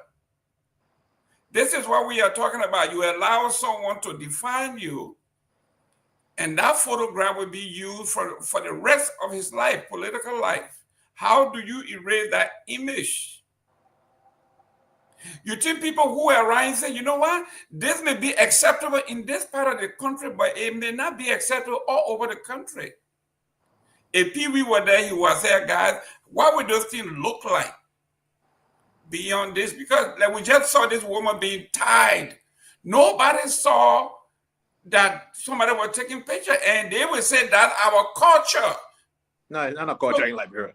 Well, that's what people are saying. You got to take it in context. The Constitution said ban that thing. There you go. Somebody took that photo. Somebody took that photo. So what I'm saying here, those are us who are advising political leaders. You have to, like Grace. Grace and I agree. We disagree. Grace is a beautiful woman. She will argue with me and argue. When she wrong, she will tell me I'm wrong. She will apologize. When I wrong her, I will apologize. Here in Nagbe. Same thing with Dr. Richardson. We argue all the time. So if she did say something and we have the proof, Grace is not big enough to say, you know what, I'm sorry I slipped here. This is what we are saying. But please be fair. If you want to accuse her, say, listen, on this day, July 24, you and I were on this show and you said this. Fair enough. Yeah. And then she would say, you know what, I slipped. I shouldn't have said that. But to come out here and just say Grace said this and I'm going to find the tape and bring it. It's like castigating someone and go and find the evidence to come and convict. You don't do that. So this is what we are saying. And for those of you out there who thinking that Musa has so much money. People are still in the show. That people still calling. People still that Musa has so much money and just wasting it on people like us. We just taking it. You might be mistaken. I really want Musa. Musa, if you're listening and you give me money to people, I need my share because all the other people saying you are the cash cow. Please send some money on my way. because I really need it. I'm not even charging for anything. But the reason that some of us came is I really like this concept of let's do for the folks and then ask later on. He's doing it because he can afford to do so. And it's a good thing. It worked in his district. The guy did all that in his district. And he asked the people, what I have done, if you like it, then elect me. They did. If he did that same thing in my district, in district number 2 in Grand Bassa County, then people would say, Musa, we will take you. For 178 years, some of these people have been walking and crossing the rivers. Some pregnant women have died in some of these rivers. And this man is building bridge and you want to say we should take it lightly? No. It is significant. I don't have the money. That's why I have not done it in my district. If you can do it. You're going to run too? Yeah? You're going to run? If I had money, I would do the same thing in my district. I think you're doing. But I think it makes sense that Liberian people, we are complaining in our politics because you take from these people. They practically buying the vote from you because you demand so much upfront. You want money, you want this. So by the time they get into power, they are so indebted. Some of them feel they don't owe you anything. If you really want to put your political leader on the spot, do for him, do for your district. Then you can tell him nonsense. But if he comes and give you $50 to go vote, $20 to vote, or why you give me $10 to vote when CDC give me 20, or why CDC give me 10 when ANC can give me 50. When you're doing that, when the man get elected, he owes you nothing. So we have to think. So right now everything you say that you're doing now is being fun. Your own self-funding it, self-funding. Listen, for now, we told Ms. Ability, we want to see what he did in his district. People are going into district number 7 and seeing what he's doing. And if you like what he's doing, let's encourage him to do it all over the place if he can afford to do so. If he does what he did in number 7, district number 7. These are some of our fundraising activities. Right. Fundraising. Listen. Wait. What are you waiting for? From right here. From where? Right there, we got shirts, we got our store, we got everything. So you want to go out there and buy something, you can also buy it. You don't have to say, like I just said, right? Every political party building. But why your bill? I was talking about party the other day. You said I had to pay a bill. No. You pay a bill, yeah? No. Listen, I said if you have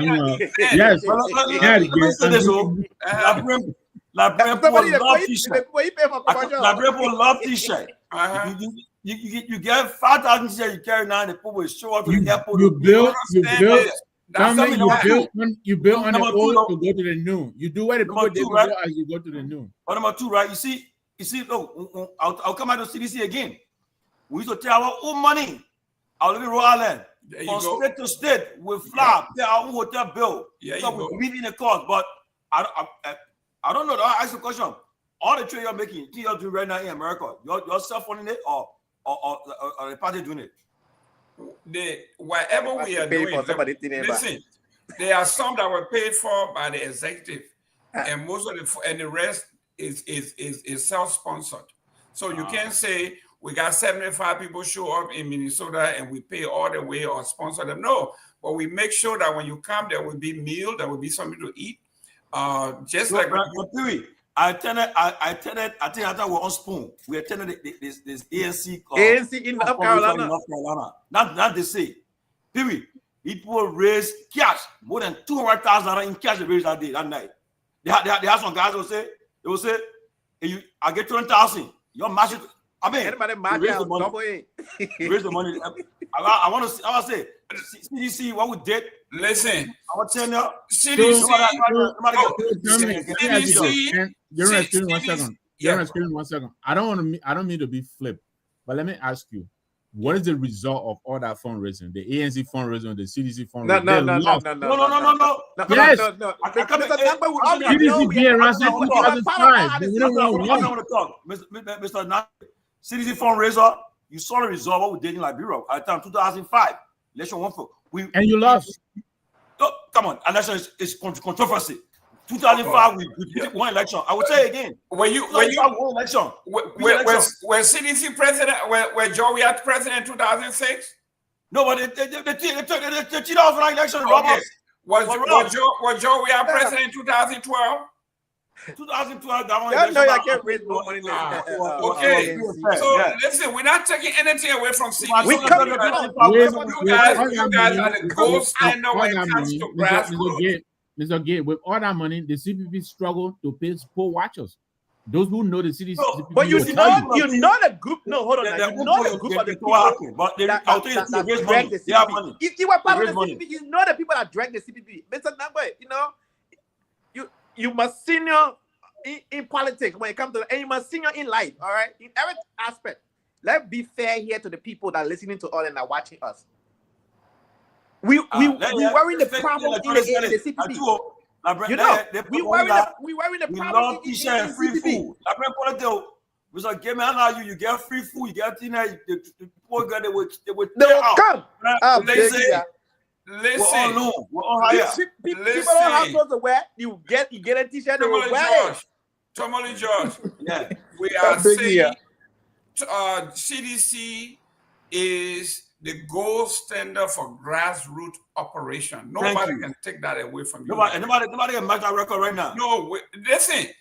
This is what we are saying. If you say everybody have their legacy, CDC has that. What we are saying here is that there's a pathway to grow your own.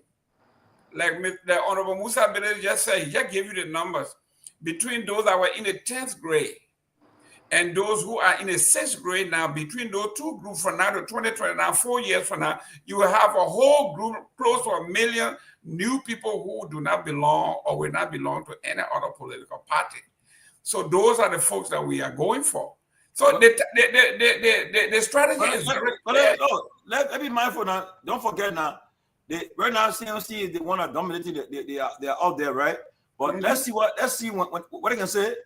Show me your motion. Show me your motion, right? Let's see when PAB when Musa when Party is showing a motion and AAC is showing motion. They will see we get a motion. We know ANC motion, so we're not even talking about that anymore. We know ANC motion. You don't know what we're gonna do. ANC motion is slow motion. We know you don't know what we're gonna do. You have no idea. Have you seen me on the campaign trail? Like ANC got slow motion. We know that, so don't you worry about it. Listen, guys, have a good weekend. Okay, guys. Listen, I met from the PAP will be here next week sometime. To tell us what PAP doing. My friends are just a party. They're a PAP. Yeah. That'd be nice. People are saying, Tomalin, you just are moving in Morena. So I guess sorry. Three-car convoy. You get detail. So you're not joke. Listen, of all the women that are on Facebook, my favorite girl, and I had to see her, Theola. I love this girl. Theola is my, listen, I know you're married, you got a husband, everything, but you are my right-hand girl. You are the best woman. I can't wait to see Theola. Oh,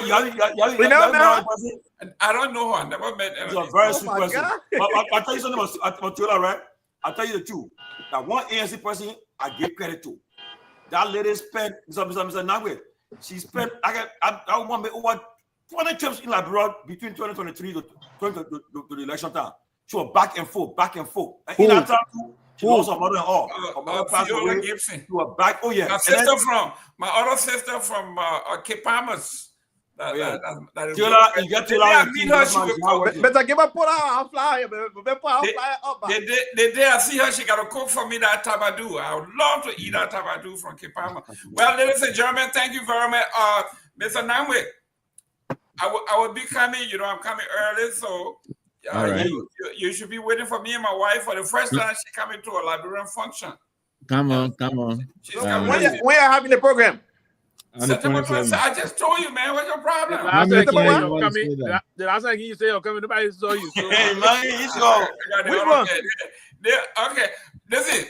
I'll have somebody waiting for you.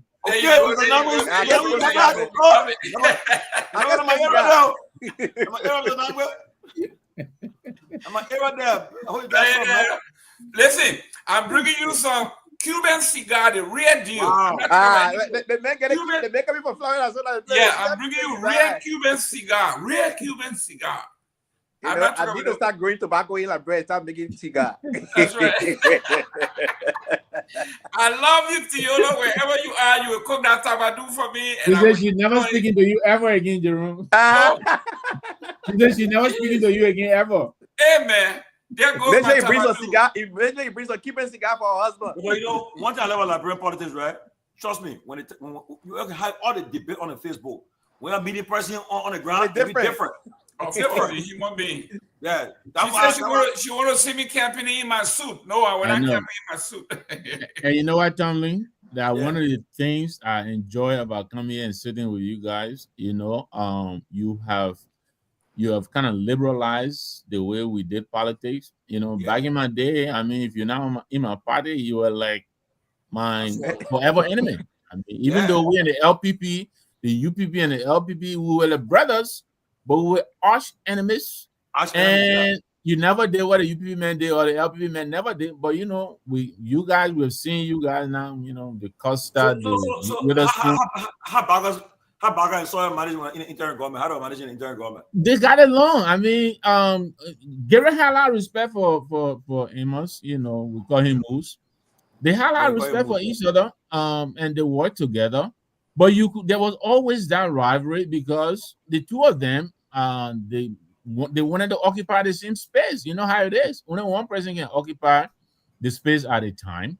And so, Dr. Sawyer was the president, Mavi was at the foreign ministry, but there was always that rivalry. It was always there, but they got along if they had to. What Thibodeau with that? Thibodeau was a little bit kind of removed from the regular crowd. I never sat down with Dr. Thibodeau for maybe more than 10-15 minutes at a time. So I don't know. I can't talk much about him. Thibodeau still around. Thibodeau should be in 80s now, right? Yeah, he's still around. He's still around. But I know to end it off, HB still around. But what you guys have done is, you reduce the enemies in politics, the animosity towards them. You and I can disagree, just like you said. Yeah. Right now, you feel like Jerome and Minja Calabash, they'll be like brother and sisters. I can almost tell that. And it's a good thing because that's how it should be. We can disagree method, on method. Go to Terracotta restaurant. I play everybody a meal, Terracotta. There you go.